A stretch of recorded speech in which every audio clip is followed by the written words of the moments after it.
Alrighty. Um, let me just start with the music. طبعا عندي مشكلة هنا الكمبيوter تاعي slow a little bit لكن it opens.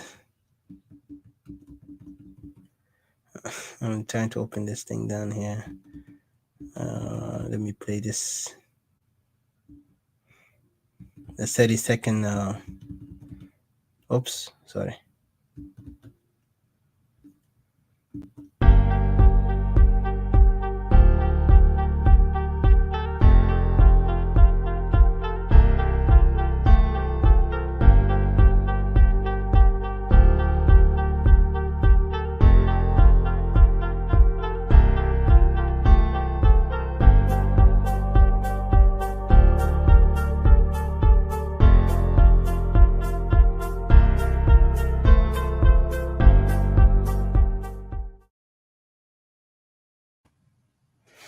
Alrighty.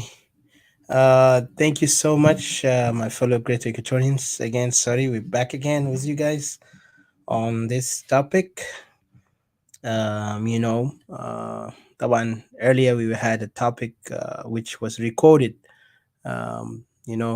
discussion with one of our good friend from Israel named Mr. Ratem. He was narrating history of Israel earlier, and I think most people who followed that video, you can go back, and now it's recorded. You can go back and watch it. It was actually pre-recorded, or actually recorded. I mean, um, audio of what we did last week on Clubhouse. So now we're just talking on analysis. This one is just a based random discussion and analysis. So we decided not to discuss morely deeply on the analysis of what the audio was saying, but we will have it next week after Mr. Rotem finished the second part. If there is any third part of that is the narration, then we have to wait until he finish all narration. Then we can go ahead and begin to put our analysis on the state of Israel and how we compare Israel with our situation, and what's the difference, what's the connection in that matter. In that moment right now, we're just going to discuss in a random thing. Didi, welcome again. Thank you so much for joining me. As earlier you were talking, truly, Equatoria, we are facing an existential threat, and is this threat is not something could be taken lightly by anyone, especially if you're an Equatorian. You need to take it serious, my fellow brothers and sisters of Great Equatoria. You really need to take it serious. Um, you might even have to switch it in Arabic in a minute, but I want us to take it serious. The war is happening in South Sudan is clearly is a war of two tribes for power, and then you could also see the region they hail from, or the Upper Nile region, is always been engulfed with tribal conflict, a tribal hegemonic power, or a struggle in a way that they want to fight each other for power. So it's like it's a nation, it's a region where there is no harmony, no peace, no union, not even a community of unity in that region. Mostly it's a fight, and they have never even progressed to build. Instead, they have destroyed, to the point their people are the one who are suffering because of their own decisions, their own greed for power, and the mentality of chauvinistic mentality that they have in their community. Because I believe even they will not, some of these so-called intellectuals of theirs who are now running in the SPLM, and some of them outside and inside, uh, they do not comprehend the chauvinistic mindset that they have. Instead, they believe they're actually standing for what is right, and then you will see them playing or narrate this rhetoric that they are pro women, they respect everybody's human right, they're democratic. But you could look at their behavior and their attitude, and their action is mostly totalitarian mindset. It's mostly a mindset of control, power, thinking, in like power hungry leadership. So these are the mindset that we're, they have been raised upon. And you could see them now today. They found Equatoria to be pacifist. And this pacifism is not because Equatoria wanted to be pacifist, but Equatorians' pacifism, it was based on the narration to our community, in our within our community, that when we are, dealing with people, we have to be respectful, we have to be moderate, kindly, and we have to deal with everything in a very, like I could say, gesture of kindness. Not mean that we are weak, but with the way how we respect others. But then it evolved into weakness, because what happened is that the more we begin to neglect ourselves, the more we begin to see ourselves losing ourselves. And that's why you see those people are now dominating us. That's why you see them today. They are trying to even narrate our history, our story. Our land is like belong to them, and we have no right to even say we don't belong to ourselves, but we belong to the South Sudan that they want us to be. When they cannot even hold themselves in their own region, they kill each other over there, and then they want to come up and say we are one people. How can I be one people with one person who cannot even come to a sense to live among his own brothers, who once they say we are cousins, nephews, and we are related? Okay, you guys are related, then you need to figure out how to be related as gentlemen or ladies and gentlemen, because I cannot, we cannot afford lunacy or this mindset of tribalism to be brought to our territory of Greater Equatoria. And there is a danger here. And I want to understand, to see your opinion, Ms. Didi, on the idea that is happening right now. People are saying, and really this is challenging. And even I want us, in this coming tomorrow, actually, we will have a topic in more deep, but really we have to discuss it today and tomorrow. But one thing I want to say is that there is a mindset that this tribalistic mindset is happening now within South Sudan in general. People are now calling that every tribe arm themselves, which is, it sounds good and dandy, but I wonder if our people see the danger, the future danger, on that thought that the more we arm each tribe, the more we are breaking and destroying our country. But if we gather ourselves as a group of Equatorians and focus on ourselves as Equatorians to defend our land of Equatoria, then people, those others who are not aware of unity, they will begin to understand unity. Because unity is not just in a word, not in a slogan. Unity is in action, and it's in also principles, and also on the decision we make.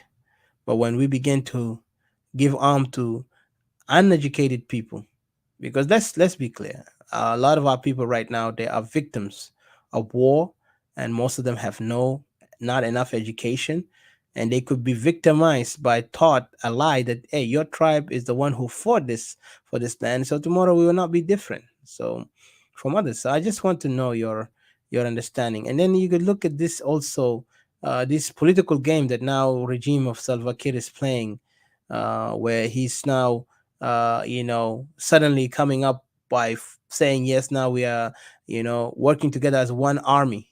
If you look at the day, they begin to use that language, like, yes, now we are one army, with Riek Machar, and now Riek Machar is under pressure to accept, because Riek Machar actually has no power, and so whatsoever. Like, if you look at him, he's actually now just a yes man, like Waniga, but even he's worse. Waniga, at least he has a choice, because he chose to be a coward, compared to Riek Machar. Riek Machar was not choosing to be a coward, but what happened to Riek Machar, he was pressured to succumb or to submit to the agreement that he himself naively could have avoided it, but because the naivete of his colleagues and those power hungry hyenas around him made sure that the condition that now Riek Machar is in is exactly what it is, because those people were not looking for the interest or the idea that why,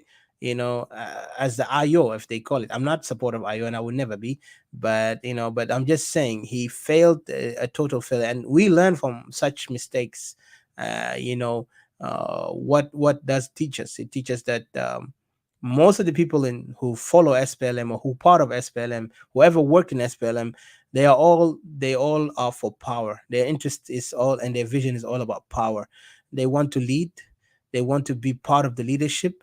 They want to be praised as leaders, but they never have any real loyalty to the service of what leadership is. Because you can be a leader, but leadership is not privilege. Leadership is actually struggle. Leadership is rejection. Leadership is pain and heartache. Leadership is disagreement. Leadership is you know many forms of the unimaginable things that happen to you in that position of leadership. So unfortunately, I see our foolish friends who are so much determined for power. They are now suffocating any hope for people in the whole country, and in particular Equatoria.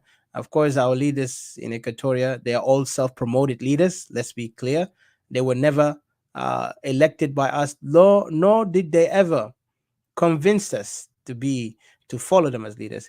Those who are following them are just people who are motivated emotionally. Because today, even we could see the game. And also, I wanted to hit on the, if you don't mind, Didi, we want to hit on also on this coming, what they call this thing. Uh, I forgot what is it called. The coming rally. you know I really wanted to do that, and if I don't mind, I wanted to broadcast this in Clubhouse because I know some people there, and I want to put this thing in the house. But let me first hear you, what you're gonna say.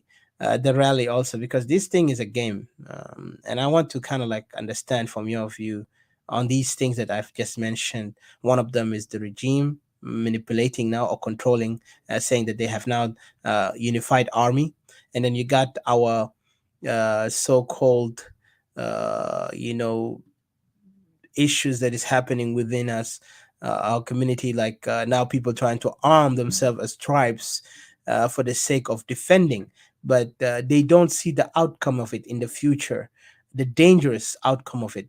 And this is why we want to discuss it in a really thoroughly and articulate, and in point and point, like point one, point two, I mean, until we get to the 100, or to the Z or the Z as the final letter in alphabet.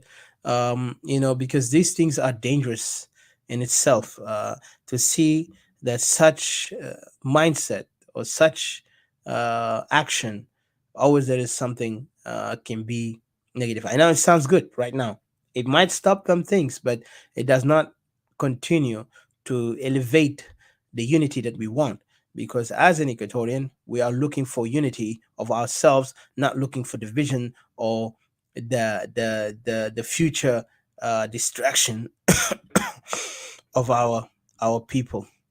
So I'll leave it here, and please go ahead, Didi. Thank you. Thank you. Hello. Um, Yeah. yeah, yeah, thank you. Greetings to our audience once more. This is a new segment we're carrying on. Yeah, in this random analysis, I don't even know where to pick it up from. Help me out here. Um, Yeah, let me yeah. say, Let me start. Okay, let me remind you the random yeah, analysis. Okay, thank you for the random analysis. Is what I said is that it's a random discussion analysis on the current crisis challenging Greater Equatoria.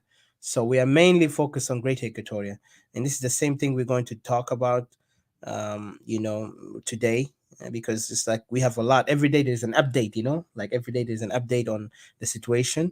So I just want us to discuss it in an open mind, and we can agree to disagree.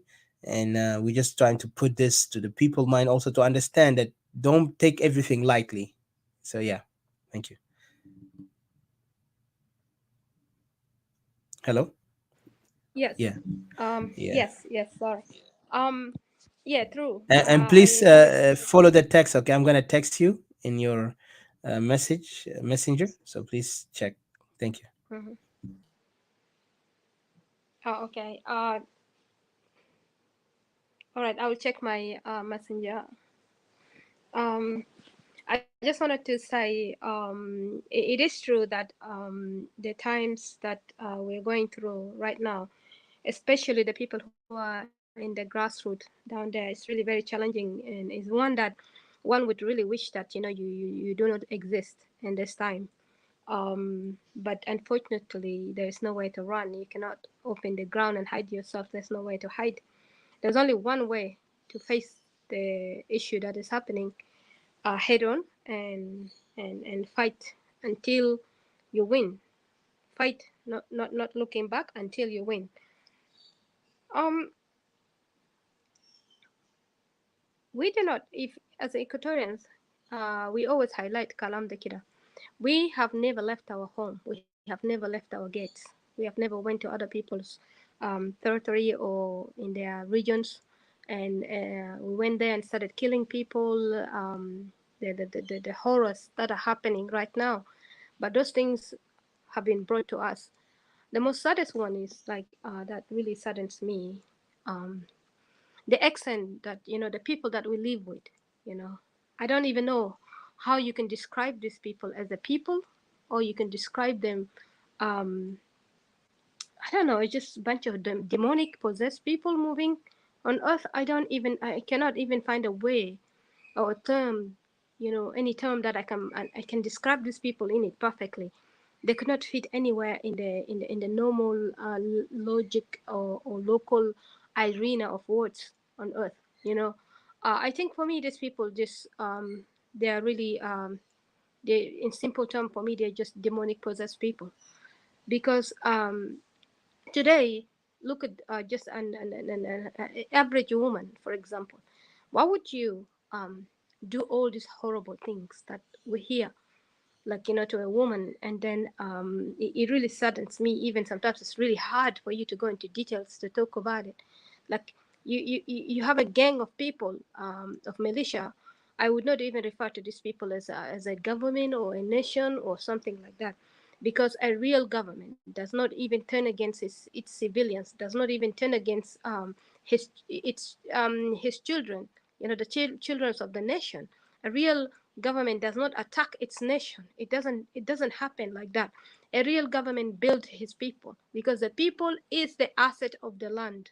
you know the people is part of the what do you call it, like for example in the Western world, they see you as the money, because they trade on the people. It's not trade on the people or selling people out, but the number of the people you have in your country is very important. It's how you make even your assets. You see how many people are working, how many people you're preparing for the future to come, the future of the nation, those people who are going to carry the nation through.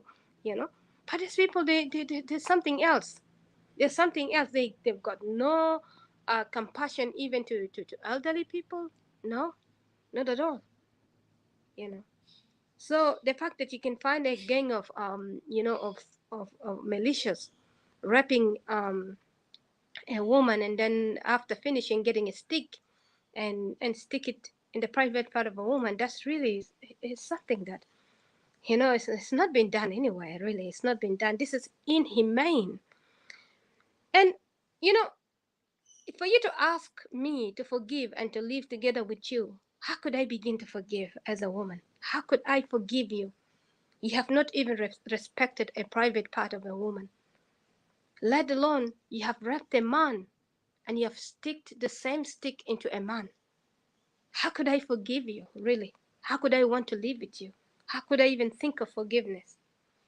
Understand, forgiveness is not, when you forgive somebody, it's not about you. Forgiveness is not about the person you forgive. But I'm talking about a forgiveness whereby I forgive you and still live with you as a one people. Not a forgiveness whereby I forgive in order for me, for my own health, or for my own, you know, uh, or spiritually, my own way of my, it's like a spiritually way of forgiveness, in order, um, between me and my God. That's different. That's another different level. But to forgive us, to live with you as one people again, how could I turn a blind eye and look? Because the same people you abuse are my people. The same people you abuse are my relatives. The whole entire Equatoria are related to me. They're related to me. How could you come to my territory and do this to my people? This is really sad. And talking about the failure that there are no schools for kids. 17 years, 17 good years. These people done nothing. No hospital. And the most funniest thing is they're still having graduates. They're graduating people from schools and from university, the University of Juba, which stands the only university over there, that everybody's there. And those people coming from there, somebody that doesn't even speak English, doesn't even speak Arabic, let alone the local Arabic. Actually, it's like every side of South Sudanese is having their own pidgin Arabic that they speak. Let alone these people do not even have their own pidgin that they could speak. Not even pidgin English that they could speak, but yet they graduated from university. They have degrees,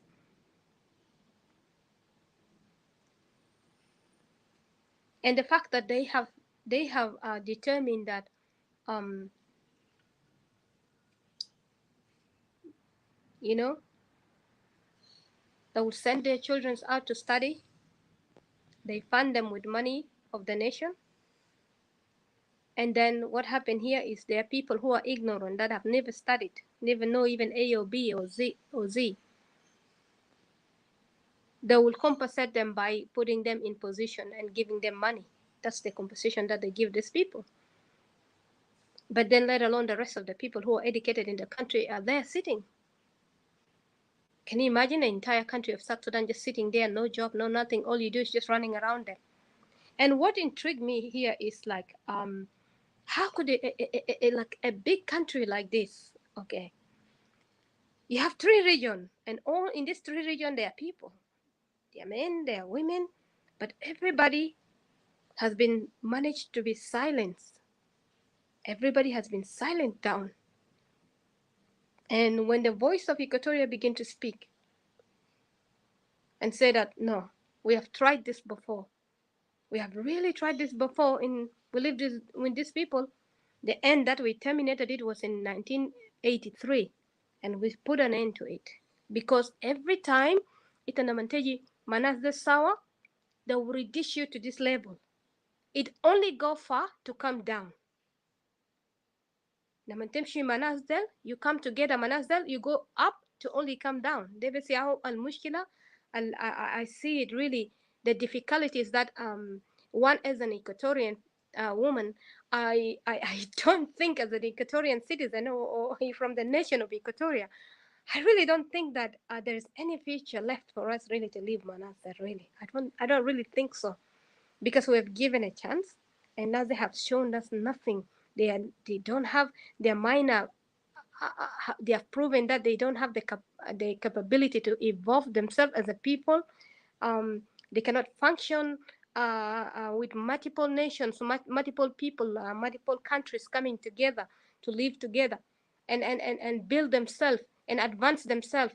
They could not even, they could not. They only could see themselves, they only could see their ignorance, they only could see their barbarical mindset, their tribal mindset. ده بس يحوفوا مكتمل. ناس ده will never اتطور تطور ده ناس ولا بيجي جنبهم زي هوا ساكت ولا nothing. Can you look at them? Look how they pour themselves in Juba. Look at them in Equatoria. Just look at them. They have no idea. They have, their dignity is to the ground. Everywhere they go, they are not respected. Everywhere they go, they cause chaos to Africans, let alone Sudanese alone. Africans, Africans themselves are crying because just because we are all black, even though we look different, totally entirely, but just because these people black and they came from Africa, so you're gonna be coping up for their crimes. You're gonna be pointed these people of you, these people, and then you have to explain now who are these people and why they like this. You know, you always have to distance yourself from them. Nobody on earth like these people. No one. And the only way that people could live happy is if everybody returned to their home. I would say um, this problem to South Sudan, they can never be tackled as a one thing together that, oh, some people are hiding in the background, some people are hiding in the background. I see it from those other regions, from other two regions. Some people are hiding. They're disappearing, like they act like as if, um, you know, as if they're just like invisible people. Okay. And then they're letting individuals, to take this fight, to fight, you know,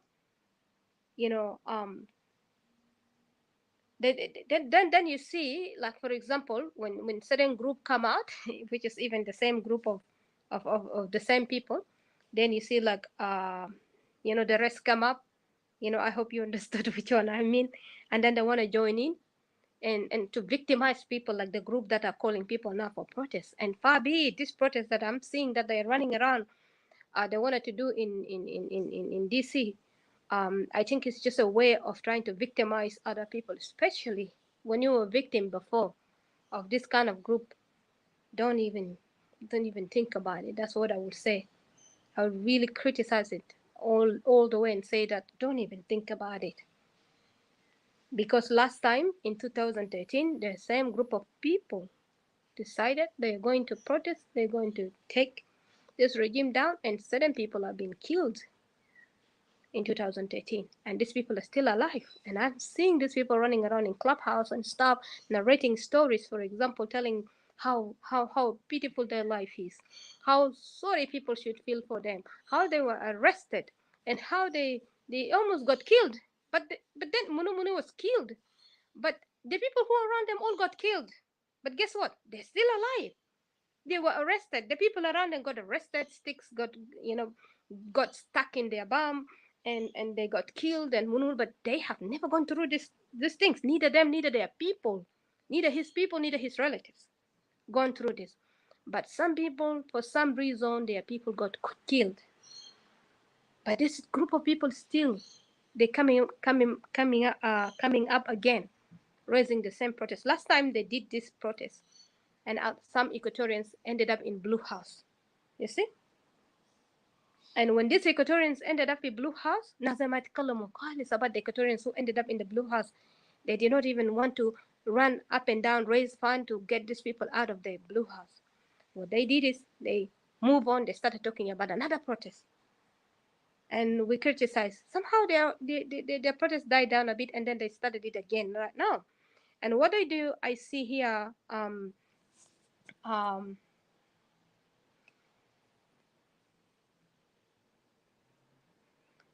what I see here is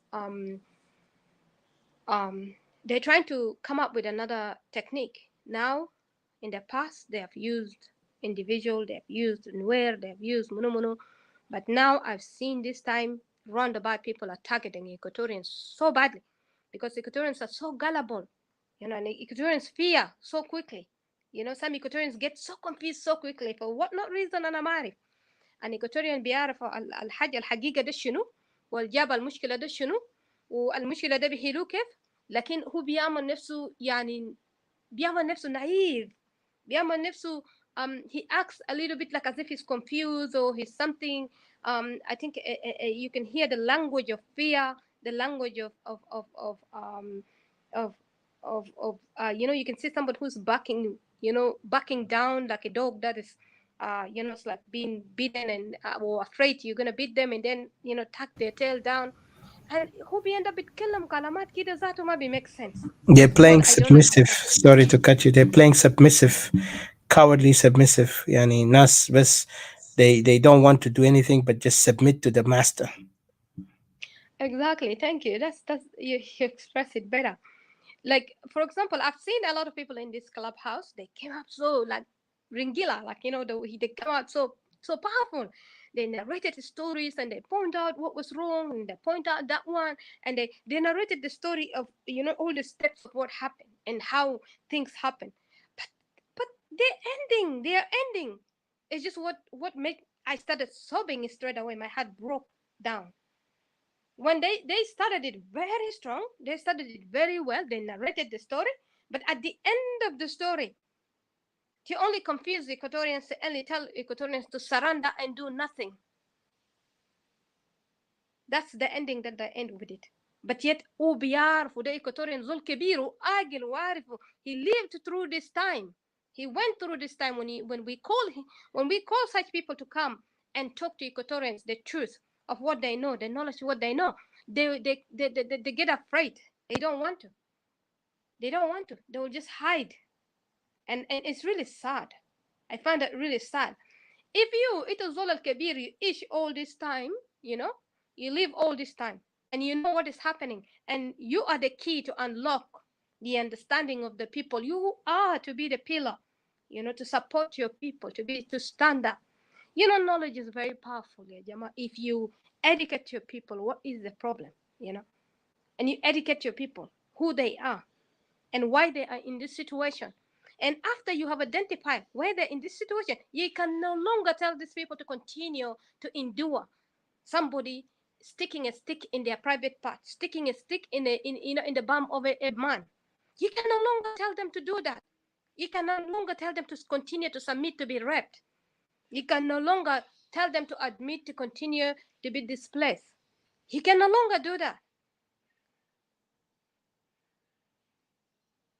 Because fighting for your self determination is very important. This is the key for your peace. Is the key for you to able to be in control of your country, your finances, the affairs of what is happening around you, around your border. This is something that you're going to be in control of it. But if you cannot begin to educate your people today, your people will never know themselves. Imagine even the simple knowledge of for Equatorians, this is a must, and this is a privilege for every Equatorian to know. Gali Equatoria was an independent nation before. Equatoria is not even something called South Sudan. Never. Equatoria is not never called South of Sudan. It's not a South of Sudan or anything. Equatoria was a nation. They can ballot dola betulu. The Equatoria they ballot. Oma Janubta Sudan. Well, أنا ما أعرف عربي بقول شنو. I'm sorry, I'm not really in that area very very strong, you know. Yeah, you're right. Yeah. You're right. So, It's not. What do you mean? Like, it's not a country belong to South Sudan.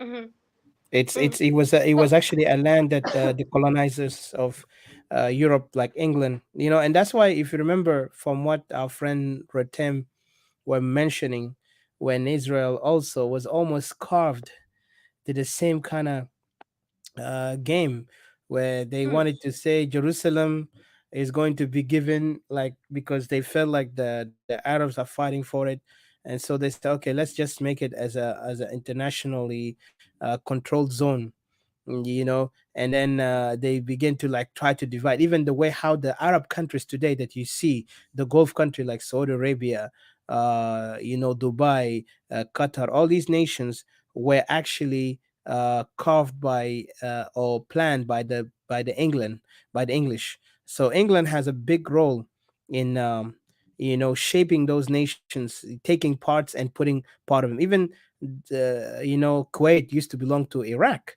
as a land, but then they took that land and then moved it and put it into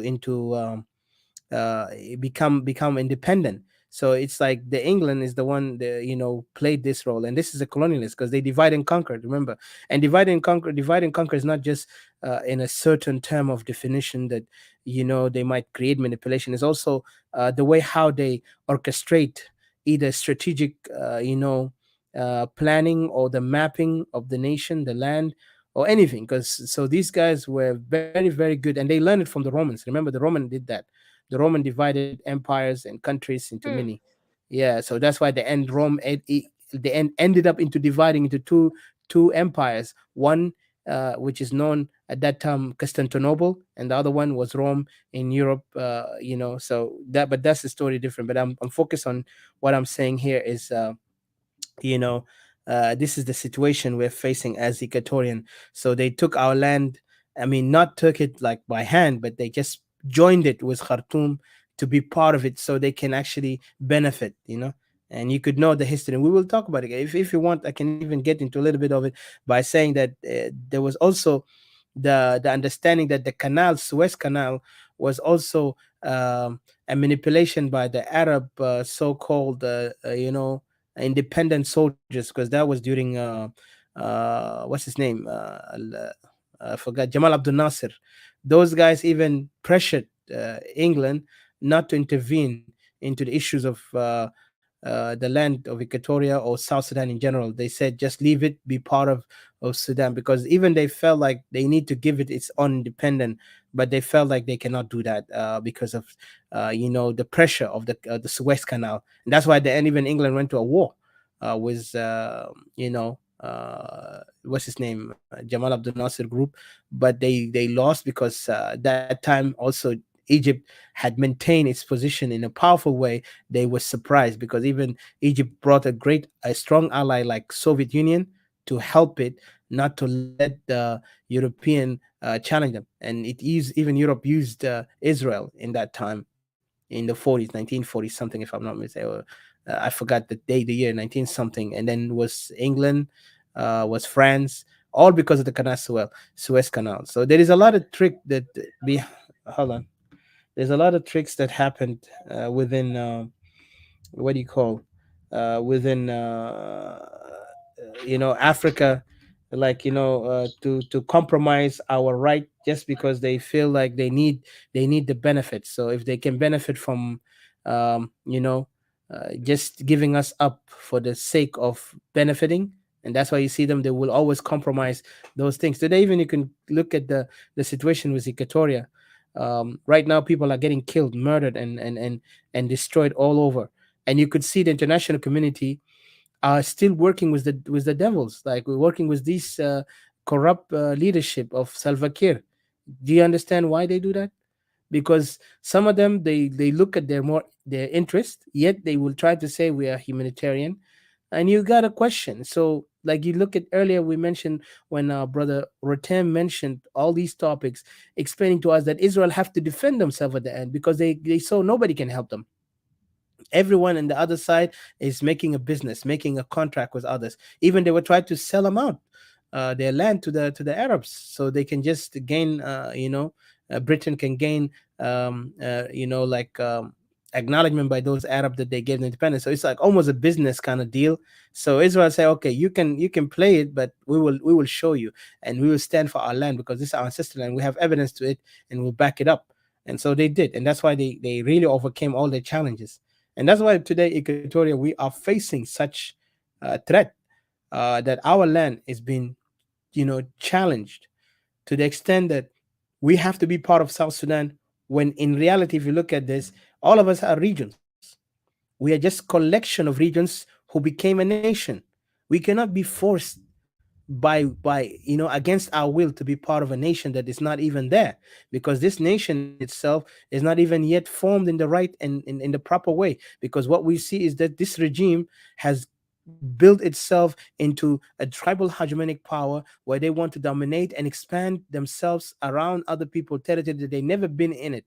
So like they saw Equatorial now is the most fertile land, the most richest land in everything, including environmentally. It's really a place where they can actually build a life, a society. And then also plus they saw the benefit of also exploiting the minerals within Equatoria. And don't forget that Equatoria lands expand even up to Uganda, Congo, Central Africa, and Kenya.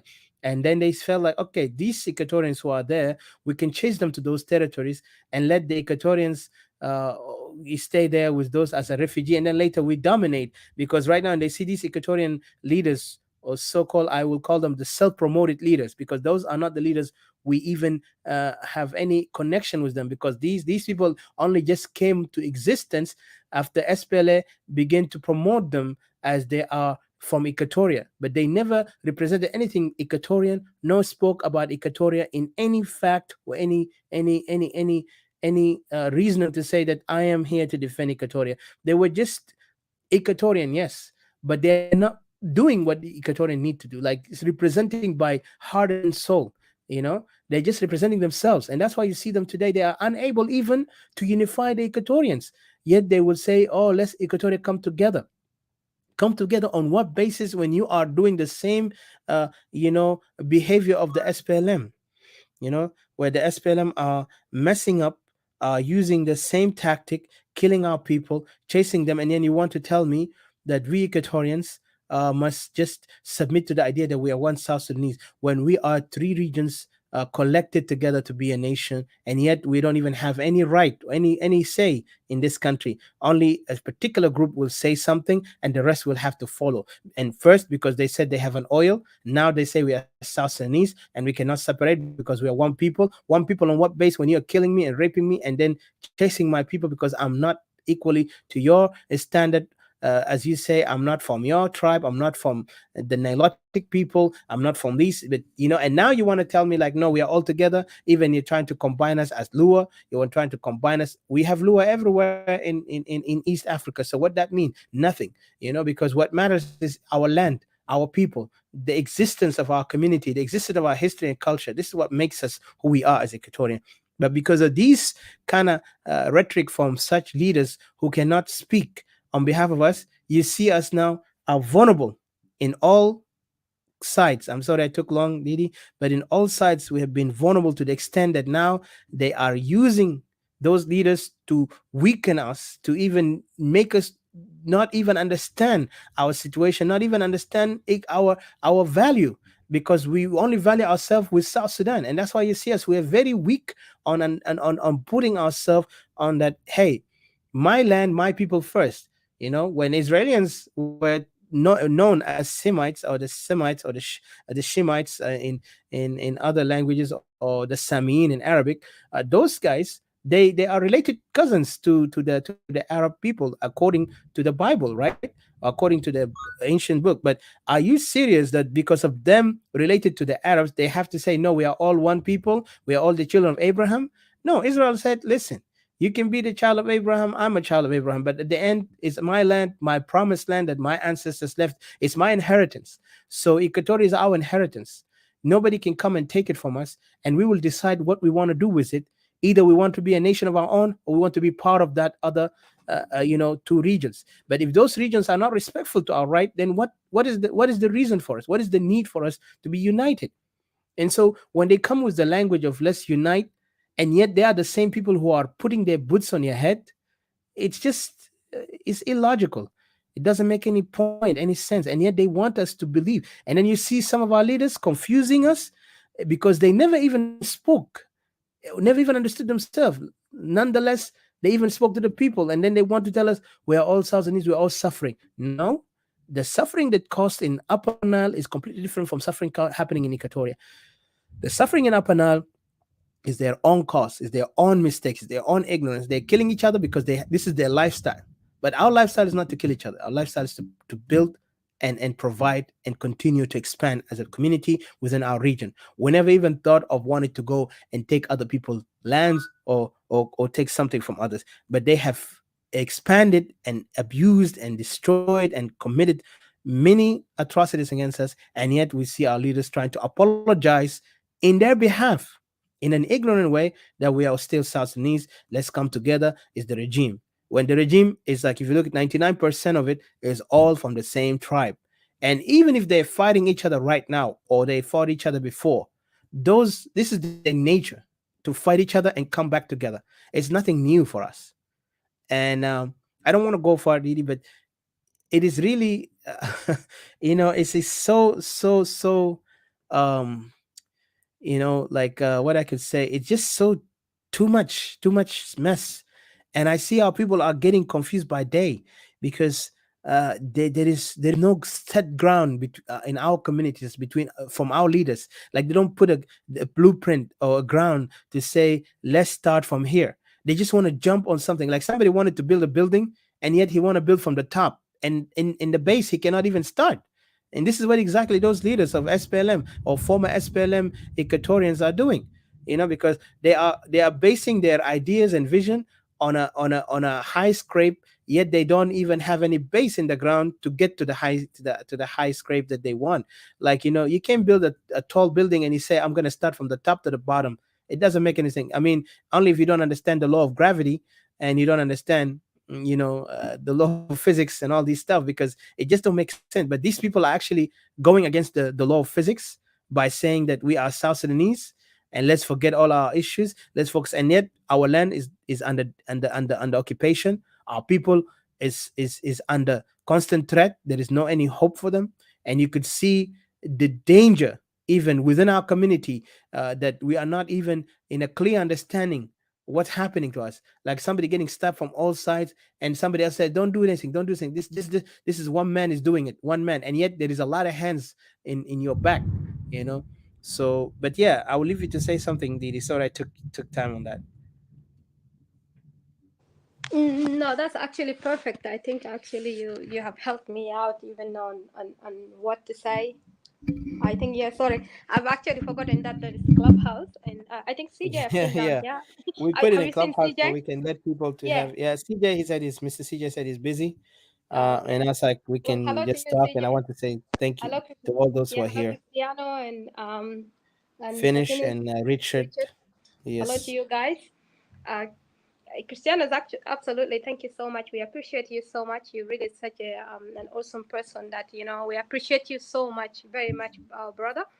I think this long relationship of brotherhood would really last us long, and you really give us encouragement and motivation to keep on going. And we really appreciate you. We want you to know that we have you in our minds every time we think about doing anything, and as a momentum, encouragement to us. Thank you so much. Is exciting seeing you there, because we know that, yeah, you're going to support us, really encourage us, um, even though sometimes we don't really get it 100%, but you actually see us as if we give it like a 200%. Thank you so much. um, I thank you, Odysseus. You actually helped me a lot by what you're saying. Like I say, like an iron sharpen an iron. um, uh, if we look into the problems of South Sudan that everybody need to know, first, before I dive in into Equatoria deep, South Sudanese need to know one thing: the issues and the problem in South Sudan cannot be resolved by an SPLM member, or an SPLM, a previous member. They can never bring solution to South Sudan. It will take South Sudanese, to wake up, you know, and fight for themselves, whether they wanted to become regionists, whether they wanted to become, each region wanted to become, a nation, or whether individual want to become a nation by themselves. It will take South Sudanese to do that. Why I say this? Because if you look into the history of SPLM and how SPLM was created, it was designed for this particular purpose that is happening in South Sudan. SPLA is a destroyer, the destroying of a nation, the destroying of a people, the butchering of a people, the barbaric way of life. It's a typical culture of people with no human morals within them. Because if we go back and study SPLM, why it has been created, why the Jiang Union put themselves together, to go back, instead of going back to Upper Nile, to the particular region where they came from, and or influence people around the Upper Nile and become influencer. I hope that's right. Language, not my language. I apologize, Ejema. Um, You're good. You're good. language, language, the white one, that's complicated. So, uh, language, the colonizer, sometimes she cannot even get it right. Um, instead of becoming a big influence to the country, whereby one of the leaders that, in Southern Sudan back then, that all Southern Sudanese people would look upon, and by now, even the Southern Sudan would have become something else, even 10 times better than the North Sudan. You see? Southern Sudan would have advanced themselves if these people just have values, if they have a nation building in them, if they put their thoughts together towards civilization advancing, way advanced civilization, you know, we would have been in a much better place. Each person would have been, each region would have been in a much better place. you know. But these people went back there and they did some chaos. They disabled the region over there in Upper Nile. They destroyed the people of Upper Nile. They attacked the people of Upper Nile, their demographic places, in their demographic areas. They even attacked some people, and changed their language, you know. And they didn't leave it alone. They moved to Bahr al Ghazal. You see, these troublemakers. And they didn't leave it alone there. They created a lie that decentralization was created against everybody. But what I say here, that that's what I always say, that a lot of people think that when they're educated, they are civilized, or if they live in a city, they're already civilized. They think so. But there is a danger here to a people. There are people that just went to school to attend the particular subject that they went into just for the purpose of getting that degree or getting that certificate in order to come, and that's why you see South Sudanese hang their certificates on the wall. What could you say? What could you describe a person that hang a certificate on the wall? What this is here when you know that there's no education over there. Education starts first of all with you, even when you're just even a kid, even before you're Sorry to born, your interrupt you. parents. That called insecure person. Insecure Exactly. person when they Education, put that thing in the wall. Because even we have our degree, we don't go and put it in the wall. It's just a show of insecurity. You know, it's really ridiculous. But of course, you can't it judge tells them you because they come from a world that never experienced such opportunity to get a degree. You know, it tells you this person doesn't even know what he's doing or what she's doing. It tells you they don't absolutely, know. Yeah. absolutely, They have no clue, they have no understanding of education. Education begin with you even right in your stomach. Your parents even speak to you, interact with you, touch the belly and stuff like that. You begin to feel, there are people in the outside world where you exist with them together, but you're still in the stomach, but they still interact with you until you're born outside. And since you're a child, all these things they've done with you, all these steps, this is education, you know. This is the first steps of education that you're enduring until you start school. This is the second level now, you know. Education just does not start in school somewhere there. But even long time ago, people used to teach their children. Some people used to be taught at home until it came to this, to this time of whereby, this industrialization, or, everybody has to work and, earn an income, and then, schools begin, and people has to be employed. There's school, there's teachers, and something like that. But long time ago, back in the days, once upon a time, people used to educate themselves at home, you know. So I wanted to say that this is where you can see that these people, they are not really wise, you know. They went home, but they didn't even go home. They ended up in Khartoum, whereby you find in Khartoum over there all the means that was being given, that like I was describing earlier, the reason why I talked about education for the people, that what bothers me about South Sudanese, when you talk about the Kokora, it means decentralization, but people fail still in this area. You tell them this is decentralization, in the documents it's written decentralization, but then people run into this Karo language and grab the word Kokora and did not even understood this word can stand in it can describe itself in many different things, and it comes down to equalization. In another term, you equalizing everything, making everything equal, making everybody equal. You do not base on a centralism, or you do not base your center in one place, or you do not own anything. It's almost like not a system of a king, but almost, exactly. yeah, like a Decentralization. king Yes, owns everything. The one of the mistakes that I see, people think that the word king or queen is a good thing. They think it adds value to them, and so no, no, no, no. It degrades you to nothing. You're nobody.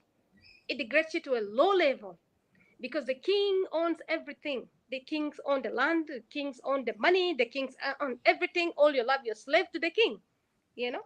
And this is one of the reasons that God has refused Israel in the past to have king. Before King Saul, King Saul, the Saul, King Saul, hmm, before King Saul from Benjamite, the Benjamite king, before he was a king, God has refused Israelites to have king. But Israelites, they just like stubborn. They're stubborn, and as usual, they brought their calamities by themselves, because they never listen. They never listen to God. That's why they always will fall in trouble. God told them that if you have a king, you're gonna be slave under the king. The king is gonna marginalize you, he's gonna mistreat you, he's gonna own everything, and he will even get you into wars and stuff like that, because he will never even listen to me, he will never obey me in times, and it happened. What it happened, it happened. The people say, no, no, no, no, we want a king, we want to be like the rest of the people, the rest of the nations. We want a king. And he was the only final king for them. And this is what a king is will do to you. A king will even marry little kids. No morals to them. They don't have moral. They will marry even Like a little kid. King James Exactly. had to kill the priests to make sure that he get married. Yeah, yeah, I know. Is it, yeah, is it It's King so James or King ridiculous. Henry? I forgot. Yeah, yeah. One of the British That kings. was Yeah, I think King James. I think he that was King. violated, and then later they called the name King James Bible And that's why translation. they had to create the second church. The church of what do you call it? What do you call it? The one that the royal Protestants, families, Evangelicans, or the whatever they call. Yeah, Protestant, Protestants. the Protestant. I can't pronounce this colonizer Protestants. language. Yeah, Protestant. Yeah, yeah, yeah, yeah. yeah. So this is why they had to do that, because he kept marrying, and then the Catholic Church told him no, enough is enough, and then it's like he went and created his own denomination so that he can just keep marrying over there, or else he gonna kill the wife or something. So this is what happened here, that we usually, when you have king, a king is a dictator. Basically, he will own everything. That's Yes. what basically a decentralization is. If you have one system of a government which centered itself somewhere, and nobody else anywhere else could have any way or any means of living, so you know what, let's decentralize everything. you know let's equalize everything, let's divide everything, and this is what the kokora comes in. Let's equalize, let's share. The better way is share. The meaning of kokora, the better way is to share. you know and even that word was, I don't even think that was based on that language. I think those people just came up with that word. you know Mm-hmm. so it's equalizing, is sharing, basically. Let's share. Mm-hmm. So that's why when the north is like, it's like giving out, it's like the payday come, giving out money. All the three region will have equal shares. you know and this is the That's word true. kokora means, equal share, sharing.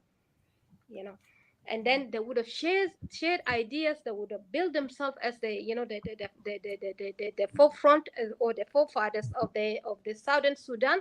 And people would have even worshipped them. People would have made museums of them. But what the Jeng Union have done, they have done the opposite. You see, they went back there. They enter their tribal mindset, and knowing that their people have little capacity in understanding, no reasoning, no questioning, you know, and knowing that they are people, the kind of people that are very shady. No one will oppose anything, just as in clubhouse here, country room, amlinu, في واحد جاء من دينكاوي was opposing them, was saying that يا جماعة إن جايين ننكر كلامات الحسن بننكروين ده, we are denying it here. That he was speaking in Arabic. He said we are denying these things here. But why do we deny these things? But when we go for munasabat, when we go to our homes, and when we talk to each other, these are the things we are talking against these people. Yeah, he's We are exposing talking them that out. Yeah, exactly, because he got angry, he got tired, because he have seen because all he the don't things like the that are happening. hypocrisy and the game. Yeah, Yeah, yeah, he have seen the hypocrisy, and those days the tension was happening so bad in Facebook. I mean, in Clubhouse. And then those things in munasabat bugululena. We are the people. We are the owner of the country, the owner of the land. We are the original, and we are born to rule. And baledum, and they hakumatum. This is our government, the Dinka government. Who got zede? They all got angry. They got angry at him. wow. You'll find that one in a million person that will come and speak out the truth. That, "Ya Jama, why are we denying these things? You know that you guys are playing hypocrisy. You know so you know that these people at Jamadel Bitkalamu Fogo de Kalam Hagiga, you know. So this is what the Jain Council have done to their people. They went in there and they teach their generation wrong. And it's really sad. It really sad that, at the same time, the more you grieve for your people, and the more you grieve for the young people of Jeng, the young men of Jeng, the calamities and the curse that they brought upon themselves, you know the fact that the fact that nobody likes them anymore. and they just do not want to wake up to this part. This alone even grieves me, you know. There were days that even I will get angry and I will tell them that you guys, I would like to see you, um I would like to see you guys, have a little bit of dignity to yourself, you know. You have never left They have never left any little bit of dignity to the name of Jen. They have never. Mhm. And what a sad thing. What a sad thing. What a cursed generation, really. Starting from the generation ta Bugulo Munu ta Jen Union that period to the generation of Jen Council of Elders. You know. It's really sad what they have done. If I have it in my way, I don't know, I will really get rid of these people and leave the best one that could lead their people, take their people back home, and be best rulers for their people and restore the dignity of their people. Because they are people who supposed to deserve to live in peace in their places rather than the stupidity that they are doing around. That nobody has any respect for them and nobody will like them. Nobody has liked them and no one will like them anymore as they continue to carry on this legacy, this demonic legacy that they are carrying, the legacy of the Yang Union, and which they have changed themselves today, calling themselves the Yang Council of Elders. This is the Yang Union, which was back then in the 50s and up to 1983. The Yang Union, Yahoo has Asamin bigger Yang Council of Elders. They are Honas Abela Liak, Ufoguma Grubat del Ketir there.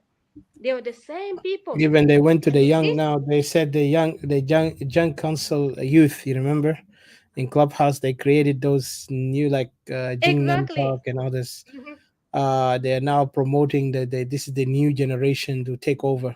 So by itself, it's dangerous. So these people are like backward Nazis, like primitively backward Nazis. Exactly. They This think is that a their tribe is Nazi. everything and others are inferior, which they Mhm. forget that they cannot even go anywhere without a white man giving them a dollar first in their hand, or education. Even the education they claim to have, this education or these degrees, it have to be permission from the whites, those who are controlling the world today. And yet the Dinka will try to tell to their brother that you are inferior, I'm superior, I'm born to rule, which is ridiculous and very ignorant and infantile in all matter. Like it's just disturbing. And this kind of Yeah. mindset will never let the country progress. And some people are don't say because Dinka is just saying it. At least they're saying it publicly, but there's others who are silent, but they're doing the same behavior, which is mostly in Upper Nile, and this is more dangerous. And that's why we Equatorians Oh, they're must watch silent. out. Sorry, they're silent because they're afraid. They're Yeah, afraid they're because they've doing been it in the threatened in the because in their the number hidden is way, and you few. could look the games Yeah, politically. their number is They're few, and manipulating. they've been frightened. They've been frightened by their family. They've been terrorized. They've been silenced. As soon as one in a million that comes and wajahum and galom kalam al hagiga, you'll see he'll disappear for a little bit, or you'll see later on his language will change, or he will mute himself for a little bit. You'll see the phone calls will be flooded, Zolda. You'll see he'll get terrorized, and he'll get afraid. That's why you don't see them talking. Yeah, but hello, you hear me? Yes, yes, I do. Yeah, yeah. What I'm saying here, like, yes, we know Dinka is like it's open. Yeah, like everybody know that they're doing this. They're doing this in open, like publicly, right?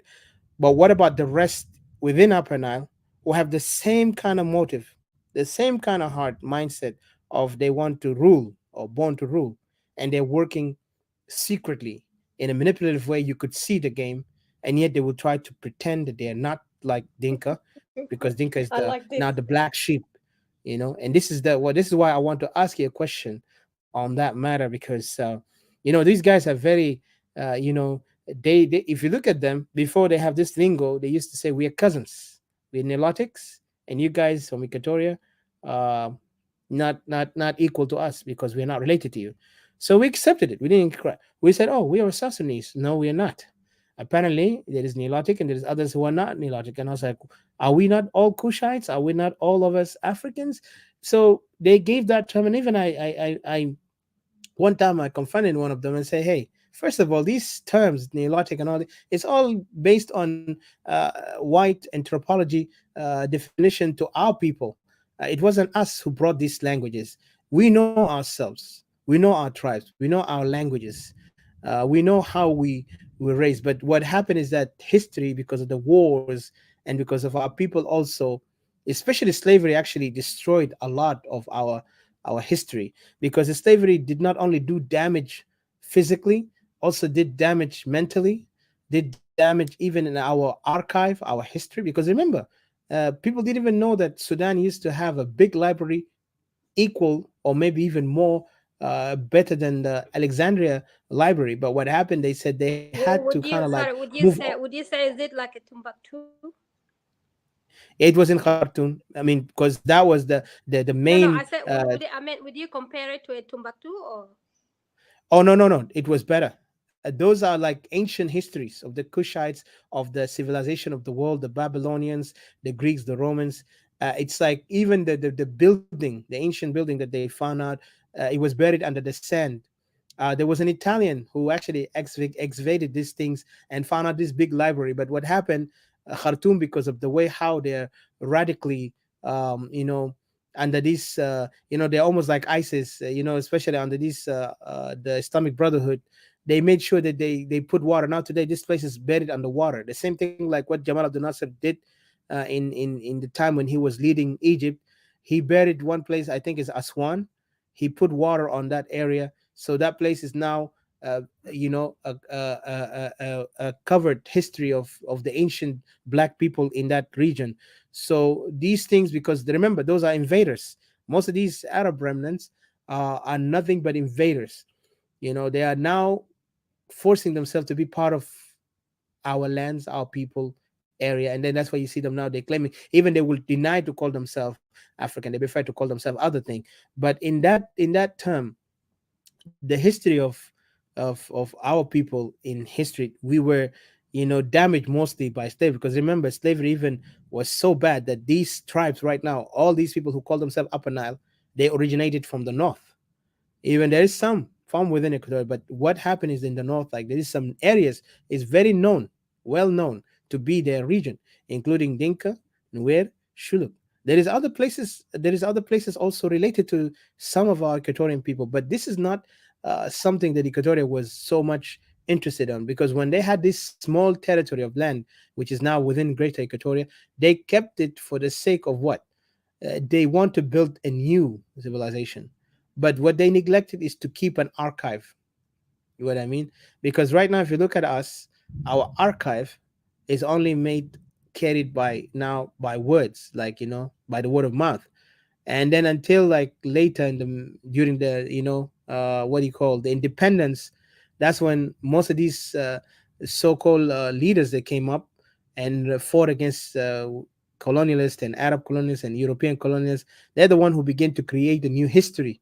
So if you look at most of our people now, they talk about these guys, most of these leaders, then they talk about the ancient who actually had some interesting thing. But what we are now looking at, because we still have a long way to go to process our history, because our history is so like it's stolen from us, that we cannot even bring everything in detail without we have stability in our country, security, where we can actually help our people to you know get enough education to make their own research. Instead of right now, most of the researches are coming out is all from the Westerners, or the Arabs. The Arabs, of course, will always try to diffuse that these Africans ever, been part of the civilization in the North Africa. Right now, if you look at the Arab in in Egypt or other countries like Libya, Morocco, they will always try to create that they are the one who were behind the civilization of what do you call the civilization of these North African countries. And that's why you see a lot of us cannot stand right now and challenge them, because of the way how even our country is running. Our country running in a backward way by warlords, by buffoons, politically cannot even control the country economically, nor security wise, they cannot even protect the civilians. They will put in danger civilian until the civilian will be chased away from their land and go out to other countries. And you see us now, we are so obsessed as Africans into want to go outside into other people nations, especially in Europe, where we think we're going to have a better life. Yes, you might, But what you're doing, you're also losing your history, your identity, by going to that Western countries, learning another culture, and losing yourself in the process. Because this is what happened. And if you could see with Dinka in particular, they were immersed. They remember, they most of these guys now, they call lost boys, they were brought from the villages direct to civilization. Because remember, there was a documentary, I don't know if you've ever seen it, Didi, that would brought these guys to United States. And this documentary was really, I don't know, it was just like almost like a propaganda. But those were some of the Christians sponsored, and other organization try to kind of like, hey, we're helping Africans who are getting killed by Arab. We're trying to free them from slavery, because now this is a beginning for them to redeem themselves. So they use this as a way for them to say, for any other African who are complaining, who live in diaspora, who have been Yeah. kidnapped by slavery, to claim that, you know what, guys, do not blame us. It's our fathers. Now we are redeeming ourselves by bringing these Africans from Africa. They look at the Arabs. They're killing them, so we're trying to save them. And yet they brought them here, and then the Dinka also took advantage of that by the SPLM. And this is why we say SPLM is a root of all evil, because SPLM particularly shows to alienate the rest of the other tribes within the country and focus on their tribe. Because John Garang was not focused on the liberation of the country, was focused on only his tribe.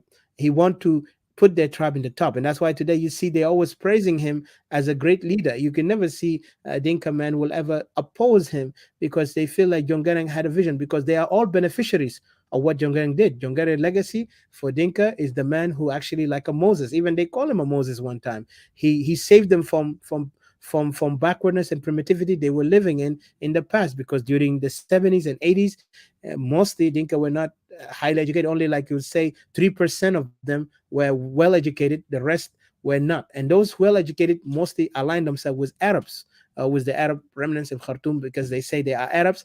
I mean, and they, especially also some of them, they will take Islam as a religion, or some of them they will be Christians, but they will work with Arab, because this is the place where, if you want to get the best education, you have to be joined with the North. So that's why you see today Jing Council, even people claim that, accuse them that you guys used to work with the North, because they were educated by the North. They were well, supported by the North, because the North even used them to go against Equatoria in the time when Anyanya was built, because that revolutionary group, they were fighting for self-determination, independent of South Sudan from this North, because they felt that the North is depriving them and also abusing them. And plus, we see nothing in common, because it's become a fight of identity, while these guys were used as a tool to come and play a compromise, or a scrutiny, to scrutinize the whole process of independence, until Dinka began also to feel like we need now to take over. And they did, using Jongarang. Jongarang played a big role in empowering the Dinka to be in the process of getting education, getting opportunity to be sent outside, not in the Middle East, but in Western countries. And then Jongarang will use the language to the north, saying that I'm fighting for the new Sudan. He combined the Arab North, or the Arab people who claim to be Arab, and then also Equatorians, by saying I'm fighting for all of us. Even he tried to deceive that Equatorian. Yes, if you want independent, let's all come for unity first, for removing this regime of Khartoum, which was not clear. Like, even if you look at the ideology of his movement, was not clear, because he has different languages when he comes into the arena politically. If he's speaking with the northern in Arabic, he will say that I'm fighting for the new Sudan. When he comes to the Westerners, he will talk like Christian fighting Muslims, and we're trying to be free because they're selling us slaves. So those are the languages that was used so much by John Garang, even when he come to the West. And there's a lot of archive to support what I'm saying. If you look at the videos, or going to any archive when John Garang came and made meeting with Americans in like George Washington, I forgot, one of those in DC. He had so many meetings and conferences, and you could see the language. The language of John Garang was very completely different from when he was saying in the North. He's talking about, the Southerners are, Christians majority, and they are being killed because they were Christians, and those are on the north, they are mostly Muslims. And we could see the regime of Khartoum is an Islamic regime that want. So he even capitalized on the war on terror during the September 11 incident, and he became somebody of you know, a very important assets to United States to challenge Khartoum regime. And that's actually, you know, they begin to kind of like gain that momentum where most of the Lost Boys were brought to United States, mostly a lot of them in the United States, other countries in Australia, Europe. So the allies, or the Western allies, began to see the benefit as to bring those South Sudanese one day. They will be a great assets in the future for them in case of war on terror, or in case of mineral the resources that they found out that they have South Sudan, to just to tackle Khartoum, as a regime of Khartoum was known as to be an Islamic regime. So these things were so clear on the game, on the table of John Garang. John Garang really benefited his people. And that's why you see it was very hard for anyone who benefited from John Garang, from the Dinka community, to say no, John Garang is not a good guy. Even the people who were, now we could call them the oppositions, either in or out, also benefited from John Garang, because most of them, they were, yes, they were in their minor age, like I would say in their youth, uh, gaining momentum by allying themselves, because most of them were excited, young college graduates coming to join the movement, but mostly they were playing a role as a supporting role. And he did benefit, because what did they do to Jongarang is to create an image of Jongarang as a man of national status, a man who believed that he is actually doing great service to the people. And he really did maintain his position, because he got supported by many supporting cast, or supporting actors, if I could call them, because these guys were the supporting bodies that gave Jongarang a value, while he was here manipulating and calculating how to empower his people. And then, when if anything happened, his people will be in the commanding chain of leadership. And that's exactly what you see today. The country is led by one community in general. And when you say this, you people will say how, because look at the way how from top to bottom is all of them. And then you look at the other supporting cast, those from Upper Nile, they also had a conflict, because even during that time there was a conflict in the 90s, in the mid 80s, that Dinka have caused a tribal conflict. But then Jongarang actually made a maneuver, political maneuver, to kind of calm the situation in allying them, even Lama Kol, Riak Mashar, into, because many times these guys either in and out. They either go with Khartoum the next day, then they come back to Jongarang, because they know they have no other chance, because Jongarang actually was not sitting on one ground. He was putting everything in every side. So he's investing on people the way how it is. In this political game, he actually maintained him to be powerful. But it wasn't that powerful, because he created also enemies, to the extent that the enemies knew he's an open card, read open book. And that's why at the end, people now believe that he was murdered. But regardless of that, well, I know it's just an accident that happened.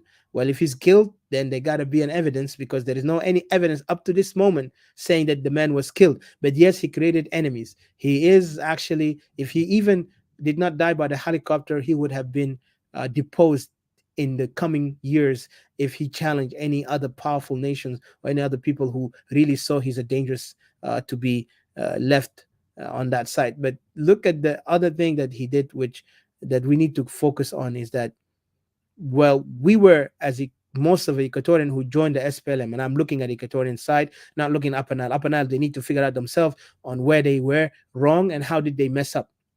For us Equatorians, we believed, we were like led emotionally. We were led emotionally. We were led, in a very emotional way, even to the persuasion that we have leaders who represent us. While most of these leaders made critical mistakes, they were always allowing John Garang to direct Equatorian leaders and Equatorian people, if in battlefield or in politics, to be submissive. And that's why today you see us politically, we're submissive to any enemy comes around us. And I say enemies because why? Because those people who are now want Equatorial to be submissive, they're not friendly. They're not people who are interested for our benefit. They want us to be just followers, to be I'm sorry to interrupt. I think, yes. sorry, CJ just sent me a message. Can you bring Oh, him up? okay, let him in. Oh, sorry. Yeah, let me Yeah. let me Or if let me give you the anybody green. that wants to come up here in this analysis, I've seen those of Moses there. Okay, I So will open it. Sorry, let me give you the green. Um, I apologize. Yeah. You can get in, Mr. CJ. I invited you. But yeah. So what happened is that that's okay this is because when you talk, sometimes one doesn't focus down. It's all right. Sometimes it's hard to that's focus true. down. Yeah. Thank you. So my conclusion to what I'm trying to say here is that um this game that the SPLM have built, it really devastated it well, I couldn't say not devastated, but another word, deteriorated Equatorian condition to be even able to stand for themselves. Up to this moment, why we're not able to stand? Because our people have become so much into the following standard, like we just want to follow, not to be not to lead us, not to be leaders, because you could see us as followers. We have become so confused by any leader comes up or any idea. Forget. I wish leaders would be easy, because if leaders, we understand that's a person. But when you talk about idea, that's more dangerous, because there is an ideas now, which is now been fed by those groups who are not Equatorians, who are against Equatorians. And let me be clear, they are looking at how Equatoria have to submit to the idea that we are South Sudanese, and that's why you see that language comes so much within us, just to say that, to kind of like justify with all this massacre against our people, to say no, we are not different, we are all one people because we fought war against the Arabs. But who are the Arabs? Aren't they the same children of those people who are now in the south? If now you go to the Dinka people going to the north, they say, "Oh, you are our cousins, you are our sons," and then the people in the north will say, "Also, you are our sons." So there is a lot of confusion here, and then you could see also the Equatorians who are always using that language, they have political interest, and that political interest is to to to to to please some of those influential spokesmen, or people who are known to be familiar with some of our leaders, or some of so-called, I won't call them our leaders, because they are self-promoted leaders. They are leaders who have been promoted not by us, but by themselves, when they joined those groups like the SPLM, to be in that organization, and then later they got to be known publicly around the world. Because even SPLM, when they were promoting these guys, they were not promoting them because they were tough. They were promoting them because they saw the interest within these leaders that we can gain from them. Like what you see Waniga today. How many times people, when they talk about Waniga, they say, "Oh, you have Equatorian there," just to silence other Equatorian who cannot explain that. Listen, just because you put one person there does not mean that you have, all Equatorian is part of it. You guys still the one who make the decision. You're the one who make the manipulation, the game, everything. The country is under your control, not us. You are dominating us right now. So this is the game that they're playing with some of us. So these self-promoted leaders were used as an image to kind of put that, they have Equatorians, and yet Equatorians blindly believe that some of their sons and brothers, that they will actually bring rescue. But what they didn't know is that most of these Equatorians were actually in the pocket of these so-called organization of SPLM, and that's why you see they were very submissive, and that submissive mindset have kept them to continue being submissive up to this moment. You could never see them have a real strong, solid resolution to say, let Equatoria decide for themselves. I'm fighting for Equatoria. Let me start from the base. But they want to start from the top when they didn't build the base. See, the top over there is South Sudan. The bottom here is your home, Equatoria. Okay, if you want to go to the top, you have to convince, you have to build confidence in Equatorian that we are one people. But you cannot just go and jump on that, and then you see us here left behind. Like today, when our people crying, being killed, civilians unarmed, being massacred and chased away and raped and abused. And then who you blame? You blame the regime, or you blame the sons of Equatoria who have the ability to change the situation as they are in the ground, to protect these people so they cannot be victimized by those we know that the enemy of Equatorians. See, this is why I see these kind of characters have to be questioned, not for the sake of questioning, but for the sake of genuine solution to the issue of Equatoria, because we cannot just put these cheerleading language and say, we got this, we have to give this slogan as a way for us to say, let's support, let's not think anything else but support, and if we criticize, you are the enemy. And I see when we talk about these things, it's very tough and very painful for others, not because they really are feeling the pain, but they're feeling offended because we are catching them in their act. We're not actually speaking on like we are against them. We are catching their act, that they feel embarrassed about it, and that's why you see them. They cannot accept what we say. They will try to come like and throw any tinted tantrum, and begin to use that lingo that we are disrespectful, we are attacking, we are cursing, we are saying this and this.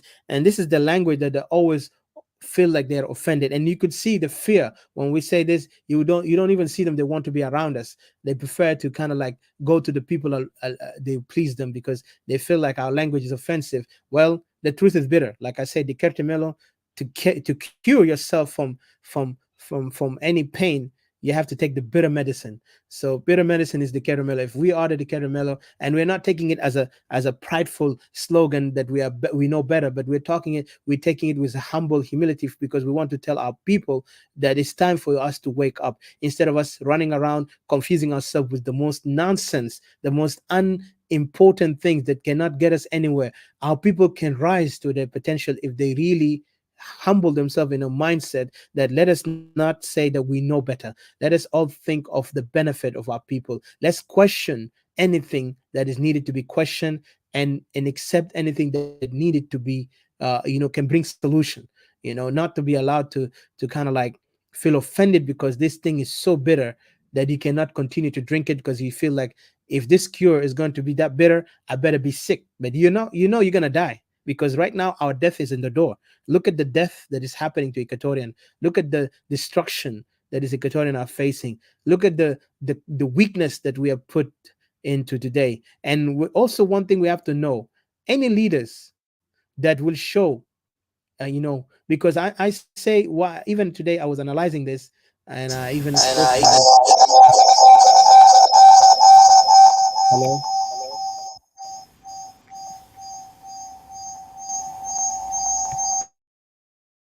Oh, I'm sorry. I was working on my computer because my iPad is dying. I'm so sorry. I didn't know that it worked already. I was just working on the mic.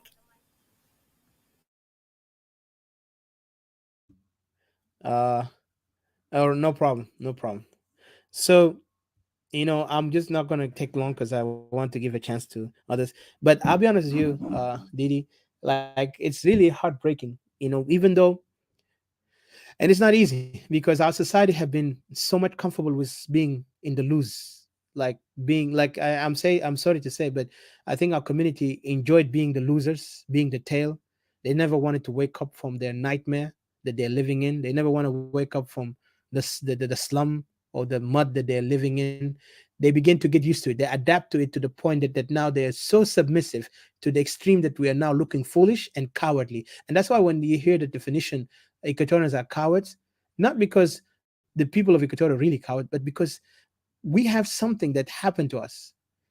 And I will talk about it later, but you just have to look at it in a different way than just looking at it because the word has been said.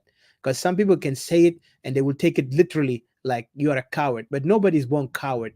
The only cowardness comes up when you are not decide, you don't want to stand up for what is right, or you don't want to fight for yourself. Like example, if you see your wife getting harassed in front of the street, for any man to see his wife getting harassed and he doesn't want to act, it doesn't matter if that man is short, tall, big, muscular, or skinny, and you see somebody offend your wife, what is your first reaction as a man? Is rage, right? You get into rage. You don't think about common sense on that moment. You only think about defending your honor of your wife, because that is your soulmate. That's like everything to you. And if you can't defend it because your other senses is weak, your other senses does not, uh, you know, extend to the point that you will give your life for it, then mean you're not just a coward. You don't even have any love for your people, because to love your people is to stand for them, even if it is gonna take your life. And that's what I see. Our people begin to be comfortable with being abused as long as they live. I can say, leave it to God. That's why some people say, oh, people are saying, like, every time we hear people tell us, let's go to religion. But religion does not make you coward. Actually, religion inspire you. If people really read the Bible correctly, or read even any book in the holy books, they will teach you to be strong, to be brave enough to fight. Even, like, I can give an example of David. David was just a child, was a youth, like a young, maybe 13, 14, between 16, 14. And when he was sent to his brothers to give them food, he saw the humiliation that these people was facing. Imagine. And he was just like, he was excited as a, every teenager. And we were all teenagers. And especially, I remember, as a teenager, I always wanted to be in a place where exciting, even fight. Like, I would like to be there, defend my friends, just for the sake of, knowing that this is the moment that you live for. You feel like this life. And it's weird, but as a teenager, of course, your mind is still experimenting ideas, knowing new things. And then the one thing you have to understand is that that teenager, when he saw what happened, he got so angry, more than the older one, the adults. And he's like, why are you sitting down here and letting this man insulting you, insulting our people, insulting our God in a way that you cannot even, I will kill this man. So the guy said, hey, be quiet. You're a kid. You don't know nothing. Imagine, they wanted to silence him. He said, no, listen, I cannot let that. He's not different from a bear. Even he mocked the guy. He's like, this guy is big, yes, but he's not different from a bear. Even I have killed a bear. He even told them. And imagine, of course, there is a story about what David did, but in that moment, he reacted as a unknown underdog, in a way of telling these guys, you know what, guys, you cannot let this guy undermine you. You're right. You can fight back. So King Saul at the end had to give him a choice. You want to go? Go. I'll give you anything you want. And David, when he did, imagine the fear among the hardened warriors of the Philistinians is so shocking that they had to run and leave the battlefield.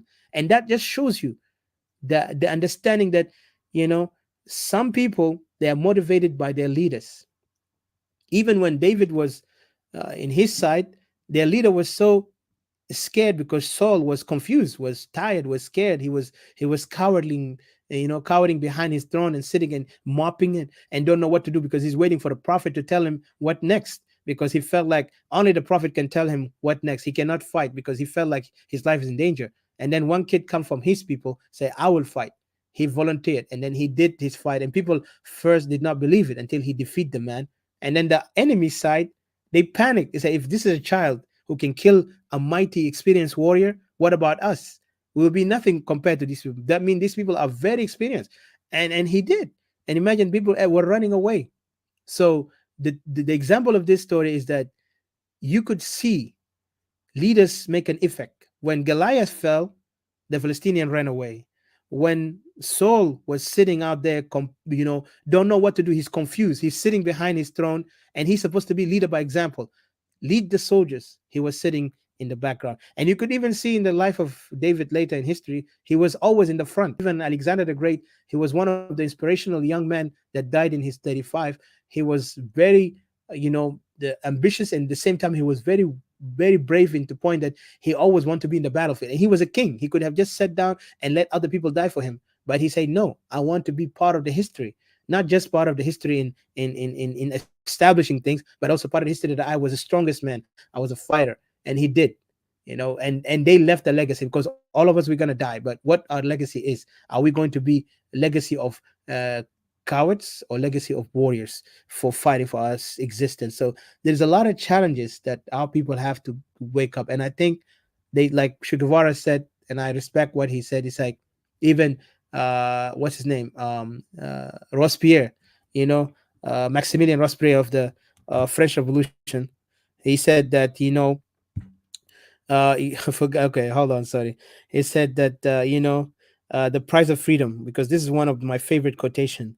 The secret of freedom lies in educating the people, like rely on educating the people, while the secret of tyranny is keeping them ignorant. So if you want to get to be free, you have to first be enlightened on the idea that freedom is not free, but is there is a price for it. And the price for it is also to understand the purpose, the method, and the objective in that moment. So there is a lot of things to understand from your freedom. And to be a nation, or any nation, even if you're part of this nation so-called South Sudan today, even if you don't want to be part of Equatoria, but just being part of this nation called South Sudan, you need to know that you have a right. And if you can't defend your right, then you don't deserve even to be calling yourself an Equatorian. You don't even deserve to call, I have a land. Just let the land be taken and be a slave to these people and accept it, because that's the slavery mentality. A slave will not fight back. A slave will actually sit down and say, yes, master, and cannot stand for his right. But because we know slavery is always based on violence, they take your right by violence. So now, why are we allowing ourselves to be slave with being meek? You know, يعني بنكون ضعاف الشخصية. We don't want to speak on our right. We prefer to be mujamilin, which is like, sugar coaters, like appeasers to the enemy, and trying to be like, always, yes, you're right. And then they call us, yes, wani, yes, masa wani, wani guys, wani, yes. He's always there, yes, master, yes, master. And even they mock him like Babaja, because he's an image. Regardless, we know he doesn't represent us. We like it or not, he represents us indirectly, because his image is shows all Equatorians, and such element are embarrassment to us, even humiliation to us, humiliation even to existence of Equatorian elders who are sitting and not fighting against such thing. So I won't go far. I want to give a chance to um, Didi or Mr. CJ. I know I've talked so long, but I know it's like we are the bitter medicine here. Didi, we're like the bitter antidote. A lot of our words is like unwelcome, but Yeah, hey, exactly. but we're Yeah, gonna exactly. continue. But I hope our Yeah, I'm people just down there excited that would. my computer, you can hear me through my computer. I'm sorry for interrupting you. I've You been good? working on it. That's why I popped up twice, so I could Good. disconnect the other one now. My other one's dying. But yeah, you can give it to CJ, and then I'll right on continue with what I was saying earlier. And Okay. yeah, thank What you. I took, I was having a question and I went too far, and I wish he could That's stop me. okay. No, Yeah, I that's had okay. a You only made it question for you. better. You only made it better. Really, you made it clear and better. Thank you. But okay, my question here, I would say, in the situation that we are in now, the crisis going on, what is like from your perspective, both of you? I've explained my point, but your perspectives. Do you think what I've said in definition that the weakness of Equatorians is also it resides on their leaders? Because if the leaders are weak, the people are weak. If the leaders are strong, the people are strong. Do you agree on that? This is my simplest definition Yes, to yes, show the question. absolutely. Okay. Yes, absolutely, you're correct. If the leaders they are weak and they've been worn off, this is what I had written down on my pad. I was gonna talk about it after when I was describing the Gen Council and the education and stuff like that, because it really baffled me the fact that coming to the leaders and the rest of South Sudanese even included, the interpretation of words and the explanation of words and the understanding of words. I feel like South Sudanese are people who are grown but not matured, educated. I mean, went through education but not educated enough. That's true. Um, act like civilized but not civilized, not civilized, and they just only have a lot of quotation of words. Not necessarily they know what they're quoting. Not necessarily they know understood the meaning of what they're quoting, because when you ask me a question about leaders, um, the leaders, if we have leaders, especially in South Sudan, for example, let me say in Equatoria, and if we have leaders in Upper Nile and in the rest of the other countries around, um, the other region around in Bahr el Ghazal, for example, let's say Equatorian leaders standing for Equatorian and the rest standing for it, for the rest, we would have not been in this place where we're in, because those people are lack of wisdom, are lacking wisdom. I mean, lacking leadership, lacking knowledge, lacking understanding. They are not people who do well necessarily to debunk ideas and to debate ideas and question things. They live for themselves. They live through fear. They live through the masterhood. What do you call it? Obedience. Like what you say. You Yeah, call like they are submissive. They become so submit. submissive they Yeah, forgot they themselves submit. that they can be Yeah, they the submit. leader of themselves. They're very good in submission more than a wife. I'm telling you. You Exactly. know. And their Yeah, submissiveness is very so good. embarrassing. Even a wife can rebel you, and When she's not getting her ways, rebellion straight away.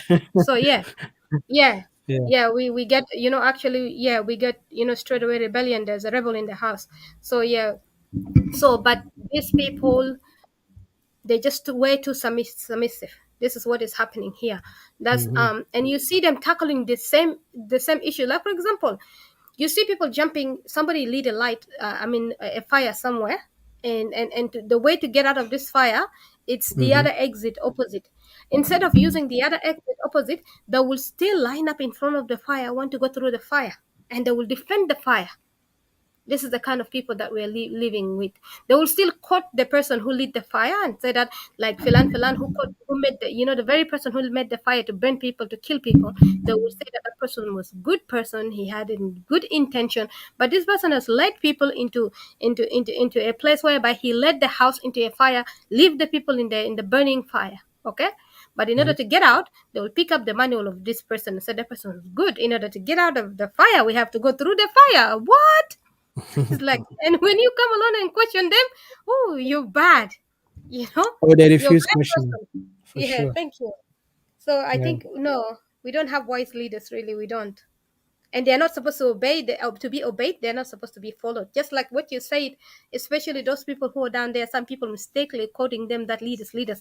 I think the only problem here, they will get these people in trouble over there, but the only thing is these people are not leaders for Equatoria. Like you said, they look like Equatorians, in outwardly look Equatorian, but within their thoughts and their ideology, they already been in change. The ideology of the Jeng Yeah. and the ideology of the SPLA been embedded within them. They're just outwards, they live like Equatorians, but within them they are not Equatorians completely. So, yeah, That's true. thank you. Very true, Didi, what you said. Sadly, and this is why, and also to look at the other side of ours, our shame is that the first shame is our leaders. The second shame is us, the people. When we begin to worship them without questioning them for the sake of understanding, because to question is not to actually disrespect, but to question is to understand, because any question has an answer, but if that question cannot be returned with an answer, that means we are of, you know we are living in a society of dictatorship. And if any man will fear to question, then he's foolish, more than a fool who never even understood himself as a fool. So, just to say this, because really our community, they do not like questioning. They do not like to be like, just look at it, and I will give a chance to Mr. CJ. Look at America right now, or US, or any country. Have you seen how many times the politicians, anything happen, they will put in a microscope of questions? You will see the media coming on their back. Is almost like there's no tomorrow. Yes. They have to Yes, I just answer wanted to everything. agree with you. I just wanted to Mhm. agree with you. This is what is happening in Europe and in Yeah. all the developed nations in Europe, in Yes. Western world. Of course, they're all using the Western culture, which is just a culture, a way of life. They, Hmm. they use it.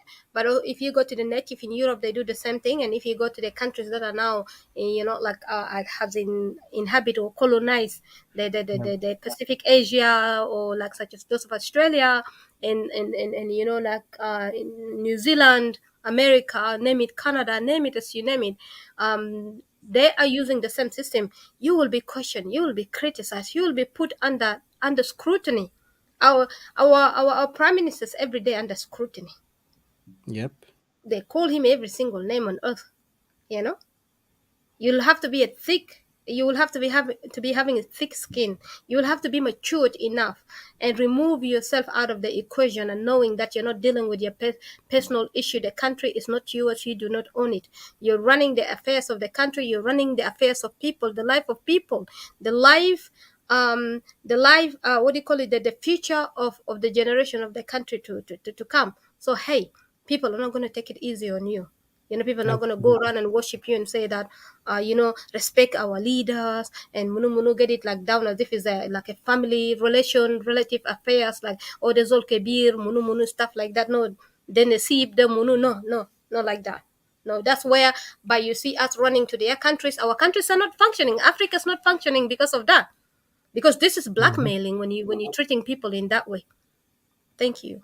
I just sorry, I just wanted to Absolutely. interject. No, no, that's true. You said it. Blackmail. That's true. Blackmailing.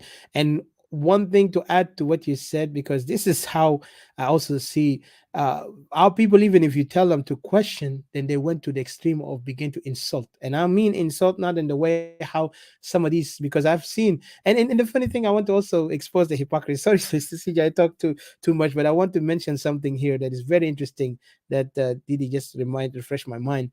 One of them is that I remember there was a language. You remember they used to say those now who are we're going to tackle this issue also about this coming rally because we're not going to leave any stone unturned. I know they don't like what we say, but we're going to put our mind on it and let the people judge, and let's also question the morality behind everything has been said and been done. Let's go to one thing. Question: when people are supposed to ask in a civilized world, as we know in the West, they don't, if there is anyone cross the line in a question where they insult you in a way of insulting your family or your personal life, that will be called disrespect automatically. But if the question is based on public uh, views or public opinions based on what is going on, what are you representing, what are you doing, your mindset in or your ideas on the things that we are facing as a nation, as a people, then this is a natural a right. That's actually perfect. It's like nobody can disagree with you, but you cannot go to the point of disrespecting his his family background or going to deeper where you insult, because there is some question that is disrespectful just to humiliate. But we are not humiliating, we are questioning what is the thing behind the actions, and what is the thing that people are keeping to ignore, and people keep not to put it in picture. And this is why we always have to be very very careful and clear on such thing, because our people are not yet in that level. And I could see some rooms they open, they will create a room where they will go crazy and talk on the thing that has no any meaning. But people, and I think our people are got used to this, enjoying such humiliating rooms more than rooms where they can actually debate intellectually and question things that is, you know anyone have right to question it. And when you blackmail a person not to question the thing that you feel, because like I said, our questions or our saying on things, sometimes it makes other people uncomfortable, and not because we are making them uncomfortable, but we exposing their hidden secrets in a way they'd never imagine somebody will come and challenge them in that. The hidden secret of their ambition, the ambition, the way how people are trying to be suck ups to leaders, worshiping them so they feel like they will gain something, or like try to run after them for the sake of you know um to be in a position of power. And you could see that, and you could see even they will try to, yeah, like they're playing all these games of manipulation. And then we can look at here right now, like I said, we're going to talk about this coming rally, and we want to debate it, and anybody is welcome to come to ask us any question or debate with us on that matter. Because I have very much, and I think most of my colleagues here understand this, there is something about it. And we might even go to speak in Arabic on it. If anybody feel like they want to understand, we'll go to Arabic. Maybe we'll, after a while, after Mr. CJ, we will switch it to Arabic. We'll try to make our best in explanation in Arabic. So Mr. CJ, please go ahead. You have the chance to speak. Thank you. اتفضل. And welcome to those who just came in. Mr. CJ, unmute yourself, sir. Yeah, hello. How are you? Yes, yes. Yeah, I can hear you clearly. اتفضل. Oh, thanks very much. It's wonderful. Yeah. Excuse me to say hello to everyone, gentlemen, ladies and gentlemen, brothers and sisters. Let me As erase the well, voice. our prayers, goes to all people when they are who are under the ongoing regime of the dictator regime of Bashar Kir, who have been hijacking the country. As well, our prayers goes to our brother Khamis, who have just appeared here. I Welcome, know he Habib. has been going over some times, hard times, surgery and all that. Thanks be to God, you're here. So We pray that you'll recover soon, hopefully you complete your recovery and healing. So to you, brothers and sisters, for me to talk about, of course, the topic. Let me get to the topic first. I wonder, what was the questions? Could you remind me your questions? Am I going to answer your questions, or should I get to the topic? Adika? Oh, Adishus. I think CJ, Hello, you there? yeah, can you hear me here? Hello? You can, yeah. Um, Hello? I think he muted himself there. Did you? Hi CJ. Sorry. I think Yeah, could you remind me, the questions? Should I go to the questions? Hello? Can you hear me, guys? accidentally. I think they we let me just refresh it. We are doing a random discussion analysis on crisis and challenges that are facing Equatoria. So this is a topic that we have up here, just a random analysis I and understand. discussions, Understand. anything. And then But you can also answer to any question that he has asked, or any question that you have heard. You can answer. You can actually bring in any different perspective that you have. Thank you. so, do you mean me to start with since answering these questions, or should I go to Yes. topic? Yeah, you can answer the question, and then you can go straight away to Yeah, that's elaborate on the topic. Yeah. yeah, the reason why I asked, if you could tell me, if you could tell me what was the question actually, because I didn't catch up. I think I missed out on his question. I think. It's about leadership, leadership. Yes, leadership is Oh right. yeah. Sorry. I think that okay. That's the question that I answered. Sorry. He was asking whether we have leaders, or do we have wise leaders as Equatorians? That was the question. All right, that's great. Yeah. Yeah. Thank you. And Well, hello to you, and great to see you up here. I was eager and you told waiting me about to it. come up. I appreciate. Sorry for being so delaying. I That's was in the okay. middle of meeting. All That's right. okay. Okay. Thank you. Thanks a lot, Didi, and everyone. Brother Khamis and Francis, Michael, and Nancy, Jay, Cristiano, Finish. You know, what a beautiful girl. And Didi as well. And what he says. Well, for me, yes, the issue is not whether we have a wise leadership or not. Definitely we may have, even though we have it. As you know, we have been cornered with the ongoing situations that our people have been going through ever since this Yes. revolutionary of the SPLA revolutions. Where people of South Sudan join in different right factions like as Equatorial Defense Force and the others. Yeah, we do have people actually. We do have more wise people. But then, but as we have seen, as like I've said, we have been cornered. Our people have been cornered. They have been given no chance even to speak out. That's mainly, it goes back to the populations, to our people of Equatoria, because it is the people who makes us strong. When you have a backup of people, definitely you will be strong. Other than that, you will definitely be weak. That is how leaderships fully depend on. We may have that, we would have helped, but because based on the circumstances that we have gone through since the Calabar revolution, where people got scattered all over, people, probably left the entire country. Most of the intellectuals decided to get out of the country and all that. Because of this, also it has played a factor, living alone, living others down there. So when it comes to this present time where we're living, under the ongoing uh, dominations of what's called Young and the Nuer, definitely who hold the government ever since the 2005. Remember that during that CPA period until 2011, we were expecting things to change. Of course, it unfortunately didn't change. So that's why they went on crippling, those two guys, have been playing roles of, let's say, crippling our people, our leaders. And that is why we came to that point where our leaders has become weak, because weak leaderships, it can be weak, when there is we don't have any backup. The reason why those people are now have put our leaders down, that reflects to the general population as well.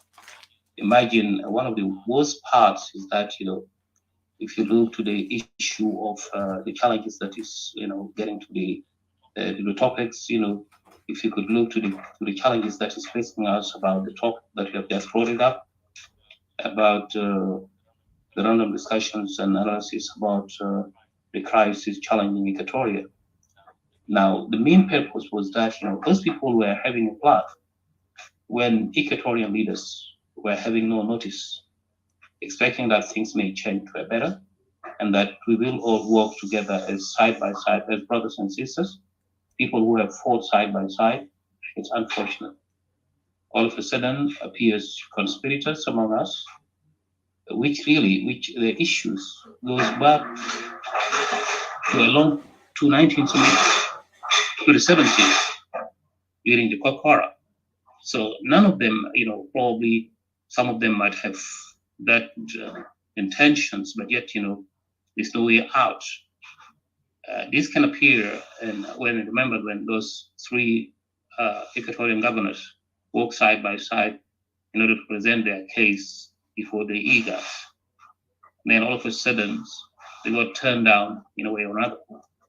So those are all things that can contribute and tell us that we have been under pressure ever since the SPLA period, 1983 to 80s to 2000s and all that. We have been under pressure. Even if you could look to the CPA, the way how it was set up, and the acceptance of what we call 10 states, I believe Equatoria wouldn't have all that to that 10 states in the state. They would have go and say, let us go back to the structure of how Equatoria was being structured under the Jalaba periods before Bashir, because after all we know what Bashir is. Bashir had become was dictator than Nimeri. Remember that. So he was the one who even planned the 10 states, the issue of the 10 states, though it was 9, and then you could see the Dinka pushing for the 10th one, because it was even 3 each. That means the 3 regions, each has to have 3 regions, 3 states. It's unfortunate, of course, they raised it up to 10. So because of all that, that's why, you will find us in weak positions. Add to the disarmament of the Equatorians, after the independence, Equatorians were not supposed to allow themselves to be disarmed, but they did it in a tactical way, in a planned way, where you will find yourself only lonely, before everyone else. As you know, the tactics of the SPLA leader, which is the main extreme leader, which is Goren, the way how he was behaving, his behavior. When you went against him, will take you out. Whoever opposed him, will be a target, and it can be eliminated. So all those kind of things has contributed to what? To weakening us to the point that at the end of the day, you will find that we seems to have been without leaders, without the proper leaders that you can be able to depend or rely on them. Leave alone that the embezzlements and all that kind of things where Equatorians also, some of Equatorians got participated in it. You have to have it, or else you will be a victim of targeting. So all these things, we shows exactly truly that for somebody who have set to have long-term plans without paying attention to him, then you'll definitely be a victim. That's the reason why today Equatoria have found itself in more many challenges. That goes from let's say tahmish, or else ignoring them in more many positions, giving them specific positions. I remember in the early days of the independence, they went on placing Equatorians in some positions that we could say some of them, might have become optimistic that, oh, things are going to go good.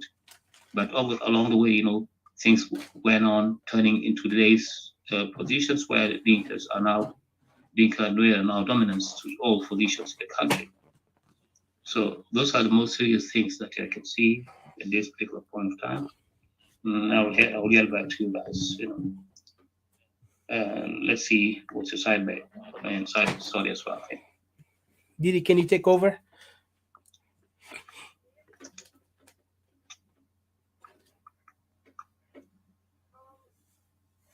You speak on also on the, Hello, Didi. On the other side. Come on. I have the mic here, but speak on the other side. Hello, مرحبا بك الأخ خميس. سلامتك يا أخي بالسلام.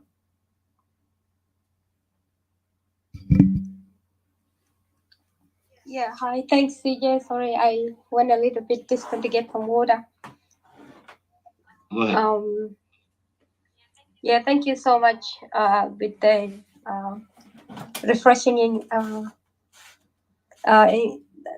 like input that you brought in. It's really good. I had wished that if anybody has anybody wanted to come and bring in their their analysis and on the situation and what is happening is fine. You're welcome to come. But what I wanted to say earlier that I was saying that this situation is really very, very tough one. Like as if people just got stuck in the mud. It's so gooey that people couldn't get out of it. But yet we know that if you hose it down, you can get out of it. But nobody wants to hose it, and that let's hose it and our legs so that we can pull our legs out of this situation. It's impossible to have especially to have a solution coming from the direction where the problem started. This is very impossible. The very people who lit the fire, the very people who have contained the fire to keep going, they keep getting woods and putting the fire, contributing woods to the fire for the fire to keep going. The fire has gotten big and big and big, and then all of a sudden, you would expect a solution coming from that person is very difficult. That's why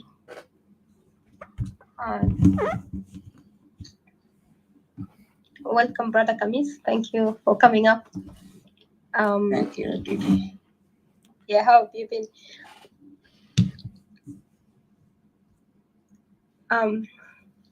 Yeah, so I will just go short because I've been speaking Mingibel, so I'll give it to Kamis to speak as well.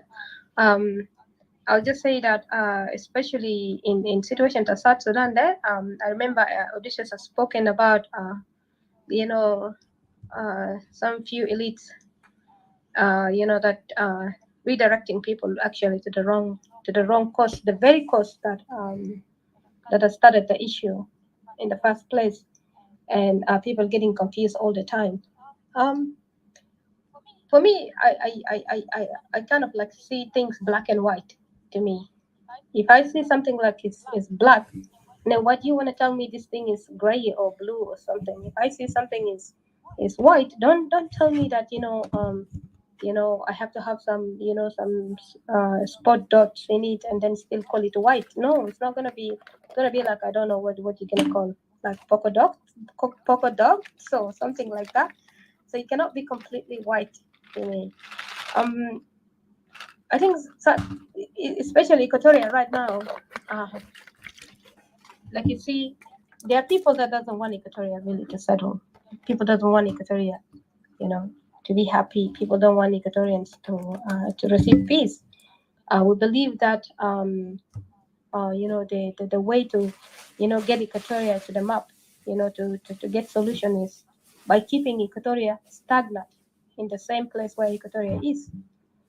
And even if we go back down to the history, there are a lot of, like CJ has elaborated a lot of things here, and there are a lot of evidence that will show us that clearly what we have put ourselves into and what we are trying to accept. Like, for example, even if you come to this country that has been 17 years only, and already people want to, if it were to be a very good journey, successful journey, yes, you will say like, okay, it's a learning experience. Let's carry on. Let's see what the future will bring. But it's the whole time is just a grief, you know, and intermingling with the same group has brought a lot of so much grief, you know, so much grief.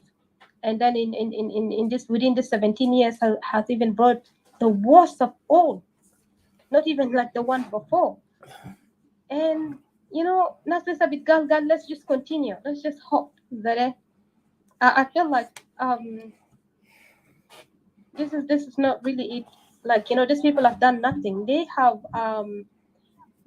pretended that they're the solution, and they're gonna bring up solution, and they and we thought that we have got out of Sudan, which we were Southern Sudan, and then now, which I don't see anything better they have done. We here we still South Sudan, which is no difference to Southern Sudan to begin with. Um, and the location is still the same. They still stayed in the same location in Sudan. They still go back there to Sudan. They still celebrate everything with them.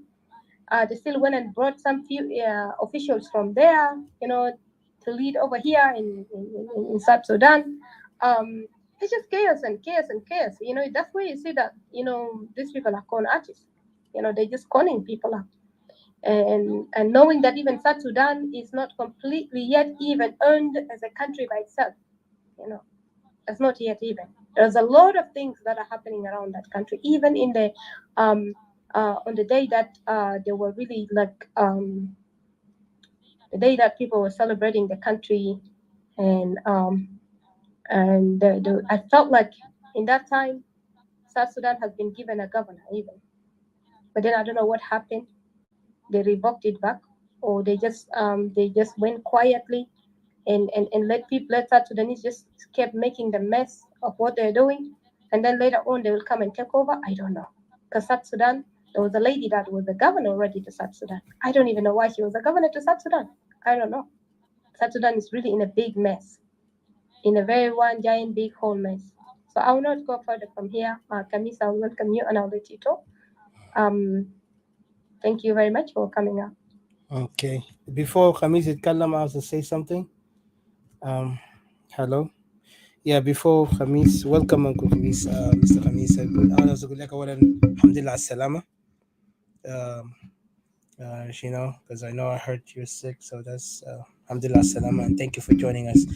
Before that, I just want to say something on this thing, موضوع بتاعنا.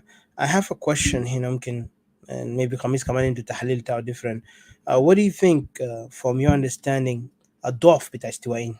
Let's put it this way, because right now I see there is weakness there. Do you think the weakness is our leaders, or the weakness is the people themselves? And if it's, and I see this question also to all of us here who are in the room, I mean, in also in particular the ones who are speaking, if you have that answer, that'd be great, because I know what answer we spoke earlier, and you might heard us. But what do you think the weakness is? It the people of Equatoria, or is it the leadership, and why? Thank you. And then you can add what you want to say in your point. Thank you.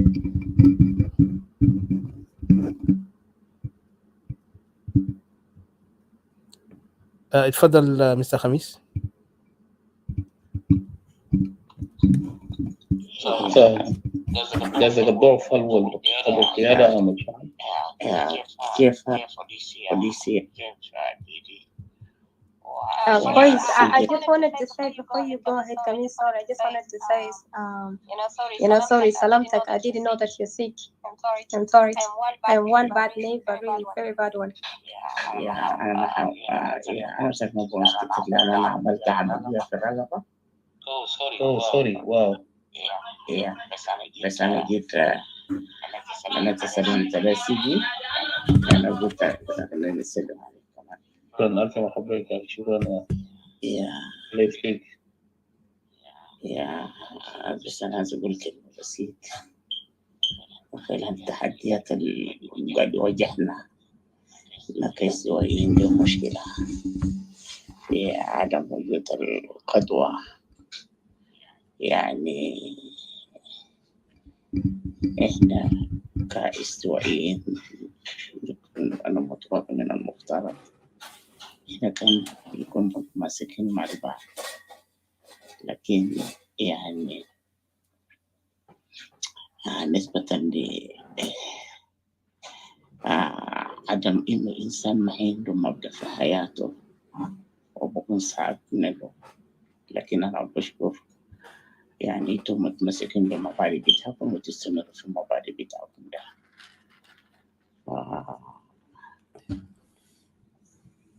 ربنا بس يحمينا. أنا ما بقدر ناس كتير، لكن أنا اتحسنت أنا بدون ناس كتير في المبادئ. أوكي شكرا شكرا ربنا يبارك Thank you. فيك. بس للعائلة كلهم إن شاء الله.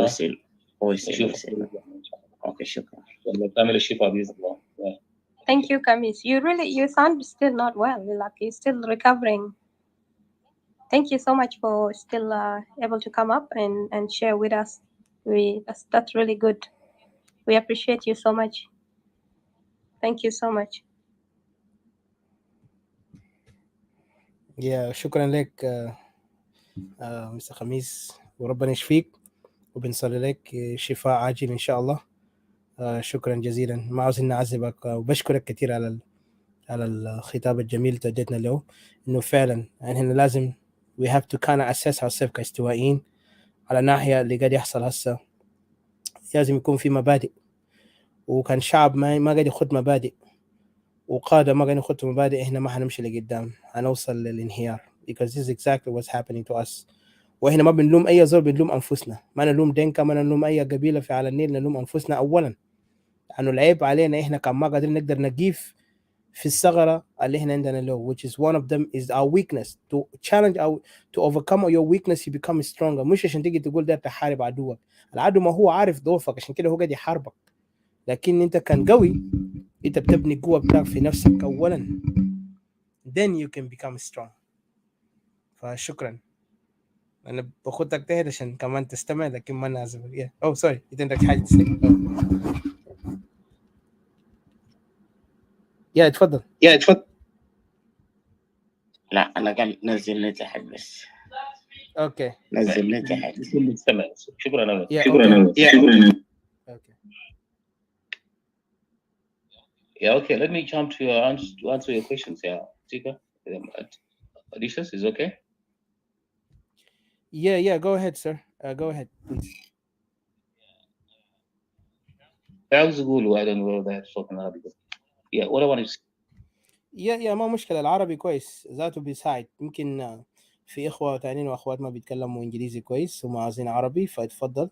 طبعا العربي هو اللغة اللي إحنا اتربينا بها كسودانيين كجنوبيين وكاستوائيين. so you can speak in Arabic but لو أتاحت الفرصة ده تتكلم في إنجليزي، أي زول ما بيعرف يتكلم عربي هنا كمان بنساعده، نحاول explain it in English. so اتفضل، لكن عربي بيكون أفضل لأنه في تعبيرات مرات إحنا بيكونوا comfortable to speak، يعني بيكون واضح. فاتفضل، أي لغة اللي بيخليك تكون مرتاح. thank you. إنه أنت قلت الضعف هو القيادة أم الشعب، ولماذا؟ أوكي. اللي عاوز أقوله أنا باختصار شديد ألا وهو بالنسبة للقيادات، في سؤال مفروض يعني يطرح نفسه على وهو هل عندنا قيادات في وسط ما يسمى ب SPLA أو أي اللي انقسم لاثنين بقى أيو، واحد منهم بقى SPLA وأيو؟ هل عندنا قيادات؟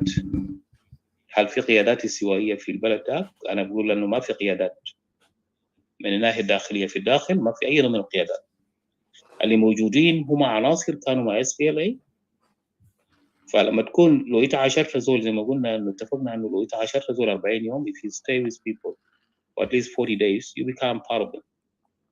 So remember في تداولات انه كانوا نازل يعني remember Elia was a target was being targeted recently انه هو شال قروش وذاك ودوه في نيروبي وكان واحد من العصابات وانه كان جماعه يتناول قروش. فimagine if انت كان بتوصل لمرحله ده، لو بتوصل لمرحله انه انت بتكون متورط مع مجموعه مع لصوص على سبيل المثال، انت فكرك ده هيكون قائد بتاعك؟ ده ما هيكون قائد بتاعك اطلاقا، ده ما هيكون قائد بالنسبه لك، لانه العكس ده بيكون هو شنو ضدك، بمعنى اخر هو بيكون خصم ودود بالنسبه لك. يعني انت ما المفروض تعتمد عليه اعتماد اطلاقا. فكشعب كان من حقنا كشعب استوائي ان نطالب بالقيادات بتاعتنا، على اساس انه لو قالوا لنا واني قد تاب ما يودي وينكم تقول لهم لا، واني قد تاب الاس في ال، الراجل ده شرب من مويه بتاع الاس في ال وسكر من مويه بتاع الاس في ال وحاجات دي كله، واني ما طرف لا يتجزا اي زول ثاني، بالذات بعد ما حصل شيفت في النظام. يعني الانظمه دي عمل شيفت من 2011 جانا شكل بتاعت النظام، كان انت شفت التشكيله بتاعت الحكومه. وafter 2011 if you look to evaluate how the shifting was, remember that الراجل لما سرق قروش، لما الكابينت بتاعه سرق قروش واخذوا قروش كتير، قام تخوفوا لما قام دعا النظام الحكومه الامريكيه على اساس انه او الدول المانحه طلب على اساس انه في قروش سرقوها وذاك والناس المطوردين فوق، فطالبوا انه يرجع القروش. عارف كيف؟ ده بيوريك شنو؟ بيوريك انه هؤلاء الناس هم كله تابع للاس بي ال اي، وهؤلاء الناس السرقه اللي حصل فيه هم ما they are not exempt of it. They are all متورطين فوق. They are all involved in it. So that means they are subject. So how can you call an individual like that as your leader? اطلاقا ده ما leader بتاعه. The leader بتاعت اس بي ال اي وبيشتغل من اجل مصالح بتاعت اس بي ال اي. لذلك انا بقول انه دون تردد، على اساس انه ما عندنا قيادات استوائيه بحته قوي. لو انت لاحظت طولا وعرضا النازل بيعينهم كير وبيطلعهم زي ما عاوزوا، وطبعا بحكم الدخيل اللي هو الانسان الاحتلالي، الموقف بتاعي دائما هو بيستخدم الطرف الثاني كطعم للاخر عشان تبوسهم and that's it. هو بيستخدم الشخص دي، فهؤلاء الناس تقدر تقول عليه شنو ده اجل، لانه انت ما بتثق فيه، وفي كثير من الاحيان هو بيشتغل لمصلحه شنو؟ لمصلحه الخصم. فلذلك في تناقضات يجب ان الاستوائيين ان يؤمنوا ايمان مطلق على اساس انه ما عندهم قيادات داخل النظام القائم، ناهيك عن التحميش. دور التحميش واضح جدا جدا.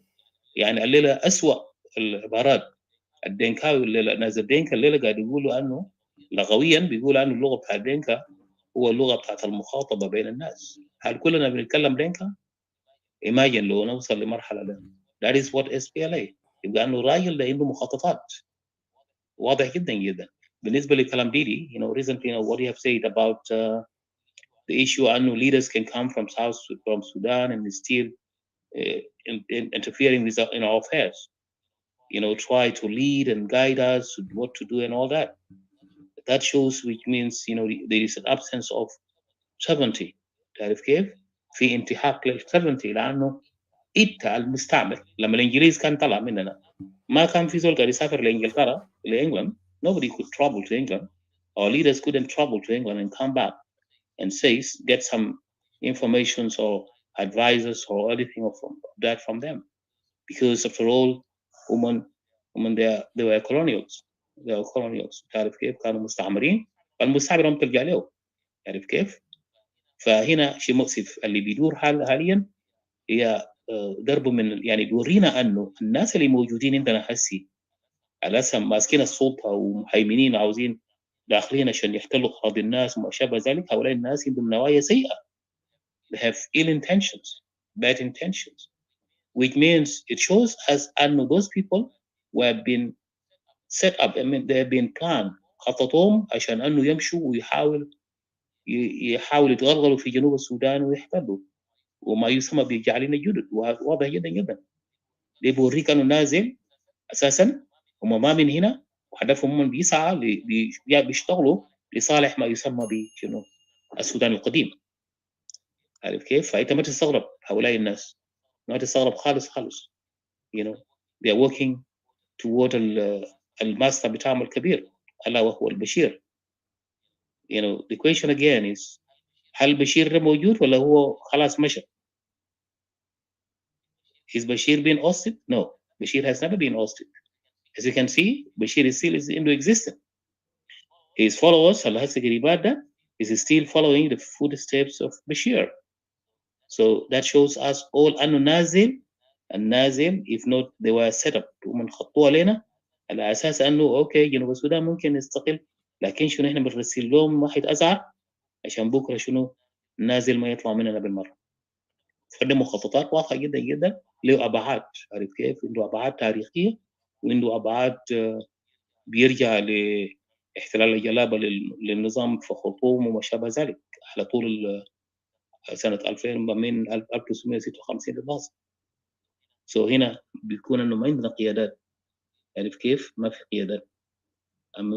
اما انه الشعب طبعا زي ما انا قلت لك الشعب اتفتتت قسموهم يعني غالبية الشعب اكثر الناس المتعلمين اللي الاميين الاقليه الموجوده في داخل البلد يعتبر هي طبقه ما حظت بتعليم. ده واحد من الاهداف بتاعت العدو بتاعنا اللي هسه موجود المحتل اللي موجود في البلد على اساس هو لازم يبني سياساته في سبيل انه يهدم الايكواتوريانز. يعني هم عاوزين يقلبوا المعيار. في وقت ماضي لما جرن جاء وعمل دعوه بتاعه على اساس انه الايكواتوريان تعالوا شاكلوا معنا يا اخي لانه كلنا اخوان وده.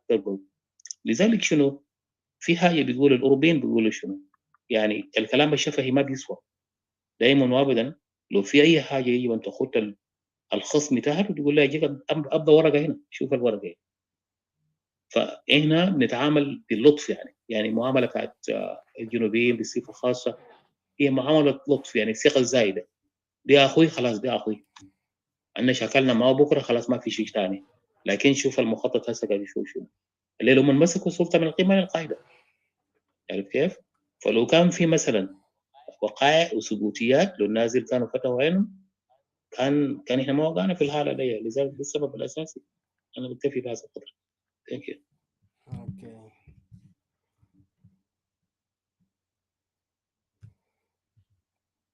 Thank you, CJ.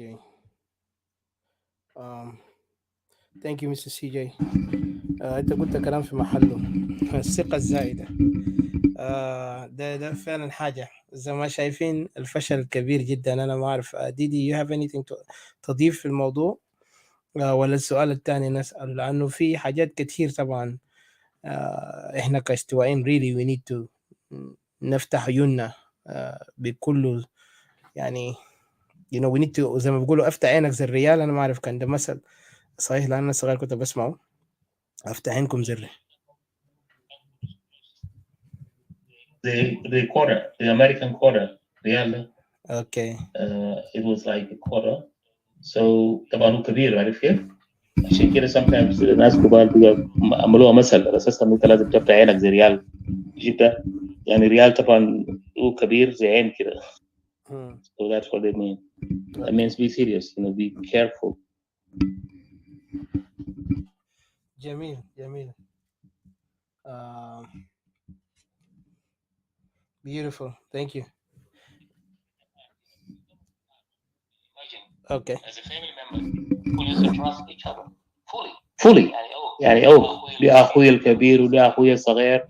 كان أبوك مثلا مات أو خلاص أو جدك مات خلاص البيت خلوا لكم. Nobody cares. Everyone will struggle to go and have his own house.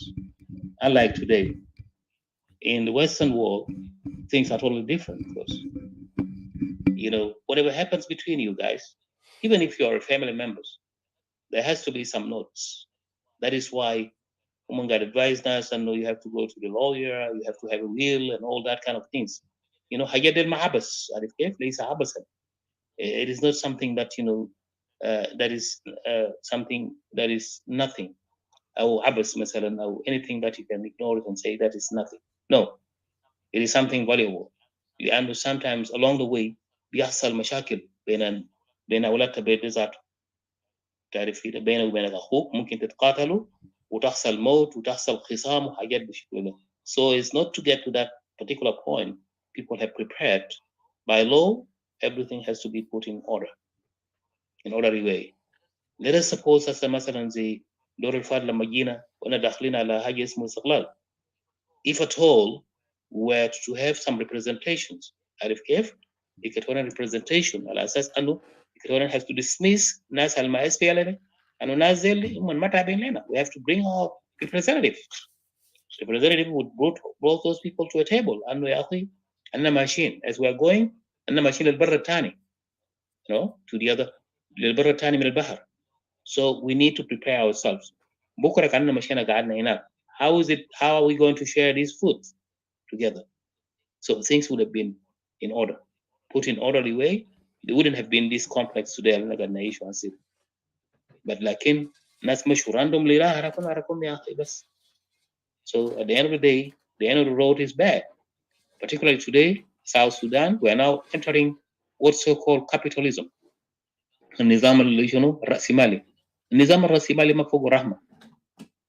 تعرف كيف؟ القوي آكل والضعيف مأكول. ده اللغة بتاعت النظام الرأسمالي.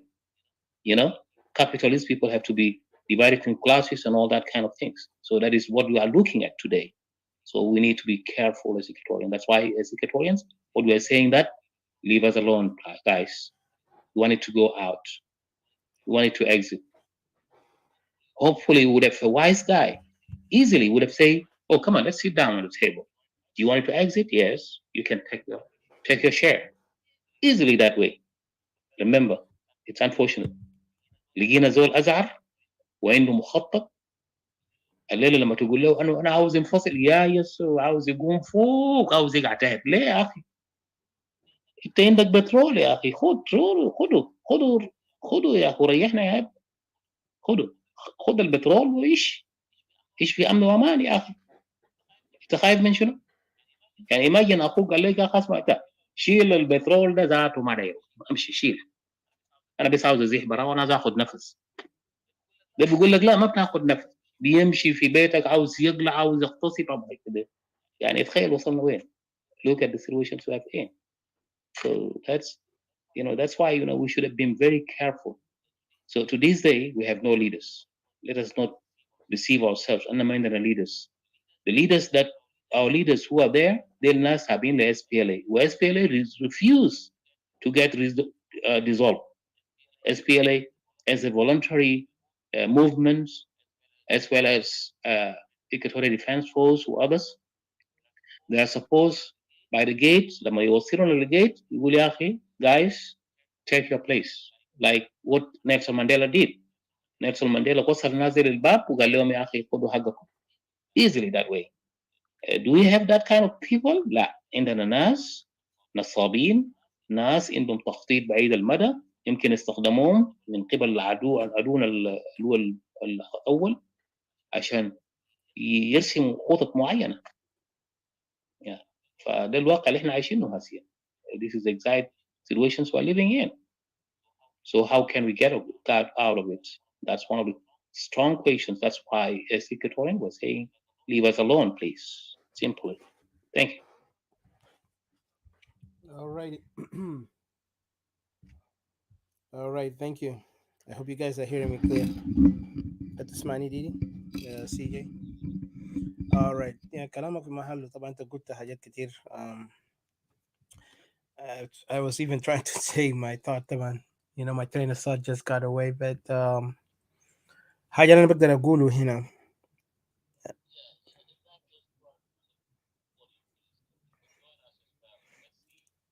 مفتوح هنا مفتوح يعني anybody want to come in ما حنجبر زول الداير يجي ما داير يجي it's up to him up to her of course أهم شيء أنا عاوز أخاطب هنا هو الوضع اللي احنا عايشينه لأنه في أسئلة لازم احنا نسأله زي ما أنا قلنا قبالك والأسئلة ده بتعلق إنه إحنا كاستوائيين أو as Equatorians we need to really kinda see ourselves in this في الصورة ده لأنه ما ممكن إحنا نمشي بس عشوائيا بس لأنه واحد قال يعني بقينا ما في فرق بين لأنه كنا بنقول يا أخي في ناس متطرفين بيمشوا بآراء وهمية من خلال القادة بتاعهم اللي مثلا إن كان في الدين يعني إن كان راجعنا هنا مرات في ناس بيتمسخروا في ناس تاني يقولوا ناس زي المتطرفين ليه بقول متطرف؟ لانه متطرف اصلا زول، يعني حتى المتطرف فيه يقدر يكون عنده فكر تطرفي، لكن كان جف الجد التطرف طبعا هو كلمه ما صحيح، يعني كلمه سيء but at the end. وكمان بيرجع للشخصيات دي لما هم بيمشوا بإيمان على هنا. إذا قصة الدراويش في السودان سميت عنهم إنه هم كانوا في وقت المهدي، ديل كانوا بيدخلوا في المدفع، بيدخلوا راسهم بيقولوا هم شهداء بيستشهدوا، انما البريطانيين خافوا منهم، يعني اتراك في عصر بتاع المهدي. طبعا ده هيستوري was known. هم كانوا قاعدين يفكروا هم ماشيين جنه لما يدخلوا راسهم جوا المدفع، وفعلا هم قدروا يعملوا الضجه للمستعمر. لكن في النهايه نعرف انه ده تخلف وده رجعيه، لانه انت قاعد تدعي for something that does not value your existence. not even في النهايه احنا لما نتكلم عن ارضنا وعن شعبنا، ده مفترض بيكون من اولويات القضيه. خلينا ننسى السياسه، ما الارض هنا ذاته سياسه، لكن خلينا ننسى السياسات اللي بيتكلم، اللي عنده تعبيرات وهميه، بيقول والله احنا قاعدين fight for the whole country. اوكي، ده حارب من اجل الدوله كله، لكن ما هو الدوله؟ هل الدوله هو لازم يكون الحكام، ولا الدوله هو الشعب والارض؟ لانه السؤال ده ذاته جنوبيين كتير ما عارفينه. they all just assume انه الدوله ده هو احنا الحكومه اللي موجود هناك ده، واحنا لازم نكون جزء من الحكومه، عشان كده قلنا نصارع. وفي تاني طبعا of course they look for their interest، بيحاولوا يلصقوا حالهم في النظام، في الانظمه دي، عشان يلعبوا دور بتاع انه هم كمان ناس مثقفين. يعني الناس بيمشوا مع الاغلبيه يعني في ناس اصلا ما عندهم الكفاءه الفكري عشان يقدر يوصلوا يفهموا او يقدر يعملوا حاجه، يعملوا تاثير في المجتمع، لكنهم بيمشوا مع الجمعيه، لانه الجميع كله بيقول يا اخي كان اغلبيه قال كده وهم ماشيين كده، ما بيسالوا انفسهم. وده حاجه حتى عملوا تحليل علمي في وقت ما، ايام بتاع الناتسيه during the Nazis. والناتسي طبعا انتهى when the Nazis already been destroyed. في عالم كده، هو واحد من الناس اللي كان في concentration camp، في المخيمات اللي عملوا لهم تعذيب، هو السرفايفر، هو النجا من الموت. فهو بقى امريكي، هو في امريكا، انا نسيت اسمه بس انا بحاول اتذكره ليتا. هو سايكولوجيست. الزول عمل يعني تحليل كده علمي، على اساس هو جاب طلبه، هو بقى عالم، يعني بقى بروفيسور في جامعه في امريكا هنا، وجاب الشباب ديل وقام عمل لهم اكسبيرمنت. في ناس يعني اجبرهم اسئله، بيسالهم اسئله هم يعملوا، يلا طبعا كل سؤال بيعمل له بريشر، يعني كان في بريشر كده بيخطوا في جهاز، وفي ناس تانيين هم بيقعدوا، يعني قال بيقعدوا تحت. حتى كان في انا شفت البرنامج ده جاوا في التلفزيون. الناس مثلا هم بيجوا بس من الجرس زي يدق الساعه 12 كده، او دقه بس 12 دقيقه، طوالهم بيقوموا فوق بيقيفوا، يعني هم ما بيتكلموا بس بيقيفوا فوق. والزول ده طبعا هو جا قاعد مع الناس ده، هو واحد زول بس، imagine one person sitting down there، يلا 5 من النفر ده كله قاعد يقيف فوق، تاني كمان بعد 12 دقيقة كمان another one. في الآخر كل الناس دي استسلموا، يعني عدة ناس عملوا لهم تجربة لقوا ناس استسلموا، إلا شخصيات يمكن 3 ولا 2 اللي هم رفضوا يقيفوا. بلدئين لما هم شافوا بقى كمان واحد جديد جا، عشان تعرف الإنسان إحنا عقليتنا سو إيزي. واحد جديد جا كمان، وهو ما كان بيعرف البرنامج، بس هو جا هناك كمان لما شاف ناس واقفين وقف معهم بدون ما يسأل. زول لما شاف زي كمان وقف، يعني مغلبيتهم كلهم رضخوا لشنو؟ الفكره بتاع الزول ده، انه الناس ديل عملوا برنامج انه لازم لما 12 دقيقه يجي لازم تجيب فوق بدون ما تتكلم. and they were waiting in a room عشان ينتظروا طبعا المحلل. but it's funny the way how they were يعني بيجوا submissive، يعني بيجوا لابسين كيونيفورم، يعني بيجوا زي جيش. they follow the تكتيك بتاع الناس اللي خدوها هناك. they didn't ask، يعني حتى ذاته ما في زول قاعد يتكلم مع الثاني، لكن بس هم sitting out there and not questioning anything going on in the room. حتى الناس زي كيف تصرفاتهم، يعني منظر مضحك، لكن because of the guys seeing these people are looking very، يعني شخصيتهم من الخارج بيظهروا ان هم ناس مثقفين متعلمين، حتى فوقوا عجايز، فوقوا شخصيتك كان شفتهم تلقى ناس يعني ما ناس عاديين، يعني ناس تلقاهم حتى القماش اللي بيلبسوها شكلهم يعني ناس اغنياء وناس واعيين. يعني طبعا احنا بنشوف من المظاهر خداع زي ما بيقولوا المثل، المظاهر خداع، والكلمه ده حقيقه. فالمظاهر خداعه، فالناس زي قاموا شنو من خلال النظره بتاعهم للشخصيات ده، وكيف قاعدين يعملوا ويقفوا فوق وينزلوا تحت، stand up come down stand up sit down، كلهم كمان بقى يتصرفوا زي الناس ده، ما سالوا you know. So ده بوريك شنو في منظر ده، انه الناس يعني كثير من الناس بتلقاهم اكتريتهم كان هم ما عندهم التحليل الفكري او عندهم النقد الفكري ده، على اساس انه انا ما ممكن follow something without understanding it، وكان انا ما understand it I will not join it, I will not even be part of it for the sake of knowing this. لكن طبعا ليه مرات الشعب بتاعنا the funny thing also كان minority، ممكن من 5 نفر ده بس قلت 3 أو 2 يقعد يعمل حاجه، ده الباقيين ما قاعد يعملوا، هم بي undermine these people right، يقول نازل مجانين. لكن imagine دول كلهم 5 يلا هو بقى يو واحد، so he felt like انا ما ادري left behind، I don't want to be left you know in the back, so I have to join at least. لما انا join I will look more like زول واعي you know. فده حاجه انا شايفه مجتمعنا هسه في استوائيه، يعني احنا بس نمشي تبعيه لانه المجموعات كتير بيقول this is the way you know. هل is this the way؟ Is this the way every time when we come into something because somebody say this is the majority said and we let them in? But you know, so we have to always have this really deep understanding of ourselves before we try to involve ourselves with something that does not mean anything. لان تيجي تلقاه ده خدعه. اليوم بقى بيخدعونا السياسيين دول، يعني عندهم لعبات. بعدين السياسيين تاع جنوب السودان اتطوروا، they were not that well wise، وهم كمان لقوا فرصه كبير، فرصه ذهبيه. هم عشان كده تعرف ليه الناس كانت لاحظت السياسيين ده زمان لما كان احنا في السودان الواحد بيخافوا الوحده. انت متذكر في وقت ده، انا I might even CJ might even attest to that because remember when they were so much promoting the idea of separation, you never see them they want to talk about unity because first of all الشماليين سياسيا they were very advanced, they were very logical. حتى كان قابلت في منابرهم السياسية تلقى الشماليين بيقدروا يتكلموا بمنطق ووعي كافي اللي بيقدر يتحدى أي فكر جاي بغلط compared to our سياسيين تاع جنوب السودان. سياسيين تاع جنوب السودان عاوزينك تسكت وتسمع بس، تسكت and follow and don't argue.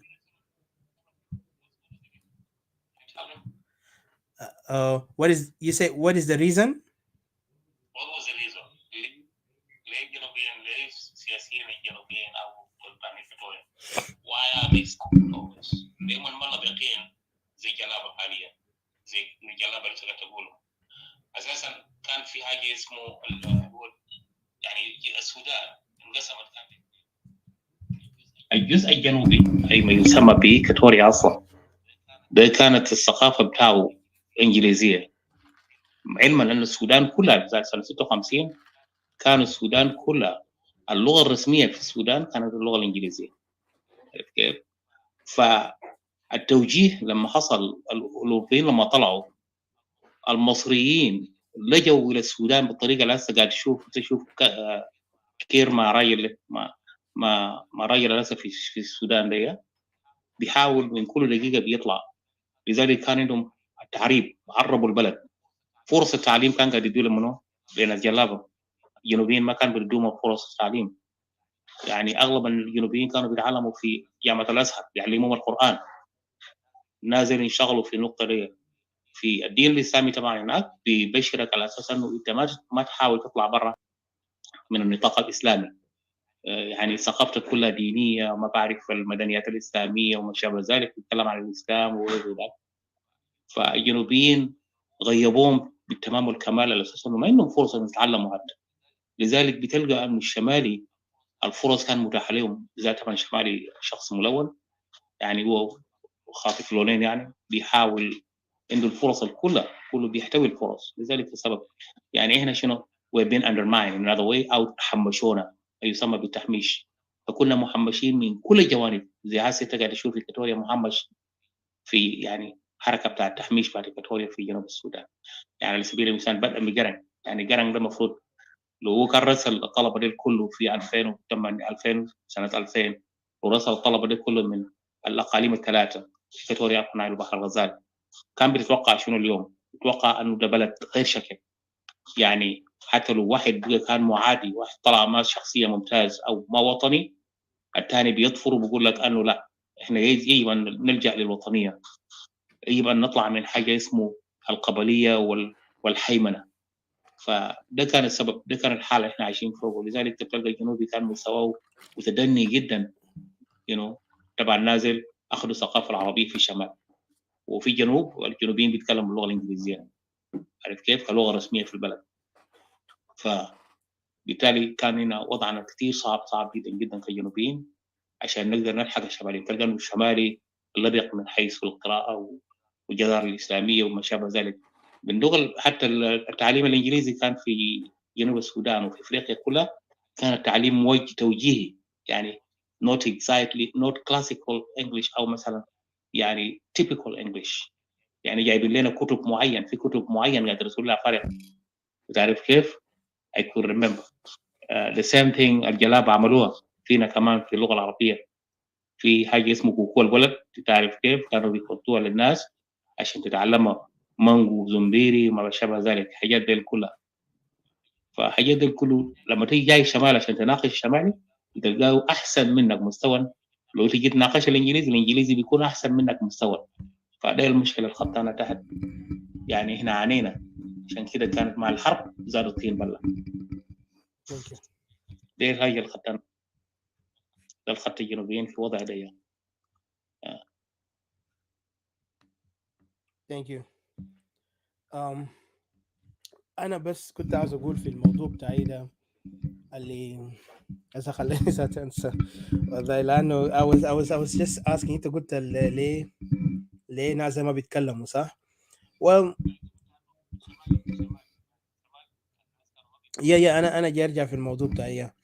السؤال اللي أنا عشان ما ننسى عشان كده that's why I want to focus on that. Yeah, let me get to my point. What I'm trying to say عشان نقدر ما ننسى.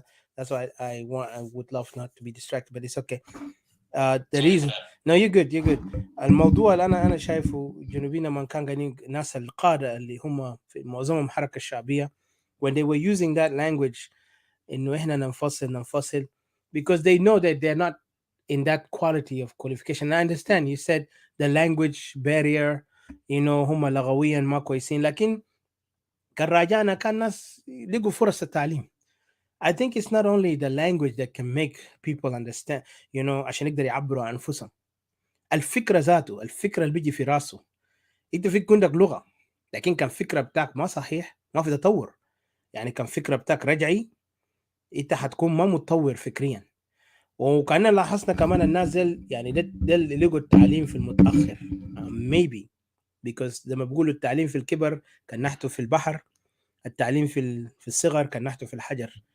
ده مثلا طبعا معروف، لكن طبعا still I will not put it 100% لأنه but it makes point لما انت تشوف الواقع لسه الجنوبيين فوقه تلقى ناس بدكتوراه جايز، لكن عقلية بتاع كأنه زول قاعد في بوندو ممكن عنده قرن كامل ولا عنده ممكن نص حياته كله وقاعد يتصرف نفس التصرفات بتاع بوندو أو بتاع قرية بتاع المراح أكتر من يتصرف تصرفات بتاع زول المدني يقدر يعرف كيف يقدر يتصرف يعني يتأقلم مع الجو هنا المدني.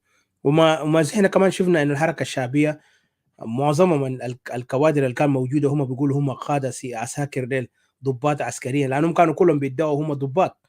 هؤلاء الناس لعبوا دور كمان يعني سلبي لما جو مسكوا البلد because هم عقليتهم كله عقليه زي ما قاعدين يقولوا كيف ناس تغاب بيجي يحكم ناس مدينه وكلام ده. انا متذكر you said it and we said it people said it لانه فعلا ناس الغابه ممكن يجي يحكم لنا مدينه. ده ما حصل في التاريخ، لكن جنوب السودان حصلت. يعني حتى حرموا الفرصه اللي كان بيقدر الفرصه المدنيين كان بيقدر يخليهم يتاقلموا باك للطبيعه المدني، لكن هم اجبروا بقى المدنيين يفولو their behavior تاع شغل الغاب. عشان كده تلقى اليوم سياساتهم كله ماشي كانه سياسه الغاب، ده ما سياسه ناس واعيين، ما ناس كانه يعني حتى ذاته انت بتستغرب هل الناس السايكولوجي هم صحيح نورمال because كان عملت تحليل تلقى ان هم كلهم مريضين. عشان كده تلقاهم تصرفاتهم كله تصرفات تاع قلع، لازم نشيل لي ماليش عشان نجي ندخل في حكومه، لازم انا اجيب قبيلتي اكون كده، وده تصرفات رجعي للاخر.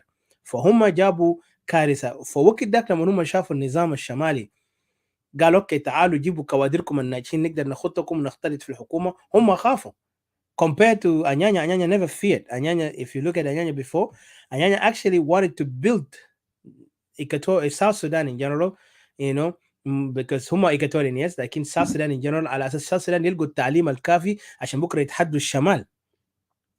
But the SPLM did not even want to build South Sudan. Instead, they already want to dominate based on an ethnic way.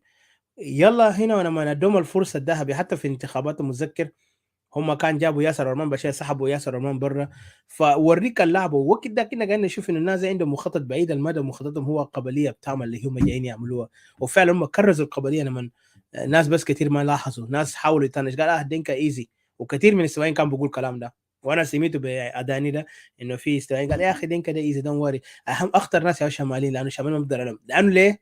لما هم بيقولوا الكلام ده لانه هم خوفا الوعي بتاع الناس ده الثقافه بتاعهم متطور compared to them instead of them saying زي ما الناس قال لهم خلينا نكون عندنا حكم الذاتي يعني كان في عده اطرحه جابوا لهم سياسيا يقدر يبيلد themselves الحكم الذاتي وطرق اللي بيقدر يبنوا حالهم but they feared for the sake of like هم كان عملوا كلام ده في ناس اللي بيجوا وراهم اللي اجيال الجديده اللي تعلموا هم يا بيجوا بياخذوا مكاناتهم هم بيلقوا حالهم هم ما عندهم اي مكان عشان يقدروا يقرروا الحكم يعني even to build as a government they will not have any authority anymore يعني هم حاسين لانه الدولار اللي كان بيدوا لهم كمان لعب دور كبير انه الناس دي حسوا بانه هم يعني cannot lose this money cannot lose this opportunity this is an asset so الأوروبيين كمان didn't care how stupid they are they just gave them the money and that's why تلقى اليوم حوالي كم بليون دولار اختلست في خلال السنوات اللي قبل ذات الانفصال وبعد الانفصال انا زياده لما سلفاكير جاء ما خجل جاء يشهد اوباما لما قال اسمع 2012 قالوا مش انت عندك اديناكم how many money انت ما رجع what is the money قال اوه الاموال دي سرقوه وهيجيب ناس لما عمل في النهايه قال انا بدي عذر عام ده كله لانه هو كان حاول يشحد امريكا you give them more money but this time America say no that's why عشان كده اليوم تلقى الحركه الشعبيه والنظام ده بقى يمشي يعمل بقى يحاولوا يعملوا استثمار مع اعدائهم السابقين including China including دول عربيه الى ما اخره لكن ما عاوز اكتر but this is the game of how the mindset بتاع الناس ديل in the uniform of ignorance هم خلونا هسه اليوم بقينا في كثير من الجهل وبقينا التبعيين لانه عندنا ناس هنا بنفولو because كمان هم السبب وانا بقدر اوضح later but انا عاوز ادي فرصه الاخ جاي I see he has something to say انا ما عاوز take long but Mr. Jay please go ahead I see you wanted to say something on the matter and maybe any question for us and then we can continue thank you Ay, salam da gorge, zaman tawil. yes Audacious Didi CJ. مرحبا بك يا أخي. Ay, salam da kun zaman tawil. The running has been tough. Jota na ini abagair marra wahid yani nagida kalle April Joli samagair Joli sabarid. So this has been our situation here in Scandinavia, Malish. To begin with, generation to Equatoria, they've been separated, divided a long time ago. Al Arab can asli mother, we should. They didn't want us to have an equal field of understanding of the world around us. They didn't want that. Fitanina mulu manhaj Arabi or fitanina mulu manhaj Ingilizi. And the things that we were learning, even though we were children of the same family, we were not learning the same things when we go to school. So we grew up basically to be different people. We were already divided, but that was intentional. Also among the Equatorians that were growing up in the north and the Equatorians that were growing up in the south, we were divided. The Equatorians that were growing up in cities and the Equatorians that were growing up in the villages, we were divided. I remember the first sentence that I was supposed to learn in Arabic was related to symbols, linguistic symbols that were northern. And suddenly I could not understand a very simple thing because it was a northern concept of language. So languages definitely means a lot for self-understanding it. Languages itself defines your understanding of the world around you. So if you have two brothers, واحد رابع في الشمال وواحد رابع في الجنوب، الرابع في الشمال رابع بعربي والرابع في الجنوب رابع بإنجليزي, believe me, they are going to have difficulty understanding themselves. So this was one of the things that was used a long time ago. If you want to divide people, language is one aspect, religion was another, and all the rest followed. These are some of those historical aspects that were used for dividing people. And not only just divide, they also create conflicts among people, because misunderstanding between me and my brother is going to be easy. It's going to be easy. A very simple issue, misunderstanding arises because of the linguistic barriers, boom, you have a problem. So they can mushkilatani can mean zaman, it affected us. And it was institutionalized in the South. In the South, you had Arabic partners and you have English partners. Khalas, you've completed the jargon. The jack show is already completed. It was apparent. Now that when we look back at that time when we were growing up, yani kalas gesimun ita wakuku halaku garibak agarab Arabi ude garab Ingilizi, you were already separated. Kalas. Until now, family members Tanal Garab Arabi, family members of Garab Ingilizi already have differences among themselves. Manhaj Arabia, Manhaj Ingilizi. Linguistically, we were separated. The ideas we grew up with, we were already separated. Culturally, we were already separated. The Hajatani. That's not what I want to talk about. It's been a long time from the time Alina Kanwon Susawa and Kaman can get Dakal Zede. I just woke up and I'm free. What's happening in Clubhouse? And I got you kids were on, and then I joined it in and I shared a lot of things. Now the situation in our country has grown in depth and in width. In a country that was pushed together by the colonial powers, we were separated. The British separated. We were separated. But something in the middle happened, and we were brought up together again. And now we're fighting each other on Nagishakil Batomu, Gistitimu Batomu, Gituku Batomu, Gikatulu Batomu, Gi dominate Batum. It wasn't meant to be like that right from the beginning. It's not meant to be like that. Now it has even gone to the extent where there's this growing agitation against Equatorians working in Dinka areas with international NGOs and UN agencies. This is closer. It came closer now to our time.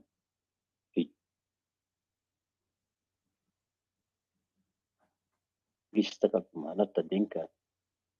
Nabiga Gasuma, or we read about them to terminate their contracts, that the NGOs would terminate contracts by Yalo, the Gishtakan from Malata and Malata Dinka.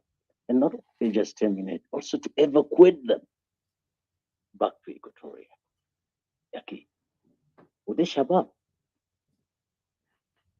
Yabu Kelimajat said, Baragazal letters were even put up threatening Equatorians. Kotofebab, later the Kotofebab, the NGO, Galiak Equatorians, Shagalini, they have to leave. Kelumon Tala Baram, they are not longer to work there. Kelumon Tala. These are very dramatic,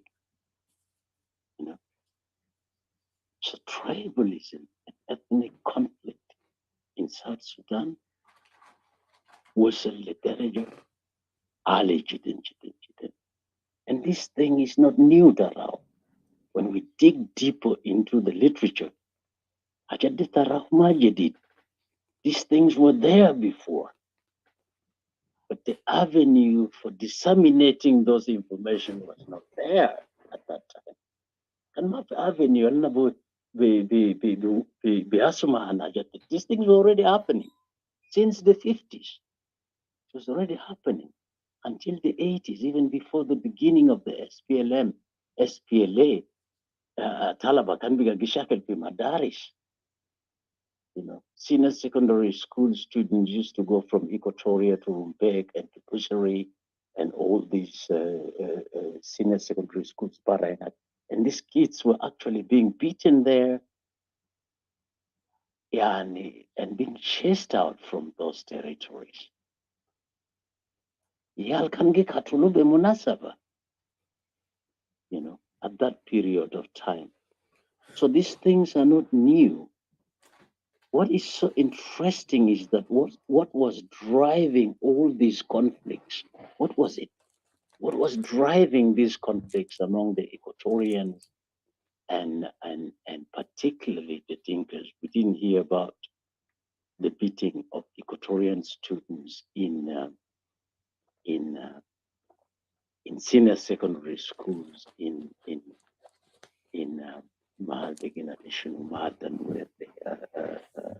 where territories, senior secondary schools, the were territories like Malakal, kan mashakil dinna masma min fawq. But Dugu Equatorians, senior secondary school students, the Baragazal was predominant. Ukalamde fitamaninat inak, you know, I think it was mostly in 82 kan mashakil de kan biga kitir enough demand. But what was the drivers of these problems? Mashakil Girijawara, Girijawara to historical reasons that are. But we didn't know that. We didn't know that. What were the factors that were causing problems between the Dinkas and the Nuers? I mean, and I mean the Dinkas and the Equatorians, and also the Nuers. It goes back to historical times. Some of the factors that can be cited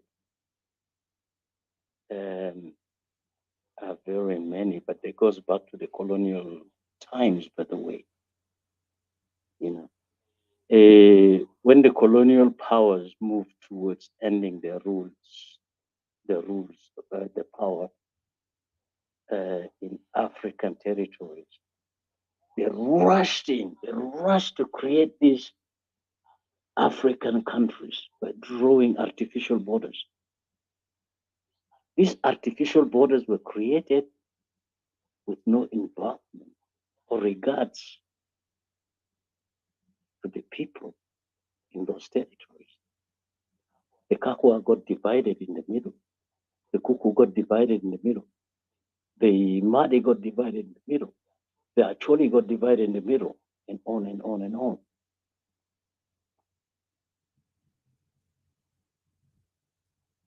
They just divided these territories without regard to the population. You know,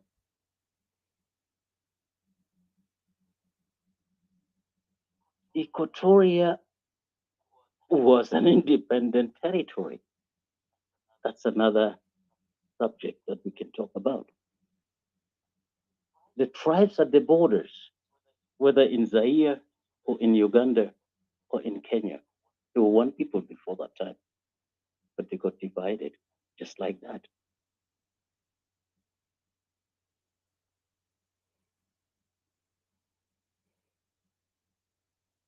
Kalamde Mafisol Guonu Sufogo.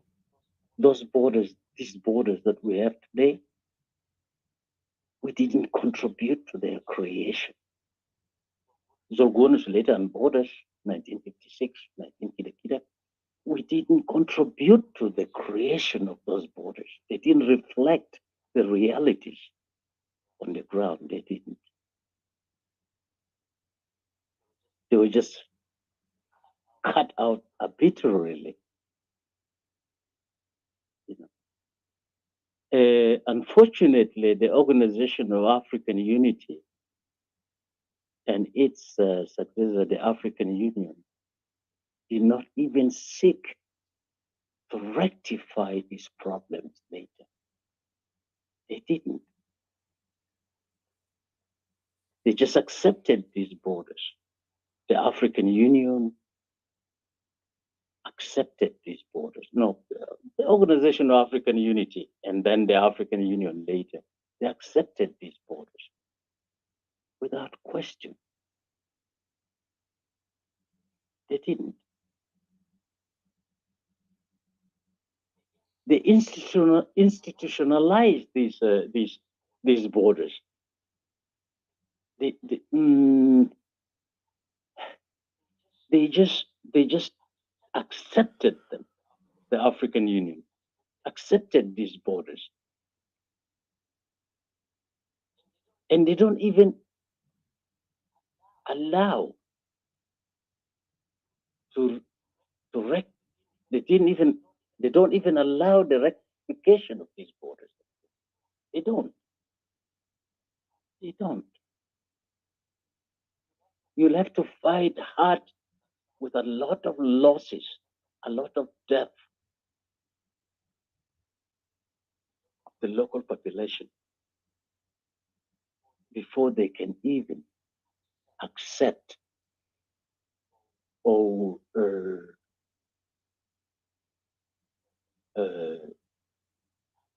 how can I put it?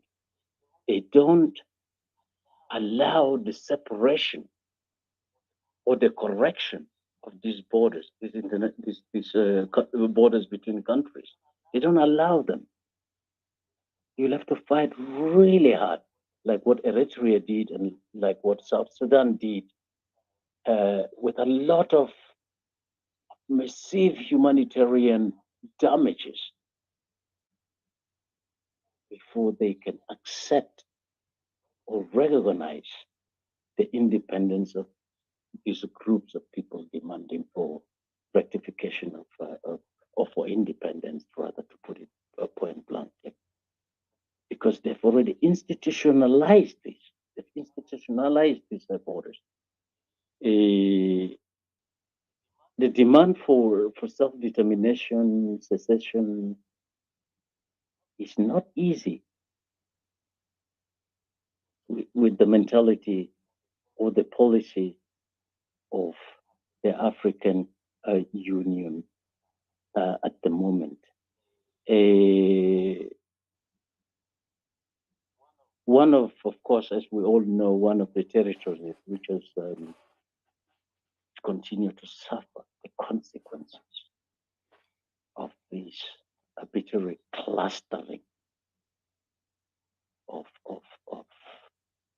people together is the Greater Equatoria region in the Republic of South Sudan.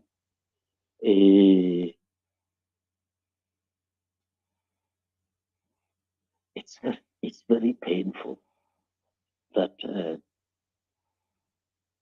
we don't contribute anything in the issues of borders in Africa or in South Sudan generally.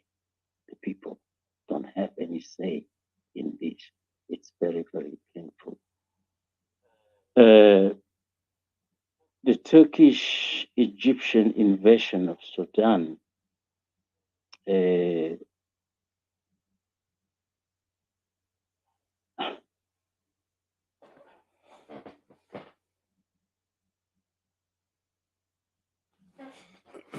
and then the placing of Sir Samuel Becker as the governor,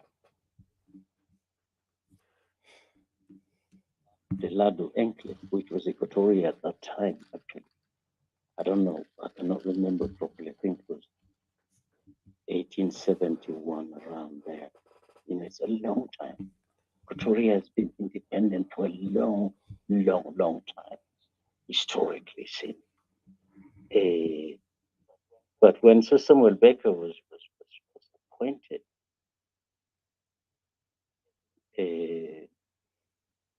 and he changed, not only changed, by the way, he also divided the kingdom into 3 or 4 different sectors. And one sector of Equatoria is now in Zaire, and the other sector is in Uganda. And the other sector of South Sudan, no, sorry, the other sector of Equatoria is actually in South Sudan. A country, people, a group of people, the same people were fragmented into 3. The British took the other halves, and Belgian Congo also took the other. And now we're left destitute, whether in Congo, the Equatorians in Congo are destitute, the Equatorians in Uganda are destitute in northern Uganda, basically. They've never seen peace for a long time, and the Equatorians in South Sudan as well are being subjugated. So when Samuel Becker's period as a governor of Equatoria actually ended, there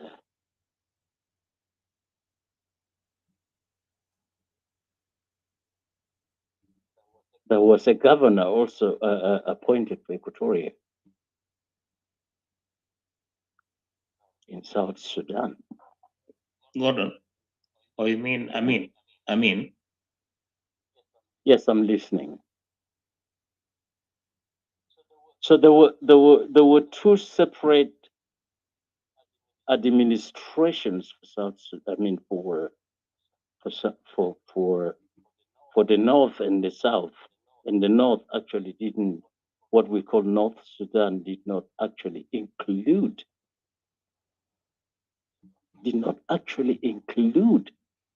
the Dinka territories. There was a discussion of the border, where the border between Equatoria and North Sudan lied, and Upper Nile and all these territories, Dinka territories, were not part of Equatoria. These are facts that we can dive deep into history and verify without doubts. So when the Ottoman Empire disintegrated Equatoria, I don't know, I think that was around 1923. So all the territories that were under the Ottoman Empire, like Sudan and Egypt, particularly Equatoria, that had special consideration, were now became what we know today as Equatoria, and it was now annexed to the north. I could be wrong there, but that could be we could look that up and actually be very clear about it. That's in 1889. It's 1989, right? 1889, yeah, 1889. You know, that was Victoria, Queen Victoria, who had given Kitchener a letter that, you know, when you finish with Sudan and then you go, you know, open this letter.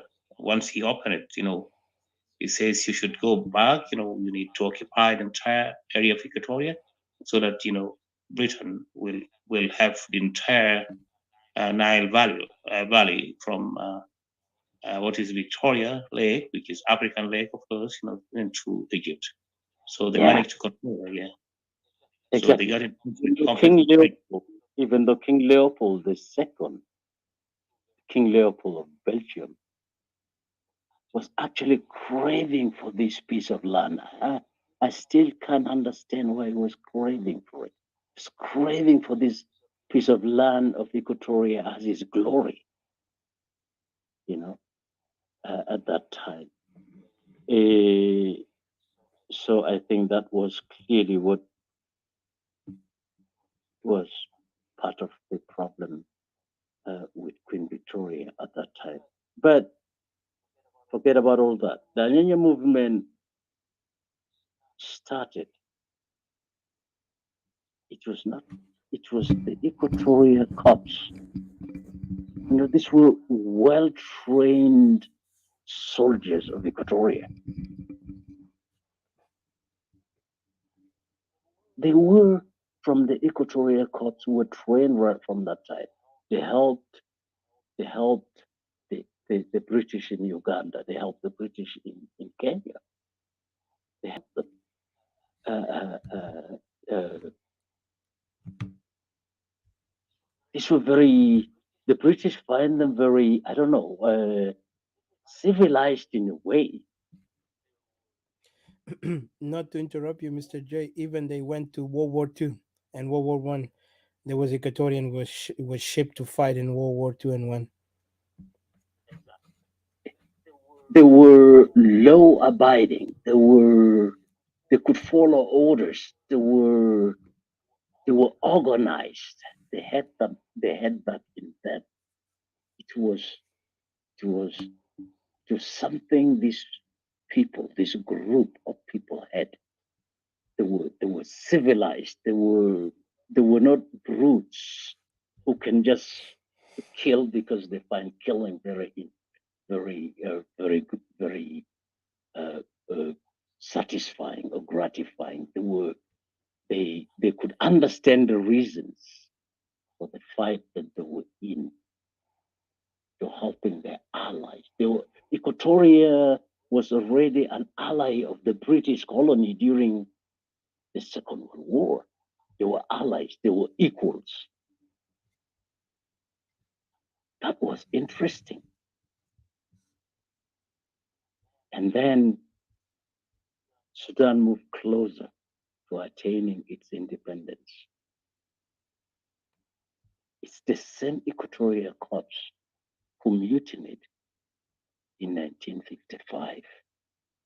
These historical soldiers of Equatoria. It's got nothing but the interest of Equatoria in their hearts. And when I see you kids growing up with Equatoria in your hearts, the welfare of the people, not your own welfare, my own, earning power in a nation that produces oil now. It's about me, it's about my country, it's about my welfare, it's about my self enrichment. I see you kids standing up for the people of Equatoria. I feel very gratified. It's like a continuation of a culture, a continuation of the people, a continuation of the survival of a group of people in their own God's given territories. They're not invading anybody. They're defending and protecting their own survival in their own territories. You're not wrestling somebody's cattle. You're not trying to take grazing grounds from anybody. You're just standing up for yourself. And this, by the way, is what has been missing,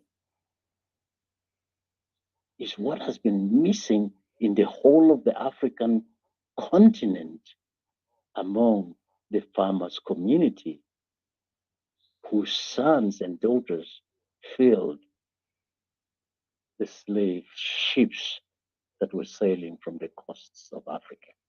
Because mostly the slaves were mostly taken from the farmers' community because we could not protect and defend ourselves with the word or with the gun. We could not talk, we could not speak, we could not reason, we could not articulate our grievances. We could not do that. We couldn't. We just did what they could do. We couldn't say a word. But now that has changed. Now suddenly, Equatorians can protect themselves with the word, which was there right from the beginning. If we go biblically, it was what God used actually to create the world. God didn't use a gun, shoot a nuclear bomb, and then boom, and then there was this, and then God said again, I'm going to shoot another nuclear bomb, boom, and there was that. He used the word to create the universe and the world that we live in today. He said, let there be this, and there was that, and let there be that, and there was this. He used the word. And I'm glad that the Equatorians have grown to an extent that they can use the word to protect and defend themselves. We even haven't gone to a nuclear bomb yet, or anything, or a gun in that matter. We're past that level of human civilization. We were past it. We were past that. We were past that level of using weapons to protect ourselves. We use the word. Even during the Anyanya movement, they showed tremendous democratic and nationalistic point of views. Even when they were discussing about the name,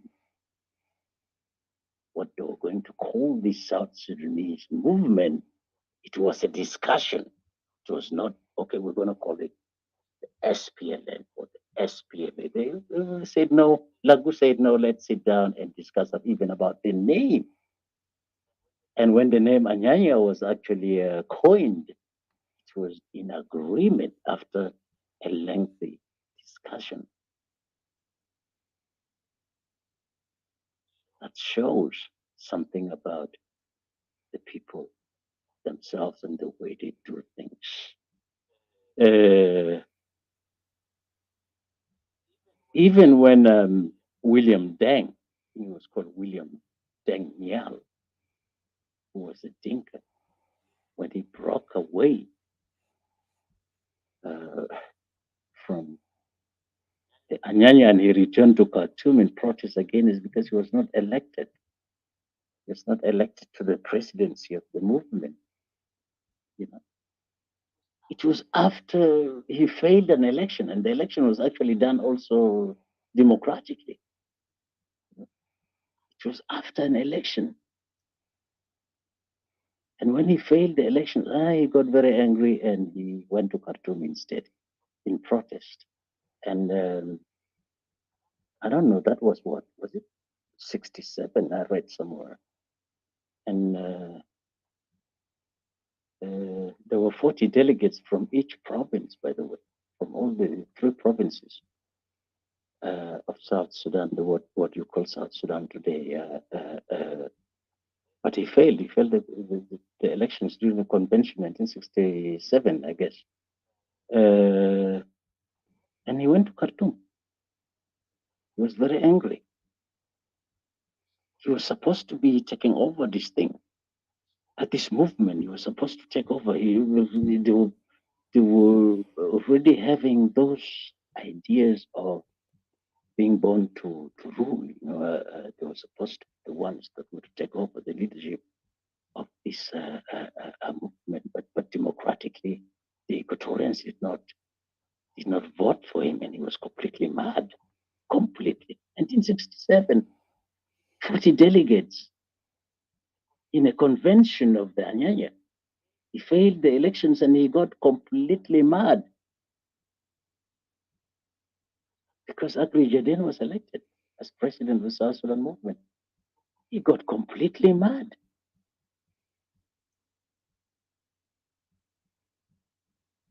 Even though the representation of the three Bahar Ghazal and Upper Nile and Equatoria, the representation was equal. It was equal. It was the same number of representatives from this territory. And agrees that Jardine was elected as president. You know. And when the president elect Agri Jardine even formed a cabinet, the three provinces were evenly represented, and included even personalities like, I think, what was his name, Gordon Murtad. Even a Dinka who campaigned against him also, Murtad also campaigned against Agri Jardine. You know, so Equatoria was all along in all the movement, in all the struggles of the South. Equatorian leadership has been democratic in its ways of doing things, which reflects the character of the Equatorian people in general.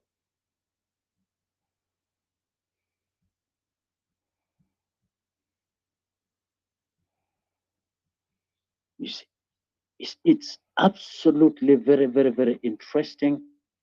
I find it very interesting because it reflects on the attributes of a people, attribute of a community. And you kids need to continue that. You kids need to hold on to that, to your strength. It is your strength, and you need to hold on to it. We're not going to become brutes and go back and become brutes, animals. We're going to continue our quest of becoming better individuals, better human beings, better informed. Also, with regards to our ethical standpoint, we're going to grow on that.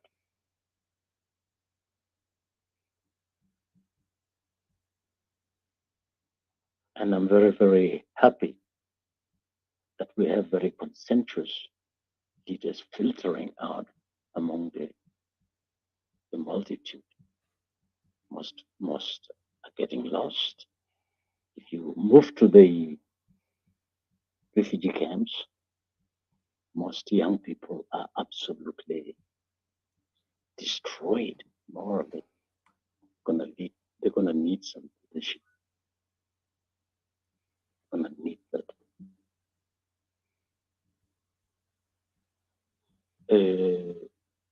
These historical aspects are very interesting and very wide and very deep. But we'll find time, maybe one time, that we can also talk about in detail. Thank you very much. You guys need to stop me when I start talking. Always remember that. Thank you. Thank you. Uh,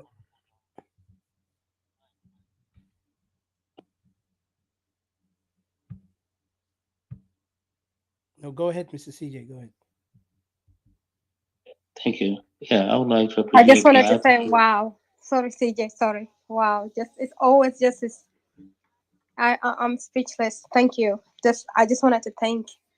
I want to give thanks to Mr. J. Freeman for all the the heart that he had for Equatoria. Thank you so much. Thank you. Thank you.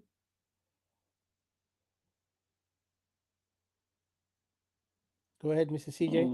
That shows how great we are. I could recall, going through White Nile. It's written by Alan Moorhead. Actually, no, it's wonderful. They even show that Equatoria did manage to host one of them, who was Amin, by then, when they were chased from Khartoum. Remember when Khartoum fell? It was Equatoria who hosts this guy as a refugee. He was almost a refugee under Equatorial territory. So I'm proud. We have guys, with a wonderful history that if we were to go through it, we will come to realizations that we're descendants of the great heroes, the people whom nobody would have ignored. That's why today we're a target. You could see today we're being targeted, by some elements. Uh, so we need to stand firm and work hard, encourage all people to come together so that at least, we prove beyond reasonable doubt what Equatoria is to the world around us. Despite, some of them ignore us, yes. Yet, we do have the capability of doing that, whatever it takes. Thank you. CJ, thank you very much. Conflicts, a conflict is a clash of conflicting ideas, conflicting claims, conflicting opinions. A conflict is a clash between two or more groups. A conflict is a clash of simultaneously but incompatible feelings.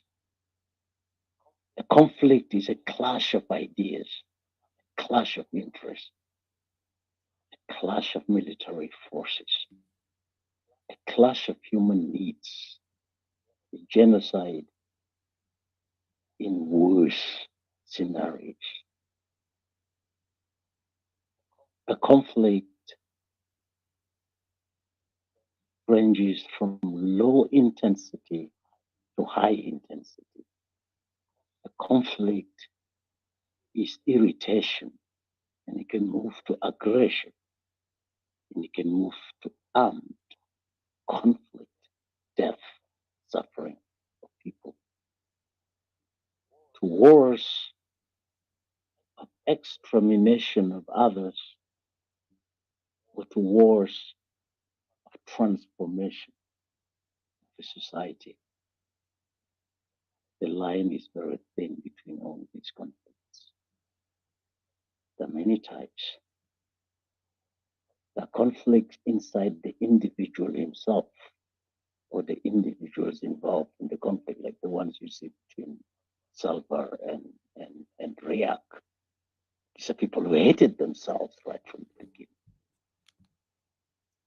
It's individual, but the followers followed along. Normal conflicts are about dilemmas, uncertainties, perplexities,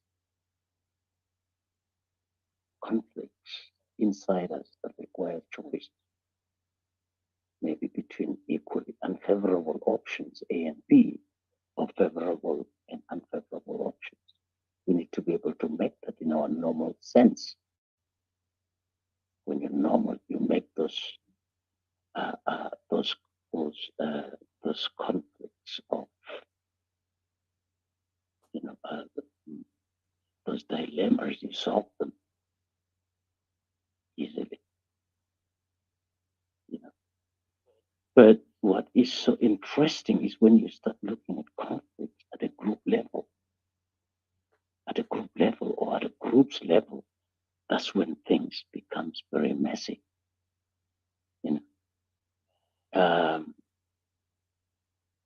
This conflict pertaining to a group, you and me and us, Equatorians together.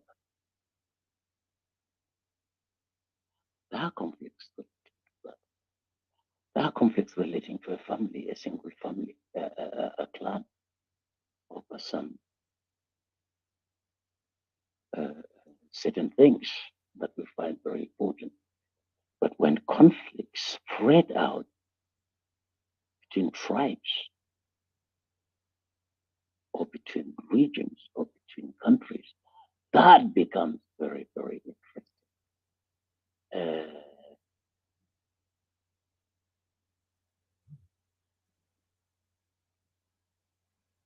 Often we see this in relation to, in a very banal form, we see it in sporting teams. Football teams are playing there. The conflict can arise. Ethnic groups, conflict can arise between nations, conflict can arise between religions, conflicts can arise. This sort of conflicts caused two major world wars. First World War and Second World War. These are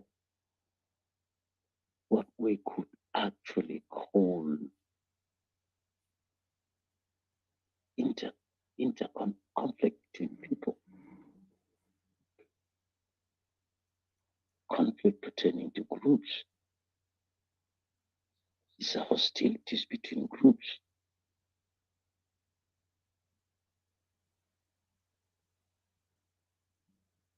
And that's where our conflict actually falls. It's conflict between groups. And the triggers of this conflict are related historically, currently, presently, and who knows, maybe in the future, if we don't have strong institutions that can handle them. One reason is this perceived sense of superiority, whether it's imagined or it's real.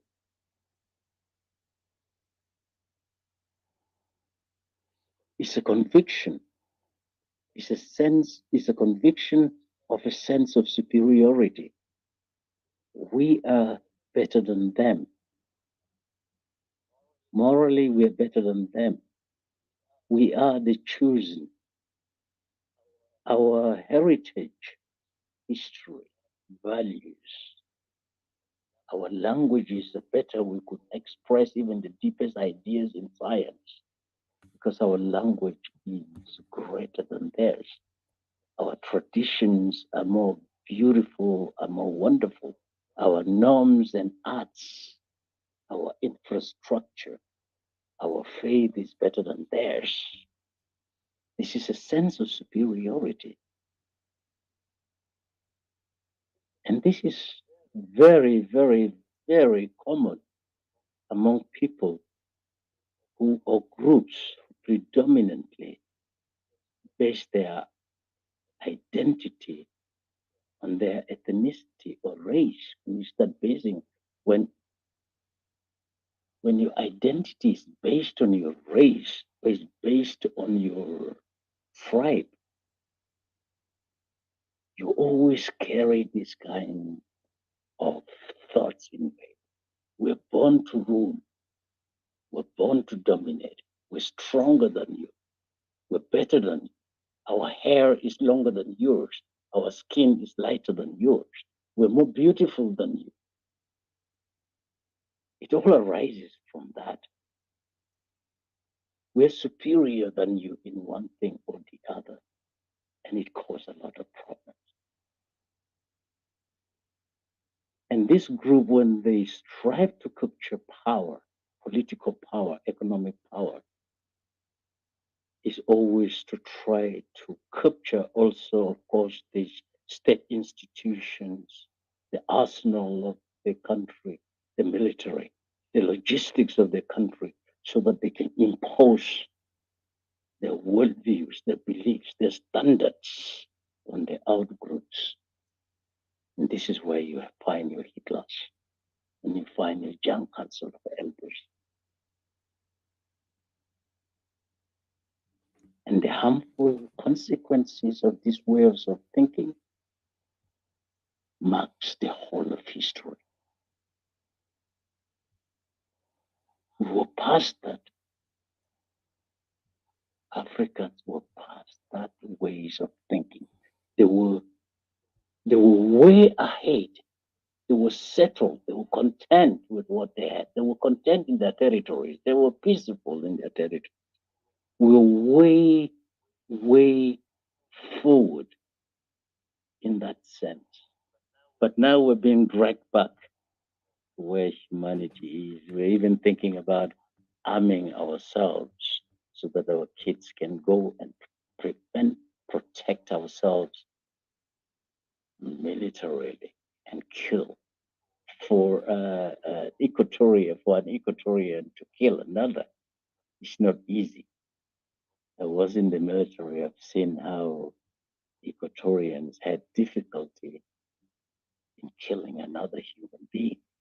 I've seen that with my own eyes because they were not trained to do that. Another one said, we haven't done this in all of my life, and he's 40 years old. I haven't done this. How can I do it? It's not going to be easy. And that's our weakness. But we have to learn to protect ourselves. We have to learn that. Equatoria has to learn that. Another instance, another trigger is injustice. At the individual level, a person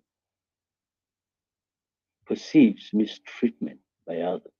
That's from an individual level. But the most interesting part of it is at a group level.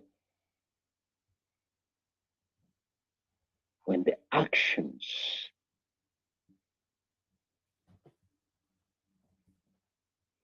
of another person suppresses your own existence or the existence of that group,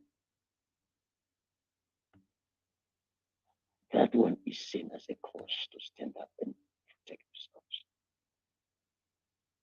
Even though the opposition will always see it as hate, you'll consider it, oh, these people are full of hate. No, it's not. You're standing up for yourself. You're standing up for your own survival.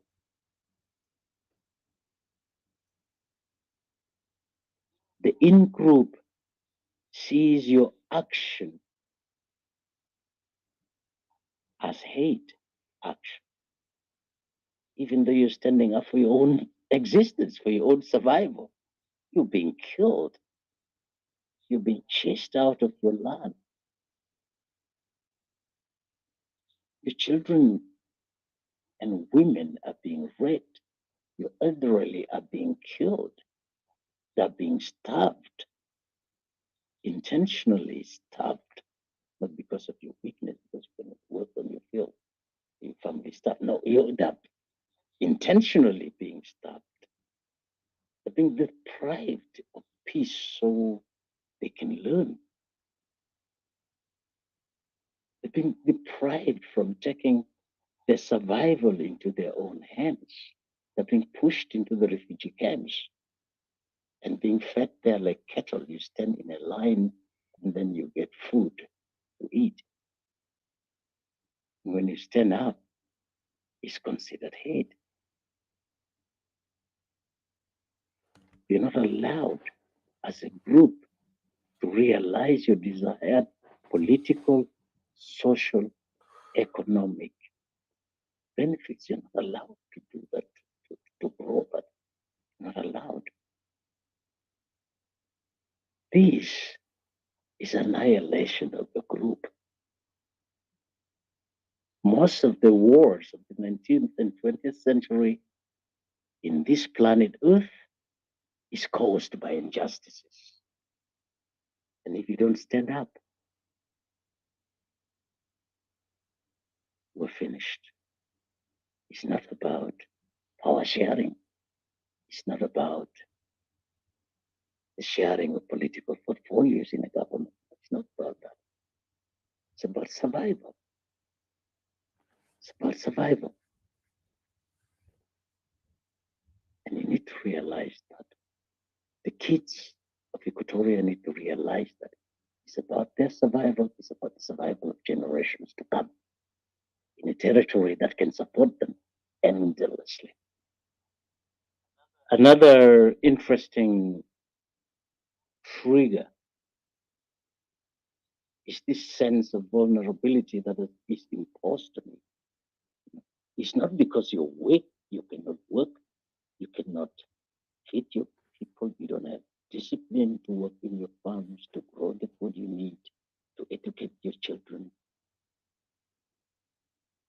to create hospitals and roads that would facilitate your survival, infrastructure, electricity, water, clean water. It's not about that. You can do that, but you're not allowed to do it. You're not allowed to do that because somebody else wants to weaken you. And you're forced to feel this perpetual sense of insecurity, perpetual sense of insecurity. The group become very afraid even of the future. They cannot educate their kids, they cannot feed them, they cannot provide medication. Become fearful even of tomorrow.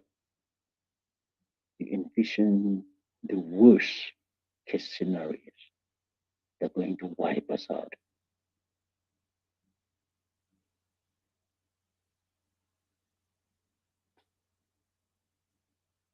And sometimes you develop feeling that we have to do it to them before they do it to us. And that's the same fear shared by the Young Council of Elders. They're afraid of all the crimes they've committed. The Equatorians and all the Nuer and the rest of the tribes are going to unite and they're going to come after us. It was the same feeling in Rwanda, by the way. It was the same feeling in Cambodia in that matter. The in-group becomes so insecure and also so afraid that these guys we've treated so bad are going to come back after us.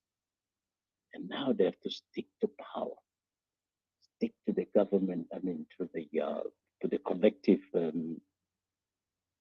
arsenal to protect themselves instead of protecting their own nation. And they use the same logistics against the outgroup. It's what exactly we're saying. Yeah. And lastly is the point of distrust.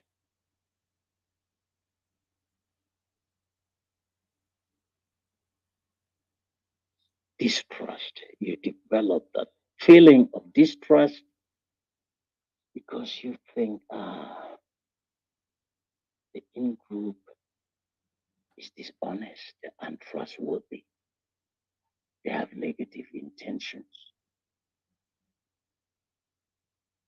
and this collective paranoia, they're out to hurt us. Develop. And that's what you see in South Sudan. They will reach that level.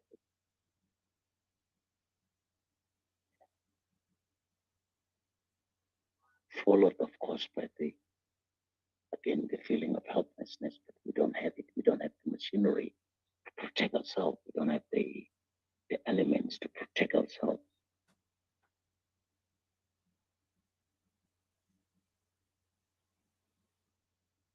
We feel helpless.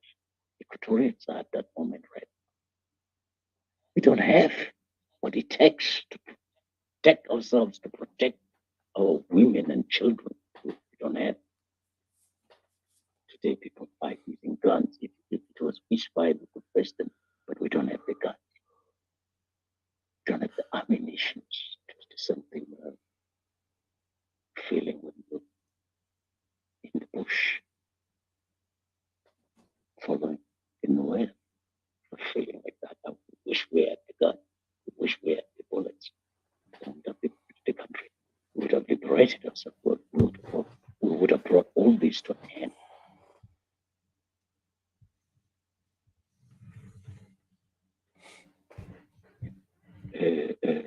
I better end here to see if there's somebody who can come up with something.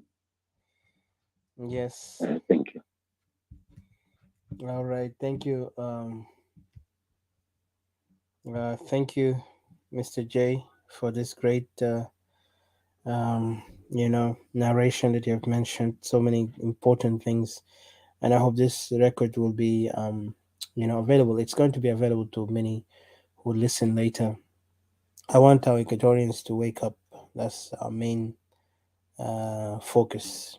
Of course, still some Ecuadorians acting like rebellious chicken, or they want to, uh, you know, play around with their future as if like they know it all, they know best. But if they know best, they would not be in this predicament.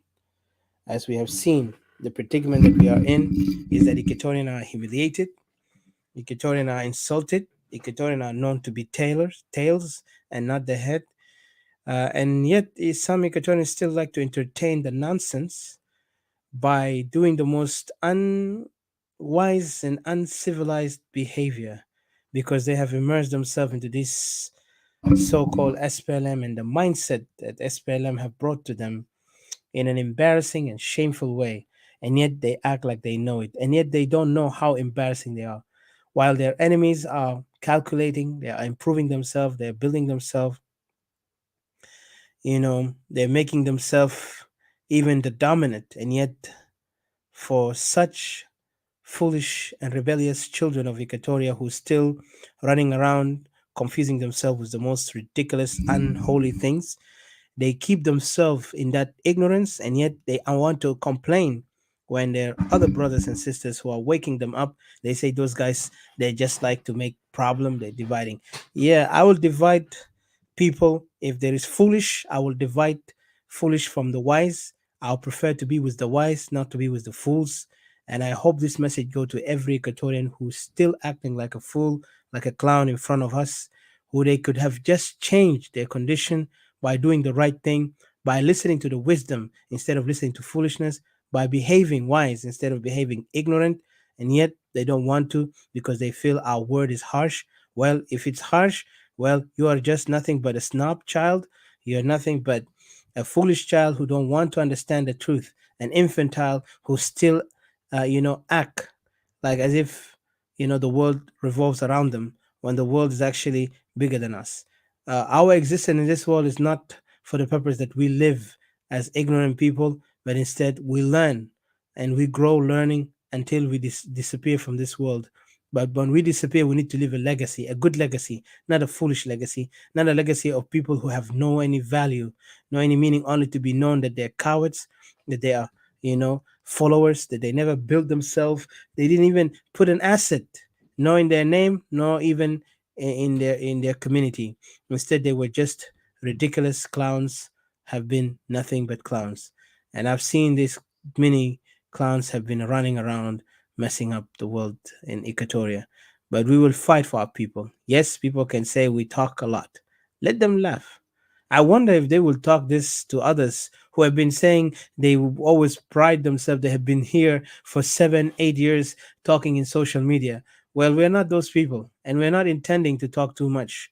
But the time comes when you will see us silent. That means we are doing something dangerous. That even you, the one who is mocking today, will find out your place will be not in Equatoria, because we will judge every person on their deeds, especially the cowards and especially those who are only their interest is to be just followers and clowns because they have destroyed Equatoria.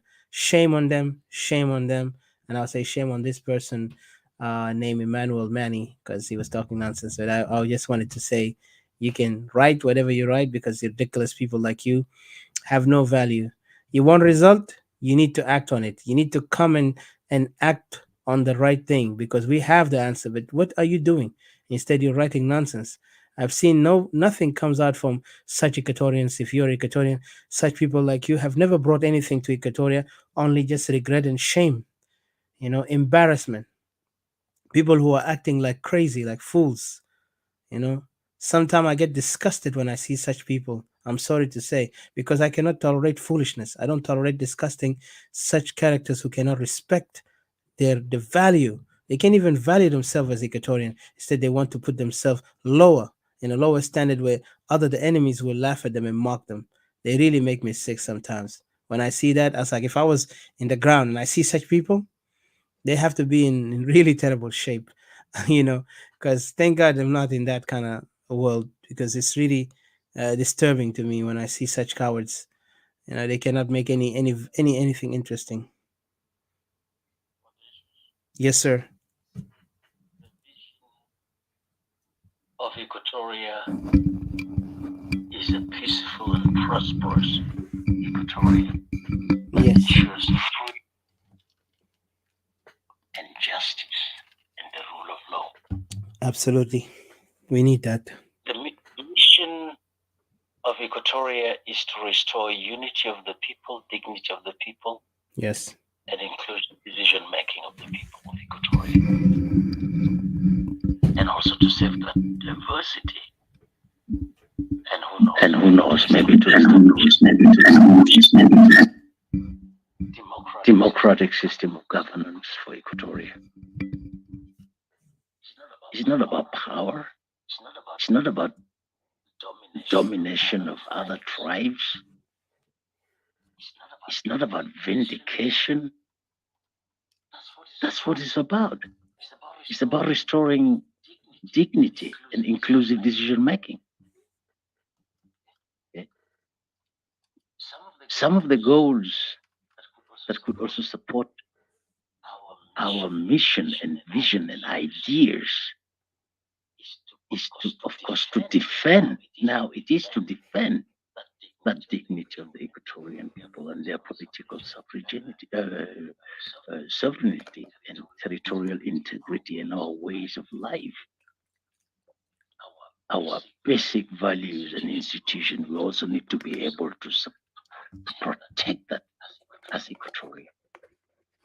And to win that lasting and sustainable peace, we also need to be able to do that without destroying others, without destroying those who agree with us.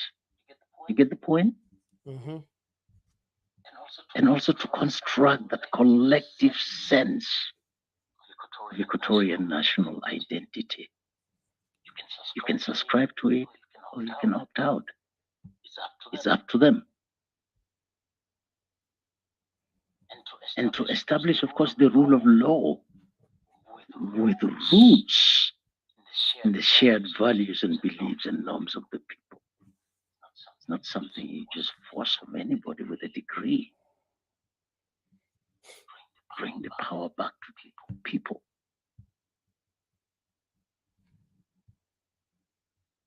You seek political legitimacy through the consent of the people. Very simple. We already have all these aspects inbuilt into our cultures. It's just a matter of practicing them and polishing them and perfecting them so that we can be able to attain a society that's sustainable to our existence as people. And of course, to establish relationship, loyalty, and trust between the people and our defense forces. Now we don't have that.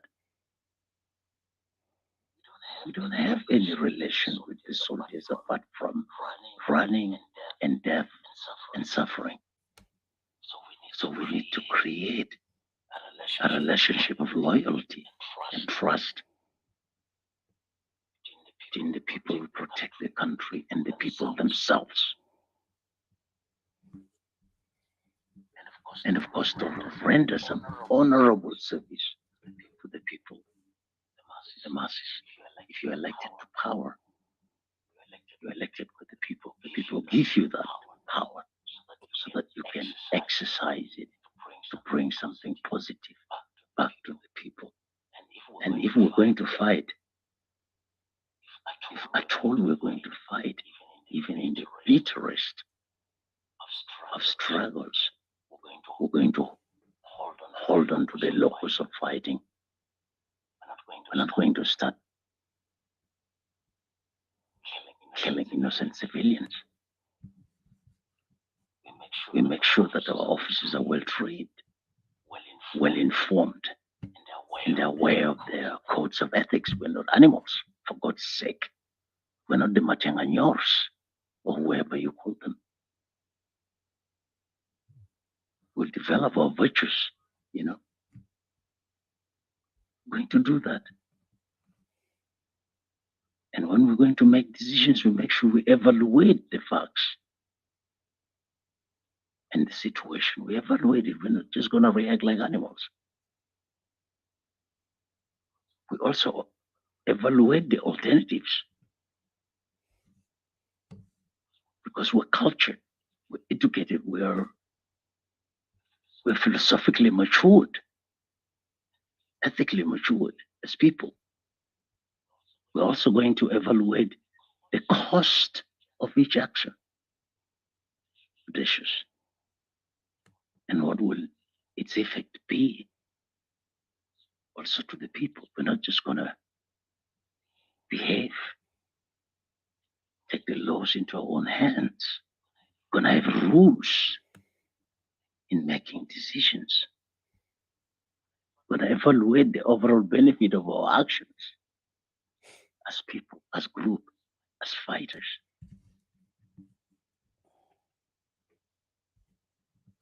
We're going to have ethical principles of honor to actually guide us in all our activities that we do to reach our goals.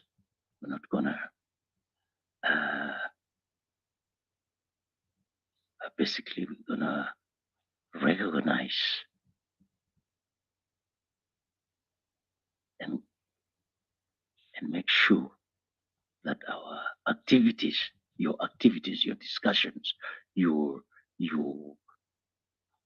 the expression of your grievances, your conduct is moral, is honest, is full of integrity. It creates trust between you and your people.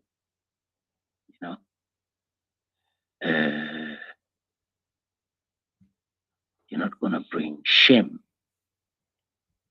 to yourself or to your people or to your country through your activities.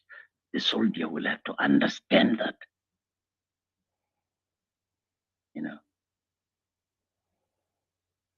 You don't cheat, you don't steal, and you don't tolerate those who do in your midst. We pursue truth, even regardless of personal consequences. You're going to stick to that because that's what is inbuilt in our cultures. It's what we are. It's who we are. It's who we aspire to be, the best of ourselves. We're dedicated to fairness and justice in our activities, in our arguments, in our fights. Even if you're holding a gun, you're not going to lose yourself. We take full responsibility for our actions. And those we are in charge. We're going to honor the brave men and women in our midst. And those who have paid the ultimate price for freedom as well. We're not going to be animals. We're not going to be like animals. Not at all. Never. Thank you. Thank you. Thank you. Thank you, Mr. J. I think today we conclude what we have spoken. There will be a lot. Tomorrow we'll have a topic uh, on which is today actually, but it's going to be on the hidden danger of tribalism in South Sudan.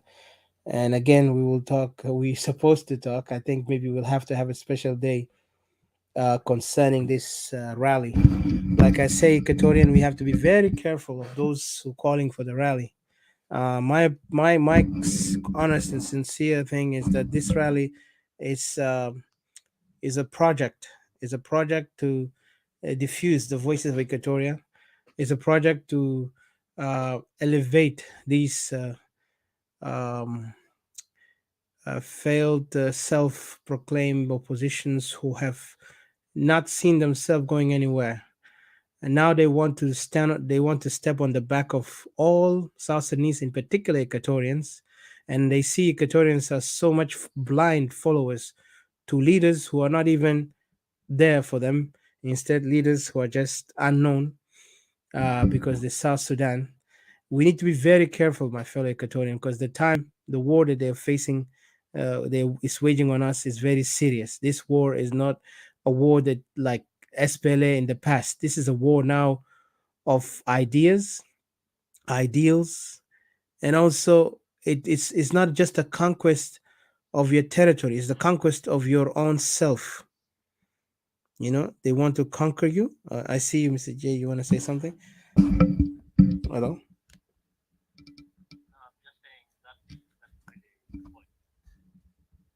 Oh, yes, yes, yes, Didi. Go ahead.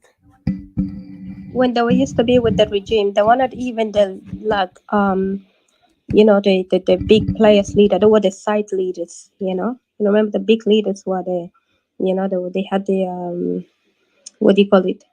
They had the the president, the vice president, and they number them down along the track down the ladder. But these are the wannabe so badly. They wannabe so badly, and then when they realize that they've been used, and also they are the underdogs at the same time. Yeah, the underdogs that they wanted to overtake from down, but then using people as collateral damages, just as some of them have used the Nuer in 2013 as collateral damage. Now they want to use Equatoria. They've used Equatoria last time in the first protest, and Equatorians ended up in Blue House, and they're not never been out, or I don't know if they're out now. Blue House, when people go in, you don't make it out, easily. So now they're coming round two for Equatorians again. So to victimize, around this time, Equatorians have been pushed so hard to be the forefront of the fight. They've been bullied. And these people have even used Ochang in multiple times to come and bully Equatoria, while one of the leaders of these people, of this group, were up there with Ochang and letting Ochang insulting Equatorians to be the forefront of the war, you know, casting Equatorian that cursing out on Equatorian, the Jabanin, the cowards and stuff like that.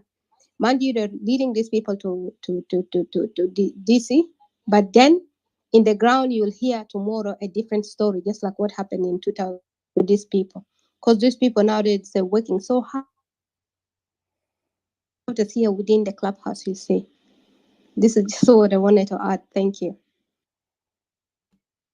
Okay. Um. Hold on. Sorry. Thank you. Thank you, Didi. It's true. So I said the Equatorian we have to open our eyes clearly. This DC game is a game. They're playing on us right now. If you want us to really rise our potential, we Equatorian need to come up with our own programs. Right now, this country has become divided into many territories. Let's be honest. Like you see the politics. Siyasa if we look at these politicians today, most of them are playing for their own self-interest and also for their tribal interest. They are not playing for Equatorians. They see Equatoria as a problem. They see Equatoria as an issue. We have seen time and time again, they always undermine Equatorial until Equatorian begin to talk about themselves and their suffering. Then they felt kind of like not remorse, but they felt challenged because Equatorians always telling them, "You guys not even speak about it. You don't even consider us like we are part of this nation." So they begin to play this game of, oh yeah, every time if you notice in their topic, always they will bring Equatoria, if not Equatoria separatists, but Equatoria in general, for one reason is that Equatoria to kind of like soften the hearts of some other Equatorian who have noticed they're wrong, you know. يعني بيحاولوا يبلبسونا. They want to play emotional game where they will try to use the word Equatorial, almost like in America back during the September 11, the attack on September 11. Every politician, a crooked politician, when they want to make uh, a strong message to the people, if they see the people are not getting buying their politics, then they will try to use this game of September 11 just to make every American to feel so sympathetic and patriotic in the same time that these politicians understand our pain because so many people lost their lives at that day. In particular, it was 3,000 American life were lost. So September 11 became a slogan for crooked politicians just to gain their way into the hearts and minds of many civilians who are gullible enough to fall for any rhetoric come from politicians. And that's why I said we Equatorians need to be very careful. Just because they mention our Equatorian people does not mean they actually respect us or admire us or love us, because what they do is they actually using our emotional gain. When they get us emotionally, then they trick us. If they don't get us mentally, as how to outwit us, because this is about the wits, you know, the battle of the wits. That mean يعني بيقولوا لعبة العقول if I'm not mistaken على أساس عاوزين يشوفوا الدهاء بتاعنا وين. And then if they see us, we're very easy susceptible، يعني احنا ضعيفين الشخصية، وبنقع في اي بس كلام بيجي منهم بالعاطفة، automatically احنا بنكون خسرانين. And this is what they're doing, they're playing. And before they used to call us لما جينا في كلاب هاوس ذاته، ولما قاعد نتكلم في لايف ده، عشان هم عاوزين undermine us، عاوزين يهينونا يعني كإهانة. بيقول لنا انتوا عاطفيين، انتوا الاستوائيين الانفصاليين، انتوا عاطفيين، you are very emotional people. Just imagine the language. And then also they use the language، قال يا اخي خواجه ما بيجيب لكم حريه، ما بيجيب لكم حل. Now why are they going to DC then? Why are they really running out there promoting this? If they know that white men cannot bring the solution, why they go and fight for themselves? Why they go and take their own sons? You know, they go in the battlefield like they always promote themselves, Dubat, Generalat, all these generals and all these academics. Let them go in the battlefield and see the ugliness of battlefield. لكنهم بيشيلوا يا الغلابة. They will take the poor kids, those who have no hope, those who really have lost everything, and out of anger they feel like it's now time for them to take action. And they feel like they put their trust, of course, on these those hypocrites who are now using the slogan, you know, we are, you know, all these slogans that they come up politically, and they're using those kids, and then they don't see any change. And then they want to tell us, you know, we shall overcome with you know, coming together, let's unite so we can remove the regime. You cannot, I cannot unite with a fox, I cannot unite with a wolf, I cannot unite with a hyena, because those are the you know, the challenge in the country, and they were the part of the same regime. Remember, the Didi mentioned those were the same people who have lived and thrived in the regime. They ate well, they lived well, until Naman Khalas al honeymoon over. Everybody began to jump out of the ship like rats, like I say, and then they begin to act like, oh, هم بقى بblame Salva Kiir يا قد السفينة، وكلهم هم rats جايين يجدوا السفينة ده كان في نفس الوقت. So what I'm saying, we have to be very careful of these people. For us Equatorians, we are the one who are going to maintain our own position. This time they need to know and respect us before they come up with any program and tell us like Equatoria just follow. هسه هم بيشيلوا puppet the Equatorians عشان يعملوا يقولوا يا اخي ما program ده بتاع ما هم عملوا نفس الشيء في concern citizens for change. يا هو انت كان لاحظت كل leadership بتاعهم كله from the same tribe. And yet the manuma gonna challenge them, they wanted to say no, I didn't fogo Equatorial. When it our leadership, it took the decision, the authority, and the commanding all these things. You even planned when this regime removed, how can you guys be in power? Plus, also to command you get to support the Jin Council. So concerned citizen for change, Auragum kam mahruk. Their paper was burned already. They were already been an open book, and they still have the audacity to come up with arrogance and say that they know better. And then also, like, trust me, there is a lot of comedy with these politicians that sometimes I laugh out of being sad from seeing how pathetic they are playing the game. And then they want to tell us we don't know better than ourselves. We have been silent for all these years. We never spoke anything until we saw our people are being challenged, until we saw that our people are threatened by from existence. So we are not going to let any more game of manipulation and tactic that is going to say, oh, let's go out there and protest, and then the world will see. Yeah, the world will see, because you guys are coming as political party but hiding behind the people. نفس حركات Hezbollah, like those Hezbollah and those terrorists. Because I remember the time when they were fighting those terrorists, they will bring the people as a human shield. Today you are the human shield, political human shield. So أي زول بيمشي في مظاهرات ده وبيفول for it. وأنا بقول لإيكاتوريان, forget the others. If they want to go, that's their own people. They can go for it because they're supporting their leaders. and they will follow their leaders blindly. But for us Equatorian, we need to really take heart and not go out there in that protest, because when we cried as Equatorian, these people are not even supportive, and they never even support Equatorial land to be free. They still want to live there. They want to say that the land belongs to the people, and we need federalism, freedom of movement. No, no, no, no. Right now, federalism kuna talabna da, we don't need it. We just need our land. We need our independence. This is the maximum thing we're going for. We're not going to tolerate. No, we're going to give up on that. Fashion Kida Equatorian, we will talk about it later, and we're going to continue to talk about it and preach about it.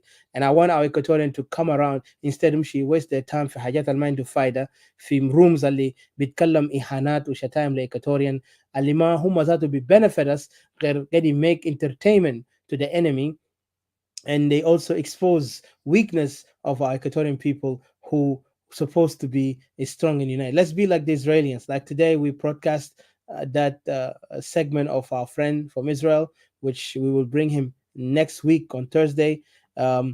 He's talking about how Israel overcame. Even there is a time Israel went to a civil war, but they managed not to get it into that extent.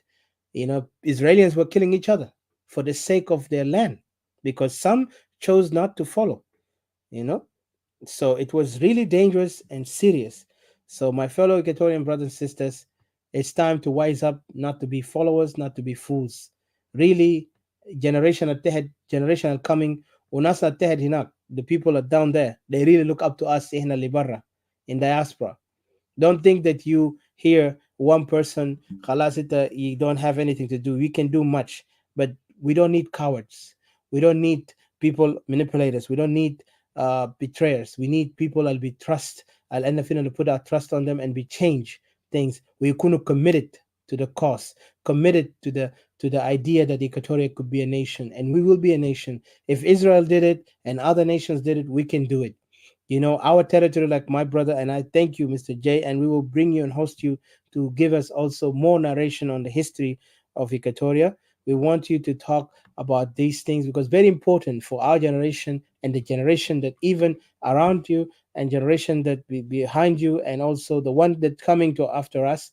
We need them to know the extent of our misery, of where did it start, where and how, and what can we do as a society, because we now, the generation today, we are working hard to make sure that Equatoria become free. Yes, some people will mock us, some people will laugh at us, some people say, "Nagan nitkallam katir." Let them laugh.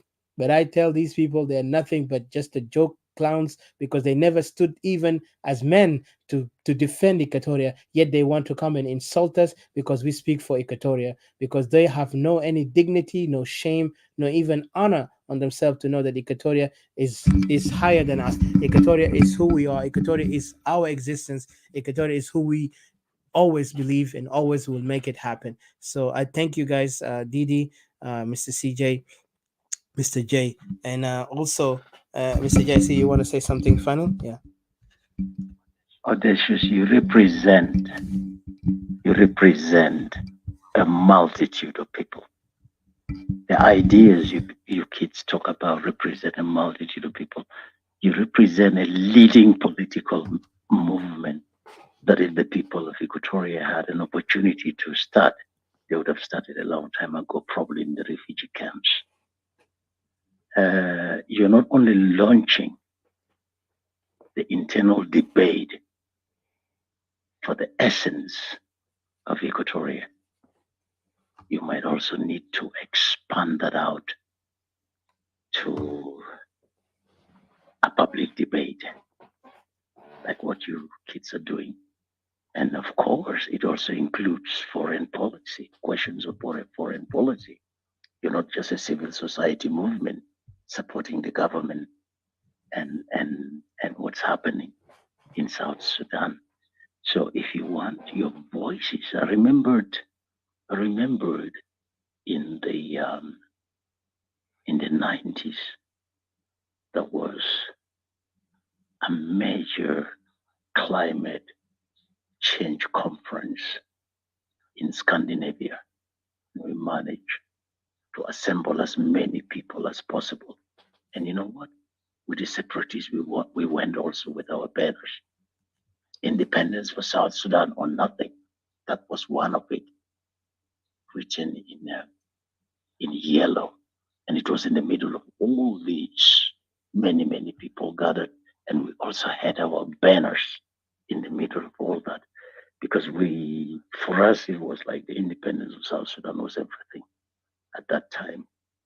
And we wanted to show to the world, we wanted to show to all the governments, to all the transnational corporation, the transnational capitalists, the international organizations, the World Trade Organization, the international non-government organization, the Amnesty International, news channels, social movement on that day. We had to be among them, raising our banners. It was an opportunity for us.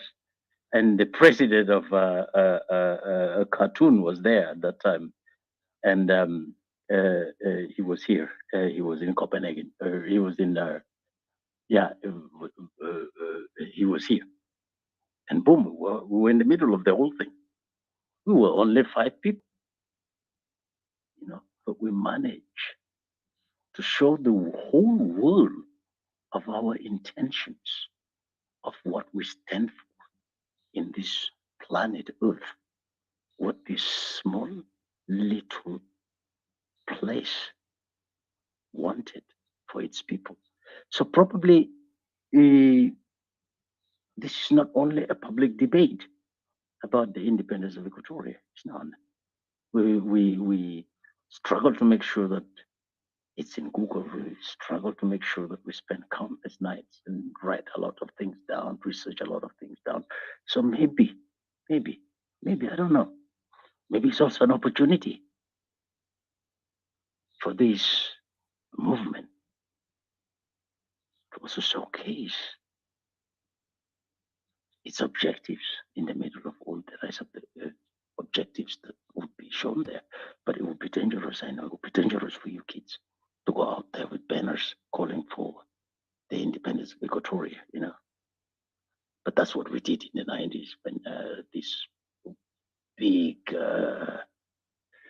this huge circus on climate change.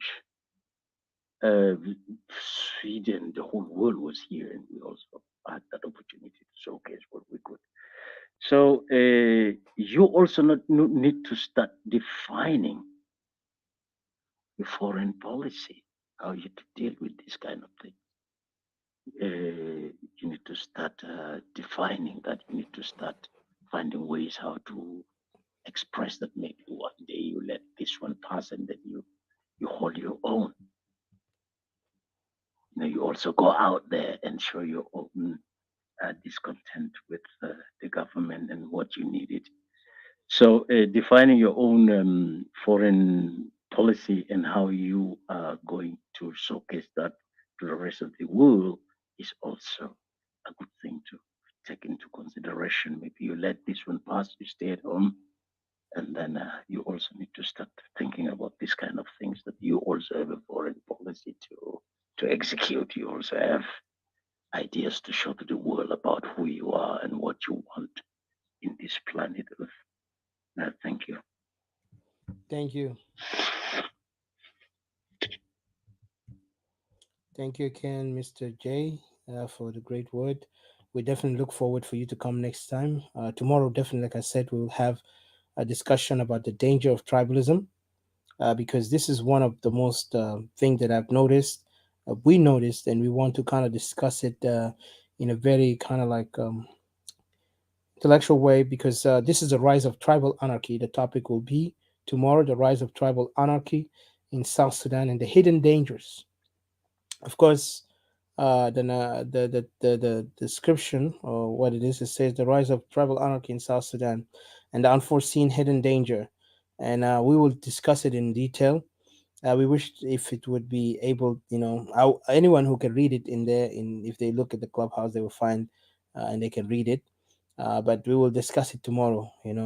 The rise of tribal anarchy in South Sudan and the unforeseen hidden danger. Of course, this thing also relate in particular to what's going on right now that is going to involve Equatoria if Equatoria did not pay attention and take heed on the danger that to come, because some of those tribal mindset groups are trying to make Equatoria to also be like them in the coming future, to fight like them, to think like them, and become groups of only selfish tribalistic mindset that we cannot evade, because we don't see ourselves as a tribe, we see ourselves as people of one family. Great Equatoria is not tribalist in mindset. Great Equatorian are one community who take pride on that, and we will continue. If the enemy tries or dares, if we see even our enemies using our brothers who are weak-minded, who are collaborative, and what they call them traitors, trust me, traitors must be stopped by any means necessary, because we cannot allow such enemies to ruin our existence, to ruin the future that we are building. We're trying to build a future that our ancestors have kept for us for years.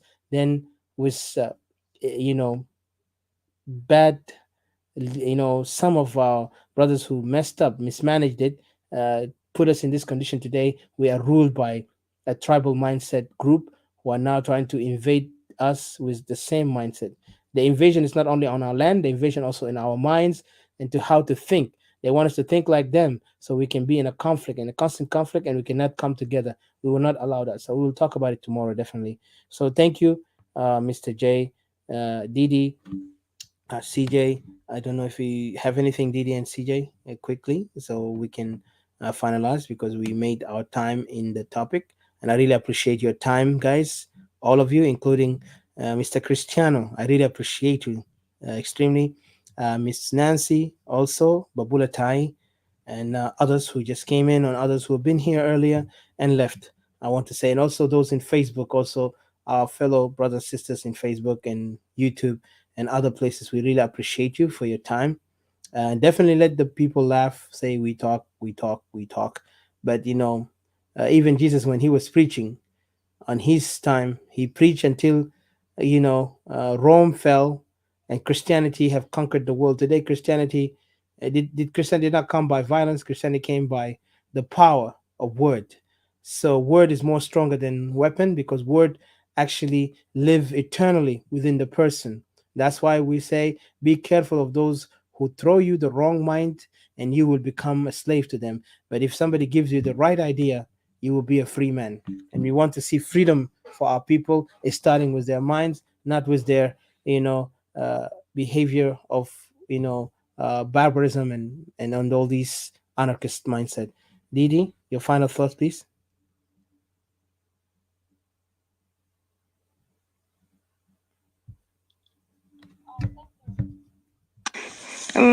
We I'm glad that we've come out and we made this analysis, and we're now at our final.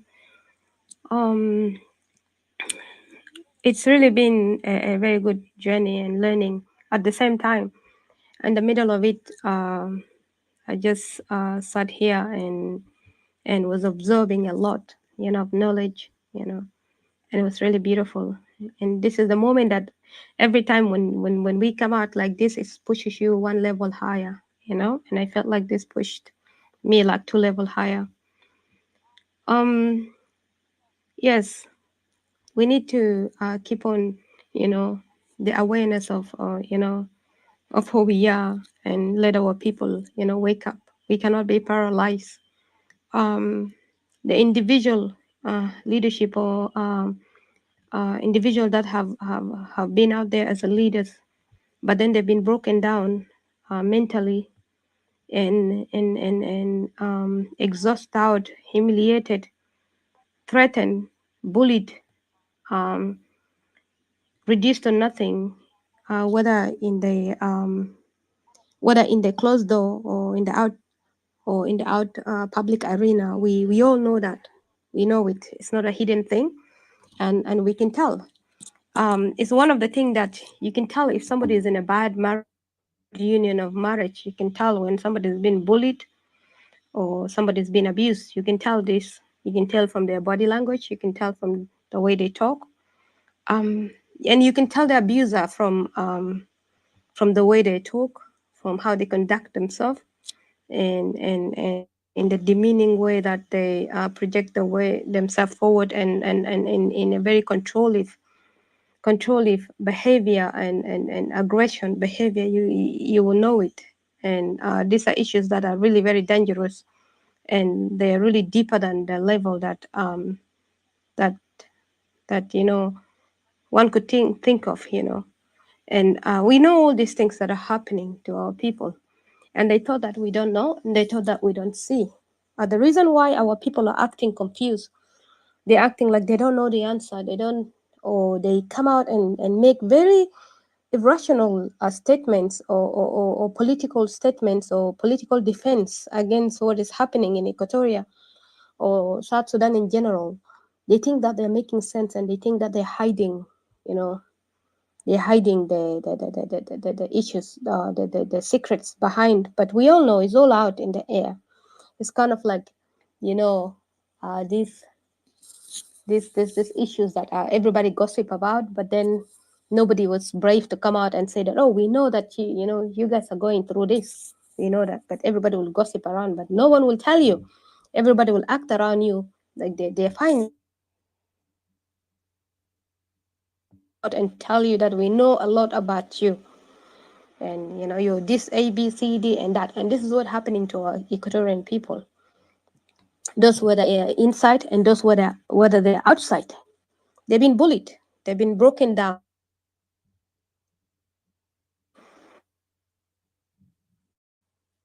committed in pretending that they're fighting in freeing, You have issues in internet, Didi. been blackmailed by the things that they have said and been recorded, and then they were blackmailed and embarrassed in front. Most dangerous part that Equatoria is going on, you know, knowing the guilt within us of the things that we have partaken in, the consequence of the very enemy that is against us.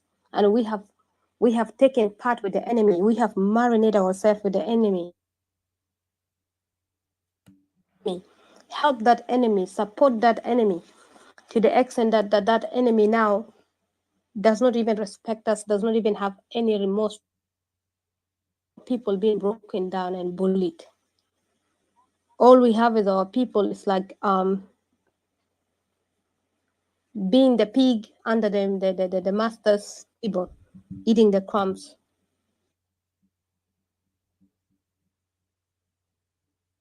Of Equatorian is almost like embarrassing, just embarrassing us. And I wish that they could just step away, don't do anything. Don't do anything, because at the moment I've seen a lot of people not even helping the case of Equatorial, more worse even. They're not helping.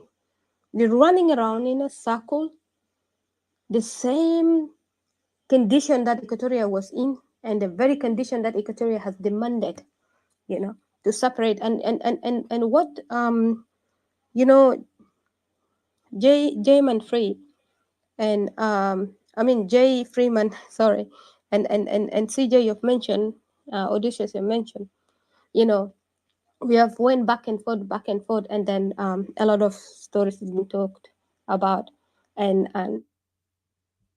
in the days when Equatoria was fighting in the days of Anyanya, you know, um, we have seen, when we talk about Anyanya, of course, the leaders that started it are Equatorians, okay? Anyanya is not a separation, that's of Equatoria. One thing that people need to know, that if I'm wrong, somebody me. Anyanya, Your Southern voice is Sudan people, cutting. which were Abis, all the Southern Sudan. It's not a separation. That's one thing people need to know. So Anyanya was standing out for all the people, all the South Sudan, including all the people from the two region were there. People from Bahar al Ghazal. So when they were there, they did not do what the SPLA was doing. the intellect of an Equatorian and the intelligence of Equatoria, that knowing that somebody is marginalizing you, somebody is treating you wrong, and then they begin to protect the rest even. They form a movement. What happened to the rest? Do they care about that is even divided?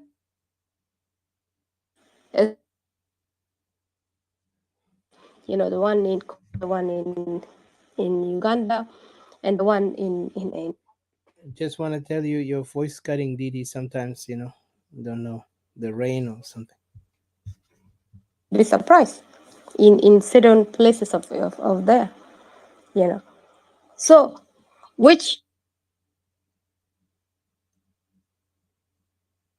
really working hard day and night, if they're not really still being backpaid by those people who have destroyed Equatoria to keep on going this marginalization that they're doing, just in do everything in their power so that Equatoria do not assemble back. So I just wanted to say that the Anyanya and the SPLM is really a huge big gap.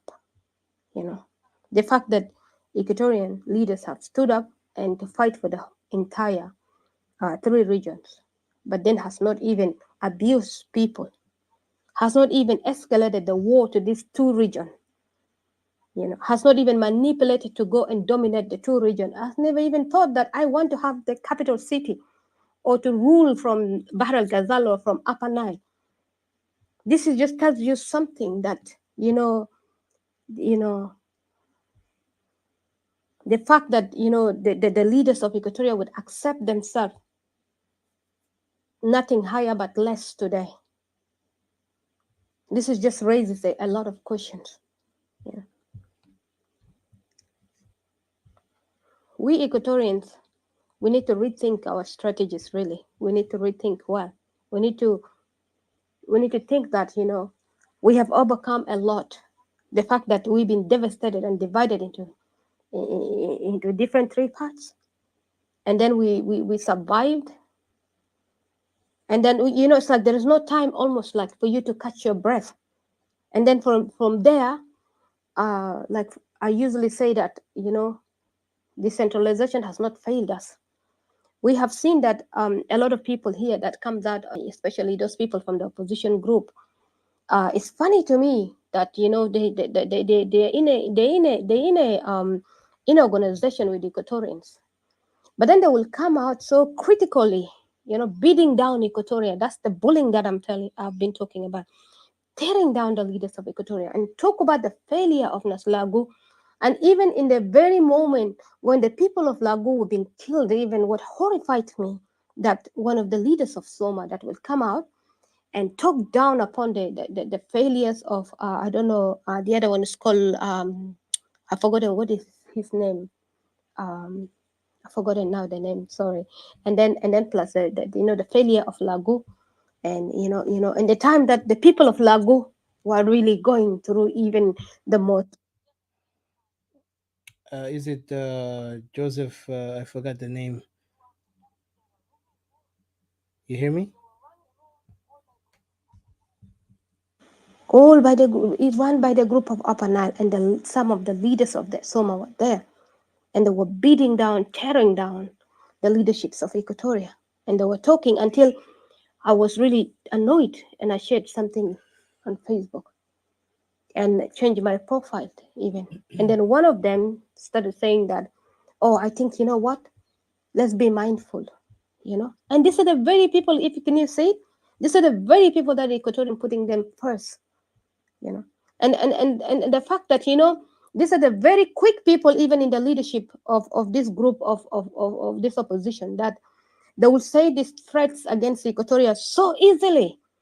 When they hear us talking about self-determination, they will get agitated, and they will say things like, if Equatoria is separated, they will all come against Equatoria. But this, do you see this? You see this? I always ask, these people, they have no purpose on this earth. They have no dignity. Like, these people go to school but learn nothing. They are not content with themselves. They act like leaders, but they are not leaders. That's why I usually use the words like this. I say that If their fathers, if their grandfathers and their fathers and their grandmothers and mothers have done nothing in their life, have never accomplished anything to advance their places or their regions, then what do you expect from such collateral damages? What do you expect from a group of thugs, group of thieves, group of con artists that con people with words? And when they see that they lost the plot, then they begin to threaten you. What do you expect a union with such people? As somebody that threatens you to force you in a union by force. And then yet that person is not even able to go home and build his home. He wants to sit in your face. He wants to sit in your home. He wants to be in your place. He wants to allow your people to be displaced. And he's moving in, you see? And this is what is really killing me. The very people in this opposition will come out and brag about, I have properties in Juba. I have 3 properties, 4 properties, 2 properties in Juba. These are the very people robbing us on our face while we are mourning, while we are suffering. They have no plans for their people. That's why I always ask Equatoria, if somebody cannot free their people from the camp, cannot free their kings, somebody will boast and beat their chest, in just foul languages, okay, just talking, but cannot walk the walk. This person is empty. Why can I believe this person that I have never seen an example from them? They have never sustained peace in their home, neither their grandfathers, neither their fathers. They have never sustained anything, no grounds, to the shame that when South Sudan has achieved its secession from Sudan, nowhere was found to be a capital city, not good enough. This empty heads, no dignity, but they want to act like they are people. You wouldn't be nothing to me until you build your home, until you can maintain peace in your place, until the things you've been talking about, until the very things that your fathers have been talking about, you have accomplished it in your home. You're not coming to my ready home, to the foundation that my forefathers have established. You have no dignity to me. You are nobody to me, and I'll never respect you. I'll never see you as a leader. I'll never refer to you as anything, because you're a nobody to me. You can only run around those who you have broken down. They can bow before you, but not me. Not me. Because I am born at work. I'm not born in the era of the darkness. You will tangle your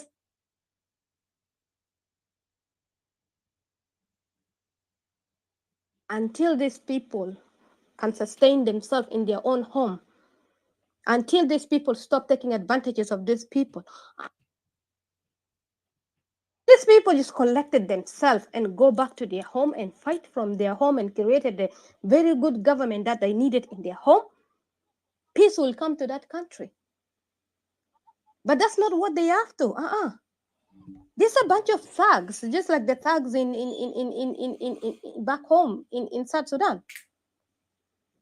If you hear them talking, they talk about themselves, how pitiful they are, how they've been beaten up, how they've been arrested, how they then from there they release them. Then the people around them in the circle that they were arrested all got killed. They all die. But you keep being alive.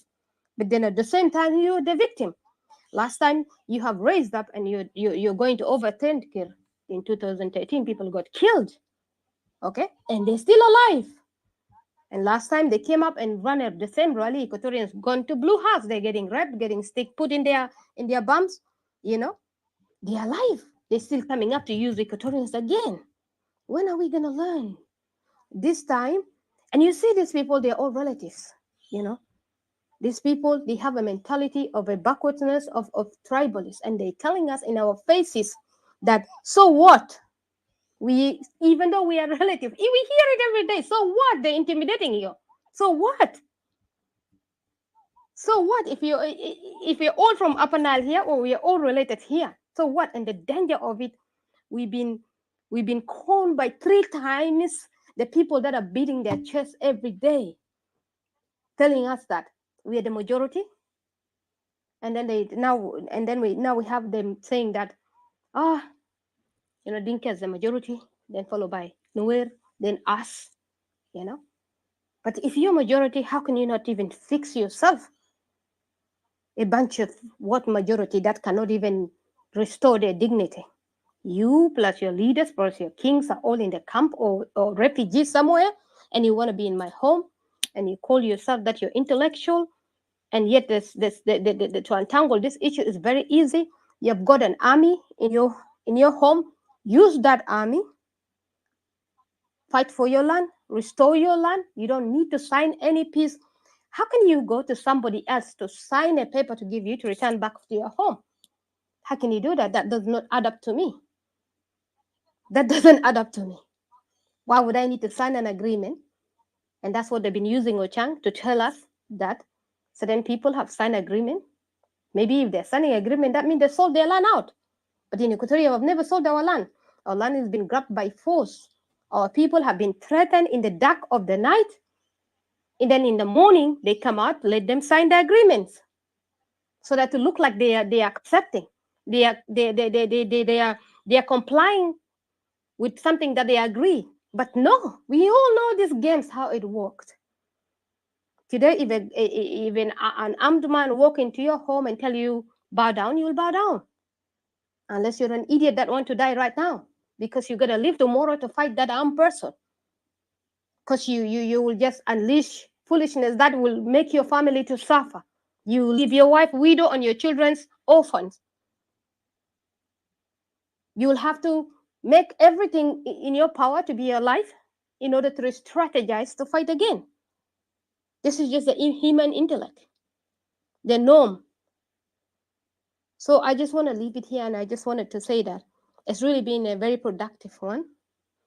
And for the people that kept saying that too much talking, and this brother that wrote out there that said just too much talking, but there's nothing to be done in order to remove.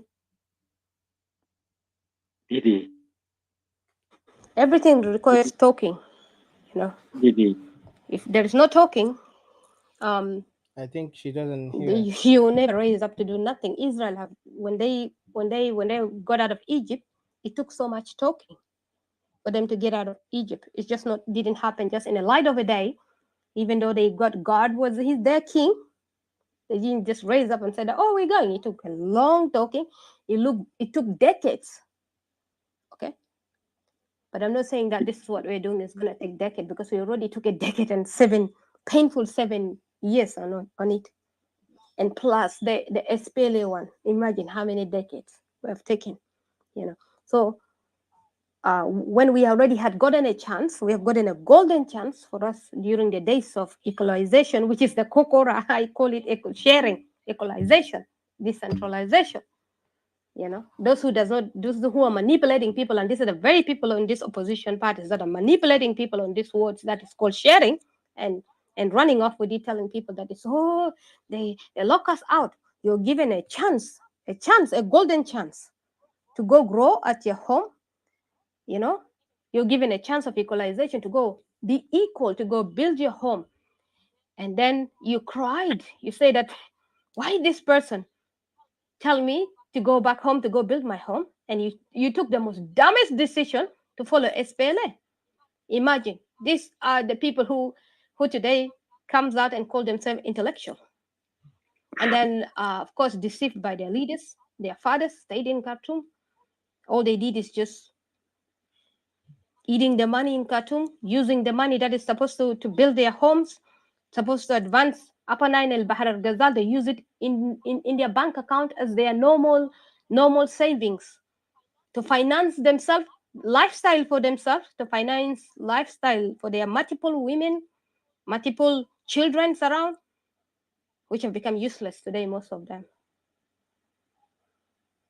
Become cons like them, very con like them, and they try to con people again.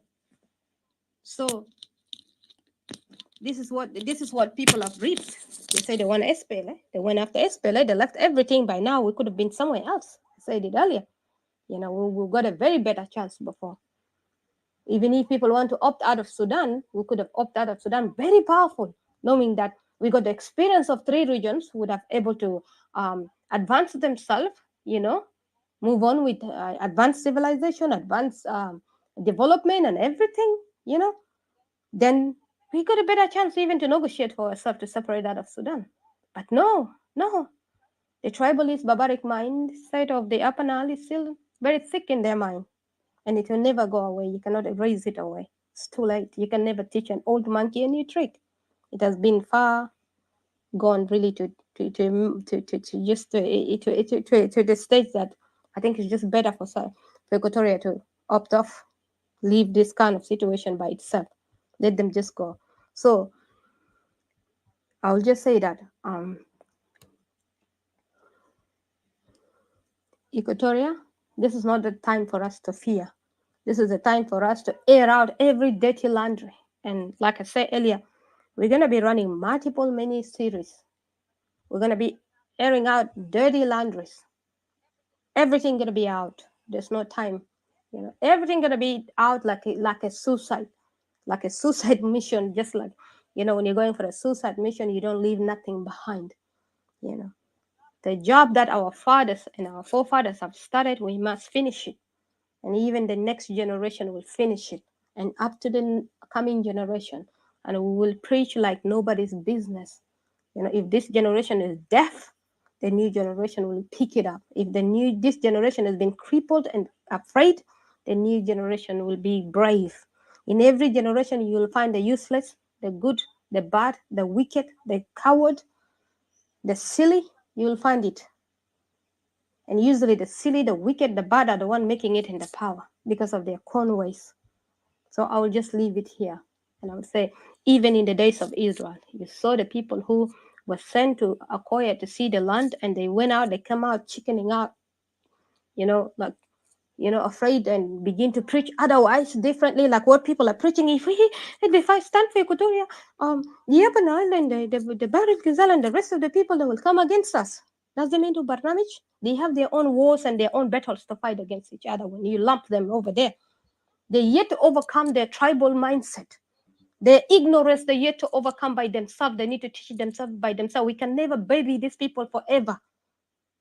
We can never babysit these people and use this and then make us make them use us like their shield or their bucklers, killing us while they're playing dodge game or dodge ball around us.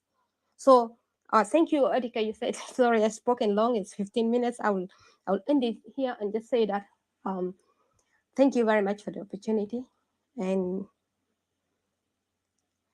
long live Can the I people of interject? Equatorians. May our people that have fallen to sleep before their time, may they receive grace. I pray for them that may they receive grace. May their blood keep crying out before God, unending crying out to God. May people reap, the people that step to the soil of Equatoria to destroy us. May they reap out. May the blood of our people continue to mourn and yell and cry before God. I will leave it here. Thank you. Wow. Can I interject? Mm.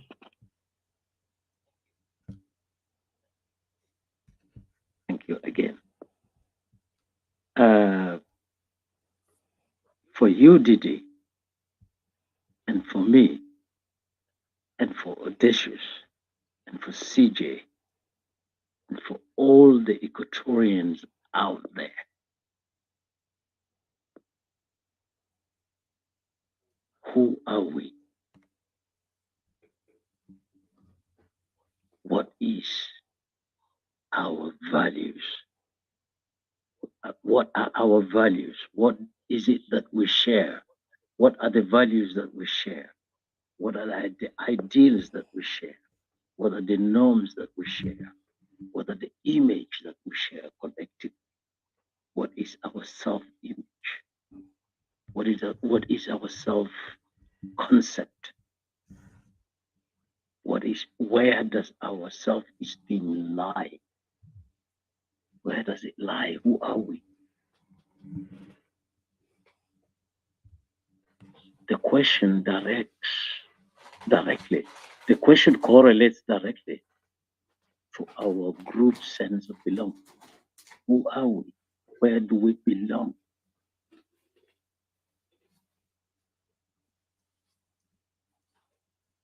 What are our collective beliefs as people? This group cultural identity is the sum of our individual identities.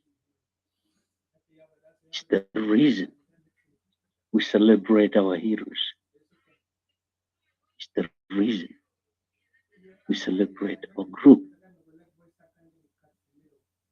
or those who look like us. They could come from the Caribbean, but and they win the 100 meters hurdles, and we all go, oh, it doesn't matter whether you're in South Africa or in Europe or in America. That's what you're talking about. In our group cultural identity, when our group cultural identity is successful, our group will also feel good about themselves. When our group cultural identity is fair, we all feel good about ourselves. When all our group cultural identity is compassionate, we also feel good about ourselves. When they're protective, when our group is productive, innovative, strong, the, the group becomes worthy of respect. Respect you, respect audacious, because they stand for us.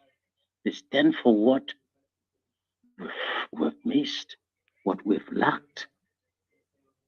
We identify with the individual. The individual identifies with the group. We sacrifice for the group, and the group sacrifices the individual. That's beautiful.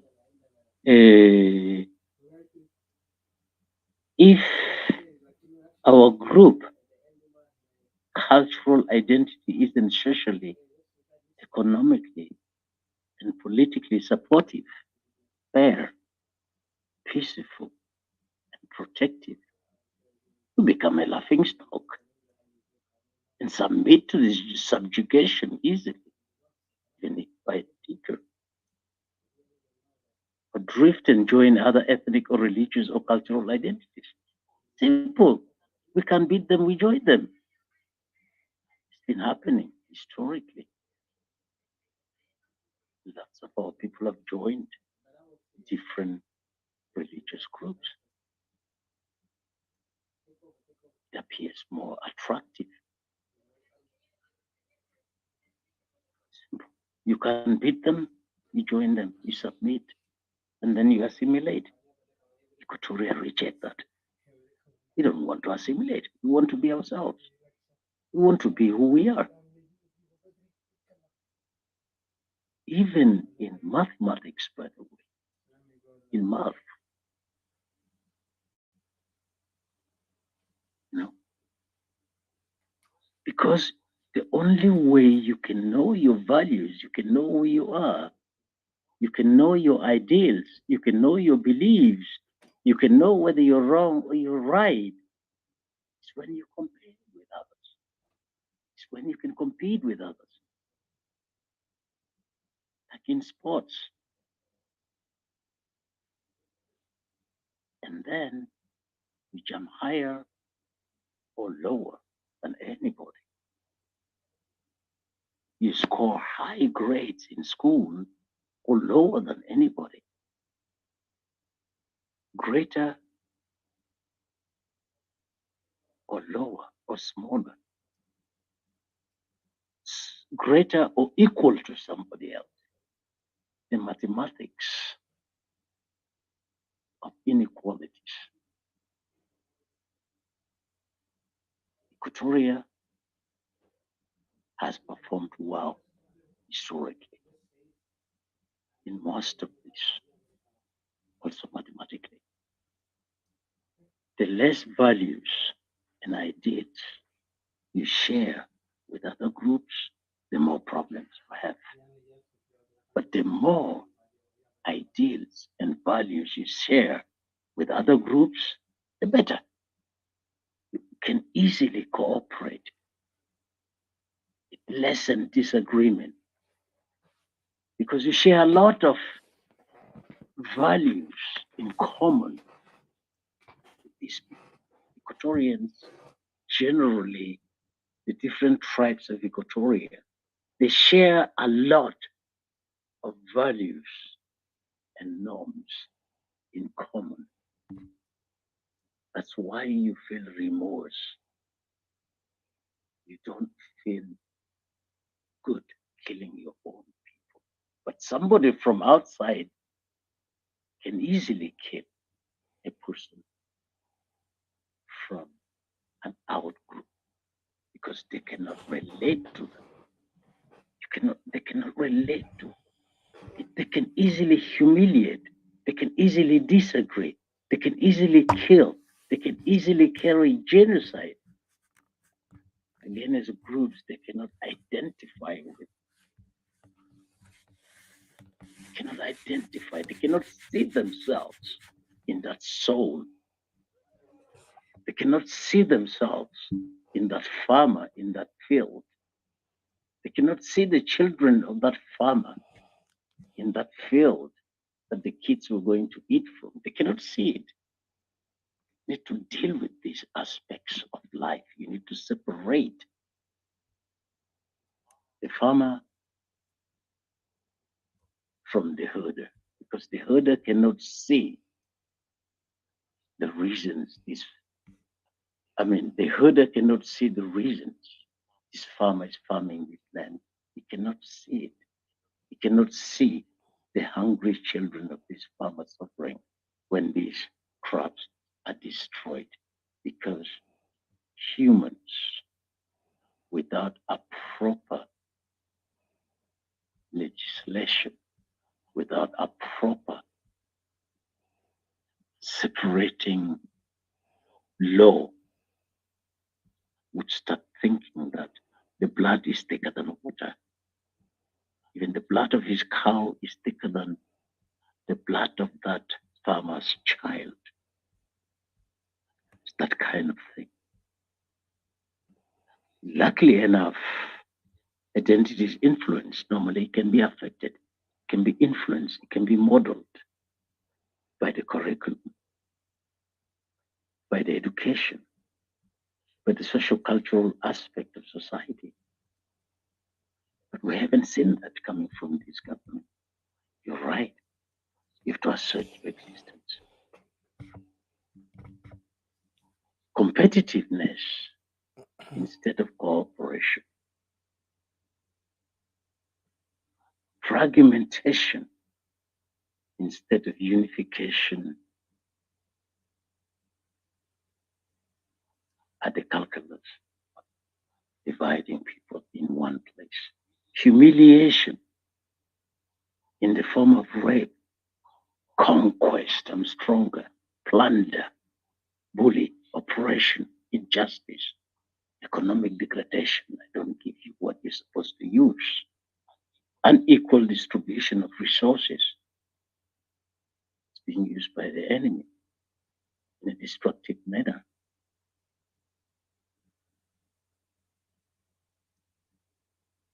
Ethnicity, tribe, national identity is a social, ethical, and philosophical concept where all humans are divided into groups. And these groups, in normal sense, they are nations. Equatoria is a nation. Members of a nation subscribe and share a common identity, usually a common origin in the sense of ancestry or descent. It is not abstract. It's not. We are who we are. They are who they are. There's a line in between. And that line, I can choose, we can choose to share it or not to share it. That's a confederation. I'm independent, you're independent, and we have something in common that we agree on. It could also be another system or a third system. I'm not going to go into that. Members of this tribe subscribe and they share a common identity. They share a common identity. And usually because they also have a common origin. That too is not an abstract idea. But the most important thing now, the most important thing is when this politics of identity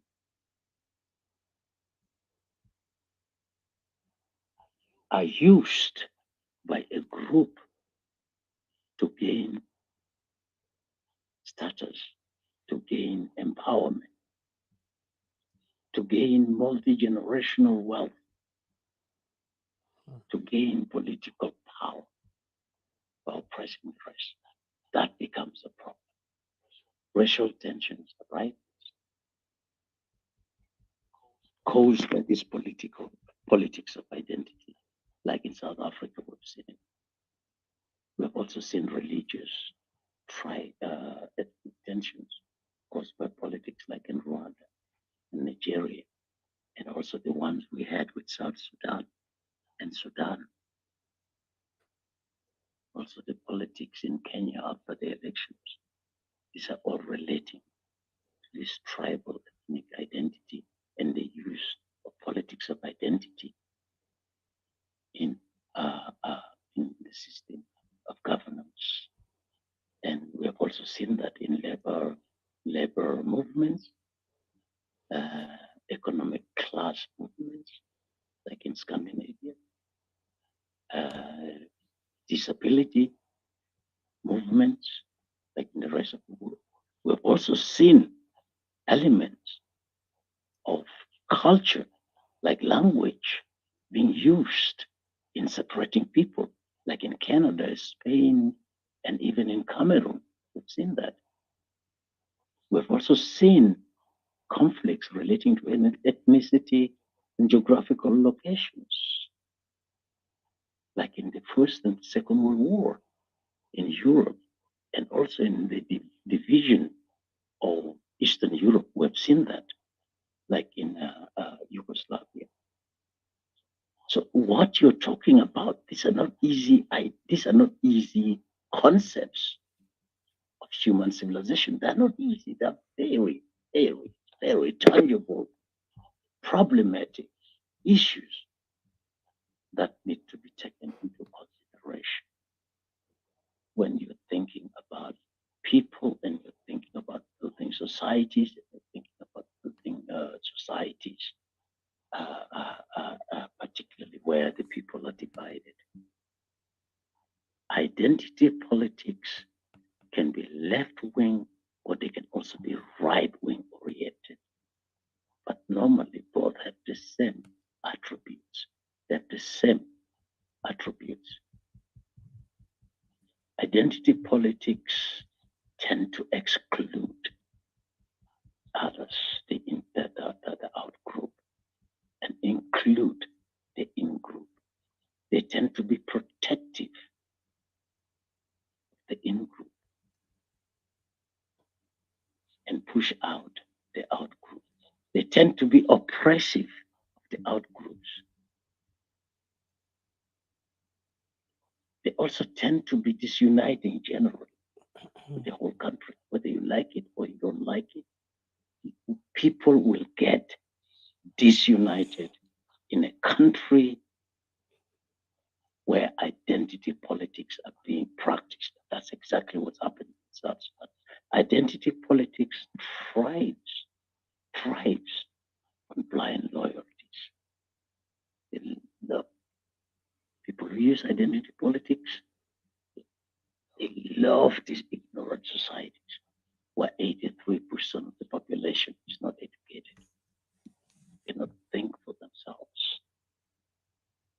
They thrive on biases, they thrive on deception, on misleading falsehood.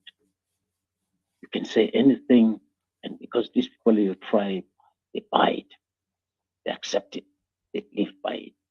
The land said so. Our leaders said so. What you say is considered magical by your naive supporters. That's what we observe in our country. Identity politics prevent objective and balanced considerations on all issues of the state, all situations relating to the state.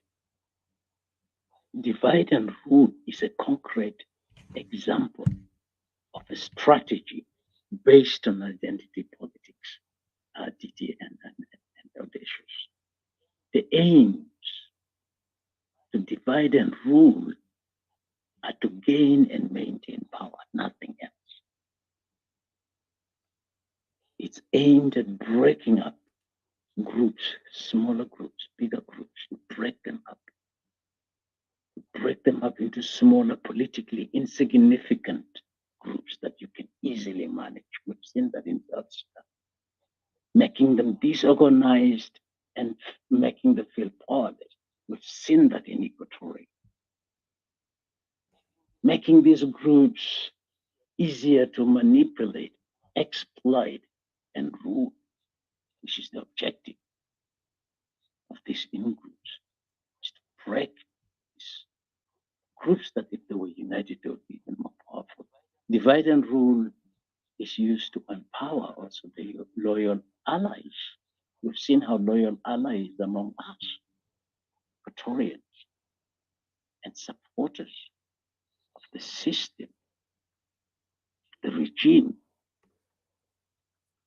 are being empowered. And the opposition disempowered. This is a typical Machiavelli. He was a philosopher, an Italian philosopher, I guess. In The Art of War, he preaches that dividing and ruling is the best strategy of war and politics. We've seen it being used in South Sudan. You divide your enemy, you create suspicion within your enemy, and you create conflicts within your enemy. We've seen that in South Sudan. You make the enemies, your enemies. Sorry to interrupt you, Mr. Jamin. We got like 5 minutes. Just wanted to make sure I remind you because we don't want to lose the recording. But go ahead. Yeah. Thank you. It's a strategy. The Ottoman Empire even used it against the Kurds and the Armenians. Yes. They set these groups against each other, and the Ottoman Empire stepped in and used and exploited these territories. Even Julius Caesar and Napoleon, they also used that. Hitler used it. Mussolini also used it. The SPLM&A also used it, dividing the people in South Sudan and setting them against each other. We've seen it used in Nigeria, the Igbo and the Hausa, the Tutsi and the Hutus in Rwanda. We have also seen that. So these are examples when ethnic politics are being used against us, against people. Divide them so that they become weak. We've seen it in social media. We've seen the change and the rest. It's used in different ways, but different people, but different emperors, but different groups, but the common elements are the same. You create and encourage divisions among political groups, business competitors. You aid, you support I'm the sorry. in groups. You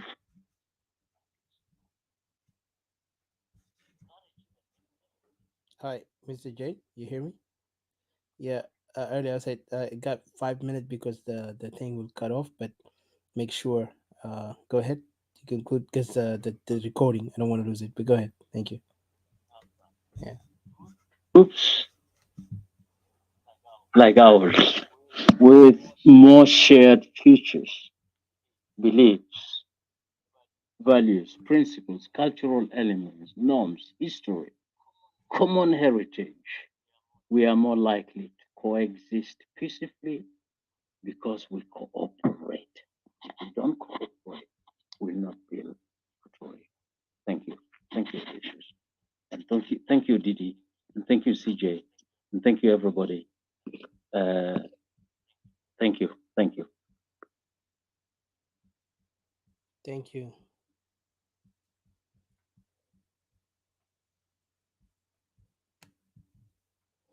Okay. Thank you. Thank you. Thank you.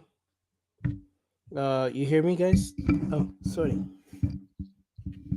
Yeah, yeah, sorry. I just wanted to thank Jay Freeman. Thank you so much. I really look forward that, one day we sit down for a longer chat and listen to you talking. Thank you. I'll leave it to you, Odysseus. Okay. Um. All right. Thank you so much, guys. Not further ado, I just say we'll continue our topic tomorrow, which is later today, but tomorrow for others and today for us. Um, of course, our enemies will always mock us. It's funny. They will always like to come to us and tell us we keep talking. Like even some, I don't know. I'm sometimes I wonder, Zamabugulu, some monkeys come in the wrong tree or something, and they will come up and tell us like, you people have been talking to enough is enough. We need some steps move forward. Really, you need to talk to those who promoted themselves as SPLM former leaders. Don't come and talk to us. When we're talking to you, we're talking to wake your conscience, to get the cowardness out of yourself, especially those Equatorian cowards who still want to hide behind, yeah, we heard you, what we need to do. If you really know what you need to do, you don't even talk to me like that. But because you coward, you just want to put some nonsense here. I dare them to go and write the same thing to other people are talking nonsense, trying to promote their political parties, trying to act like they know better.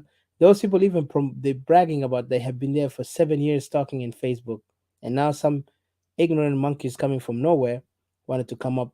I mean, sometimes these people disgust me to God. I swear to God. Sometimes I don't know. Good thing I'm not in the field. They would not be dealing with me. So I don't want to go far. Just let end it this way. For those monkeys who are climbing the wrong tree, they need to wake up. If you are a man, you don't write here nonsense to me and tell me, you guys need to move forward. We need to step out. This is not my point here. If you really know what we're doing, you will not even talk and open your mouth because we don't like to tolerate fools or cowards. I'm sick of them because they're the one who irritate me the most, more than the enemies who are fighting. Because cowards are the ones who put image of Equatoria to the lowest standard, and I cannot tolerate that anymore. So, Equatorians, we need brave men. Instead of our women are the one are now taking action more than you guys. So those Equatorian cowards who try to come and write nonsense, let them shut their mouths up because they're embarrassment. They have been bring shame to us, and they will never be anything. Even I wonder if their children will be anything beneficial tomorrow for them. So I will end here until next time. Let them know that because I don't care about what they're gonna say. They disgust me to the point that I feel so irritated. I wish there was no cowards in Equatoria, but unfortunately, we have cowards that need to be, you know, straightened up mostly. So I won't go far. Thank you, Didi. Thank you, Mr. CJ. Thank you, Mr. J. And those Equatorian of ours. And I say kudos to our Equatorian women kudos to our Equatorian men, few Equatorian men who are standing up. And for the rest of the cowards, they can go and follow these people like tails until nothing comes out of them. Anyway, good night and have a blessed day.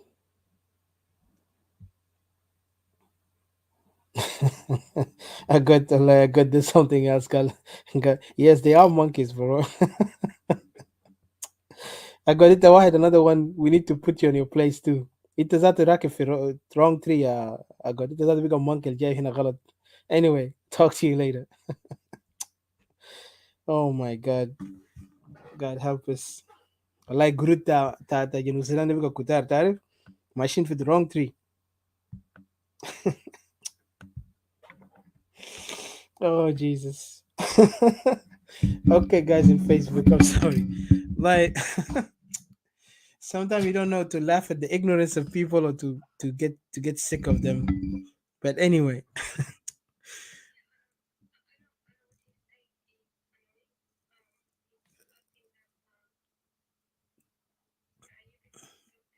we're still live. We're still live on hello. I can hear you. You hear me? I'm trying to shut the Facebook off. Yeah, I read it, but it's like annoying when they're talking all these things. So I dare them to go and talk to Nas and as Edward Hinax and as Teresa. Like I go to Gadinik brag about their 7 years talking. For us, we know the solution. They don't have to come and tell us the solution. We need the solution. If you need the solution, be part of the solution. Don't come and teach me how to be part of the like we need to stop talking. We already talking to people اللي لسه conscious تامنا نايمين عندنا كسل كتير في استوائنا اللي ما عاوزين يقوموا من نومهم and that make me sick لأنه الناس هناك بيموتوا هنا بس لما خلاص يموتوا يلا بيجي نكوري قالوا قتلوا أهلنا. We need to arm ourselves. We always talk like we're brave, but then when action comes, everybody just say, "Ana did gurush, ana amalta kida." We are talking to our people. That's not enough. So enough. Alderi kalam cowardness. Do not write to me anything coward here. Write to those people that are going to brag about their political party. لأنه الناس دي اللي تقدر ترفعهم فوق وهم قاعدين يخطوكم تحت وانتوا كالرجال اقيفوا ضد هؤلاء الناس واقيفوا ضد النظام وبعدين تعالوا كونوا نتكلم معنا تقول لي هنا بنتكلم too much we need action then we can tell you what to do but don't come and tell me something that has no value and then you let those people there run away with using you even يقول لك براحكم مظاهرات تمشي زي قرود ورام come on enough these people are destroying us تفكر هسه المظاهرات دي لمصلحتنا it's only for them تيرجعهم لانه هم خسروا هسه اي فرصه بتاع مفاوضات that's why they want to use you guys to go to DC and if you are a fool you will go for it but if you are a wise man you will fight for Equatoria by any means necessary. That means you have to contribute, you have to think, you have to orchestrate the best way for us to put a strategy so we can help our people never to be killed. Like in cowards will always want to come and complain in our room هنا بيجي يكتب لنا حاجات تحت قاعد نتكلم كتير ان شاء الله نتكلم لحد يوم القيامه في شنو بيعجبك انت قاعد تدفع لي اي شيء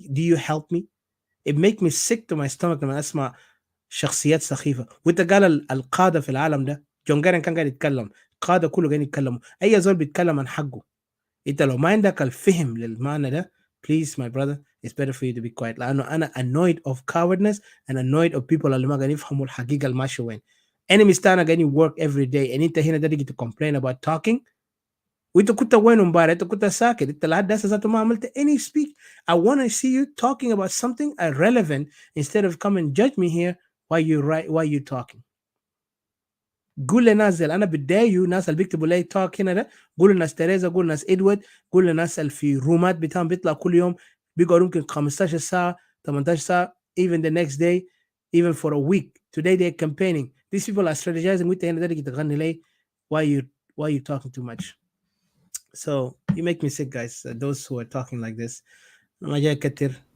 I'm sorry for I just have to say it because it make me sick when I see cowardness that's why عشان كده بيقلعوا نساوينا easy من هناك في بلدنا بناتنا بيقى vulnerable men بتاعنا بيقى vulnerable to get killed وهنا عندنا ناس اللي يجي challenge what we're saying have you even heard us ناس تاني جنب في نص topic and then they want to write يا أخي enough talking Psh. I wish I was talking enough عشان كان نوجه لك راسك لما تعرف كمان بتوع كيف for God's sake man sometimes Cowardness ده بقى مرض في Equatorians. We need to get this thing off our Um, people. Yes, Didi. Sorry. Go ahead. You want to say something? You muted yourself. no, I just wanted to say, Was that? yeah, I just wanted to say that it's alright. Don't mind him the writing. No, not him. It's Um, only some just few that I don't know. we They send them to make intimidation, but I want to silence them from not talking nonsense here. خليهم يمشوا في أوضة ناس المعارضات السياسية اللي بيقعدوا 24/7 قالوا ما عندهم لما بيفتخروا 7 سنة 8 سنة هم يفتحوا برنامج. خليهم أمشي لهم هناك أكتب لهم حاجات عشان تشوف بيعمل لكم شنو. But they want to come here. We don't even have enough people here to come and listen. But yet some ignorant, they will come up and they try to cite the worst things ever. It's like almost like I know Homa Kanga. I didn't know all these hours listening to what we're saying. They didn't even have any solution, yet they just wanted to argue. Yahi Makalas enough, we need solution. Who mind the solution that you and we need solution. Shantarif al ignorance da. When we came out here, we know what we're doing. We're telling our people to wake up. Low haja ma fihmu lissa, Khali go back and review the video before he can't open his mouth writing something wrong. But yeah, just annoying. You know, they're very annoying, these cowards. Mostly I call them cowards because the only coward they'll be right like this, not a man.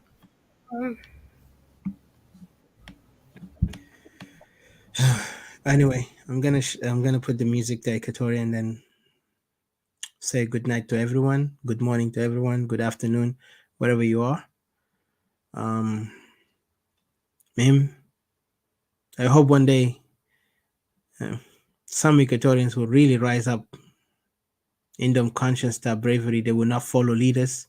They only follow the conscience bitam and defend their land with all their heart, even if they will give their life for it, because that's when they really make history. Like Elom Jenny follow Gurud ta Haraka Shabia وجرود الماشيين بشغل الجبن ده هنقع في ورطة كبير ما هنلقى قدام. عشان كده خواجات قاعدين يسيطروا علينا. اليوم ناس المظاهرات ده امبارح هم كانوا بيحقرونا، قال يا خواجه ما بجيب لكم اي شيء. هسه اليوم ماشيين في وايت هاوس عشان يقابلوا خواجات. What an irony.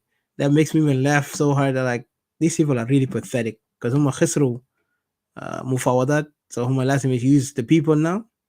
إيكواتوريا ما تقعوا في الشرق ده، خليهم يمشوا هناك بنفسهم.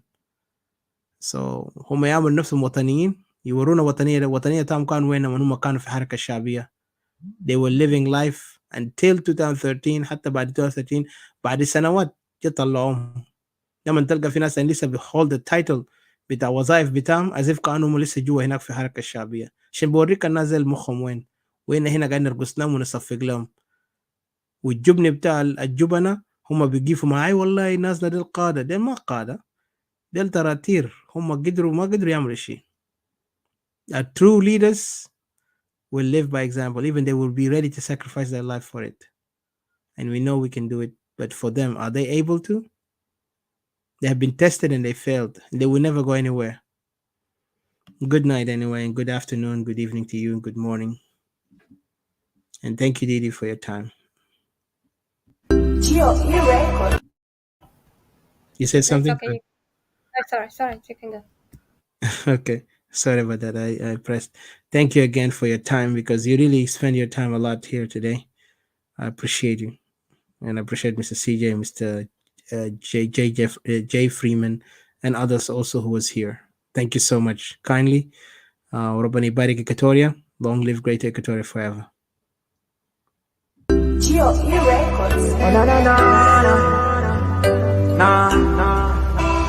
Oh na na na na, yeah. Banana kala. Na na na na na. Anina wani. Anina sawa. Ay. Oh na na na na.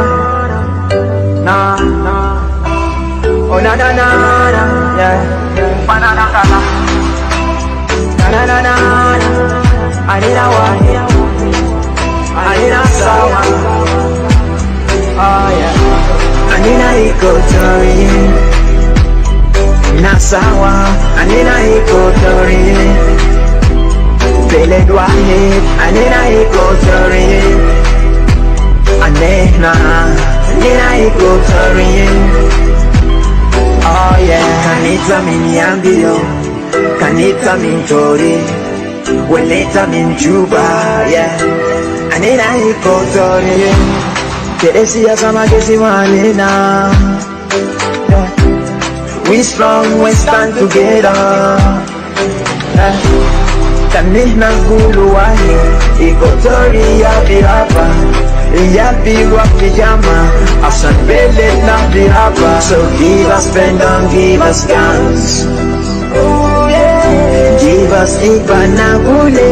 Oh yeah, Anina Equatoria, Nasawa, Anina Equatoria, Bele Dwahe, Anina Equatoria. Anena, Anina Equatoria. Oh yeah, Kanita Zande, Kanita Mai, Au Kukuye, Anina Equatoria. Kelena Hibona Fusina, Kebelia Kedema Feriganina. Salam wa sahaba, behaja derino Hasan bele na biraba, arif mabisaido. So give us pen and give us guns. Give us ipanabule.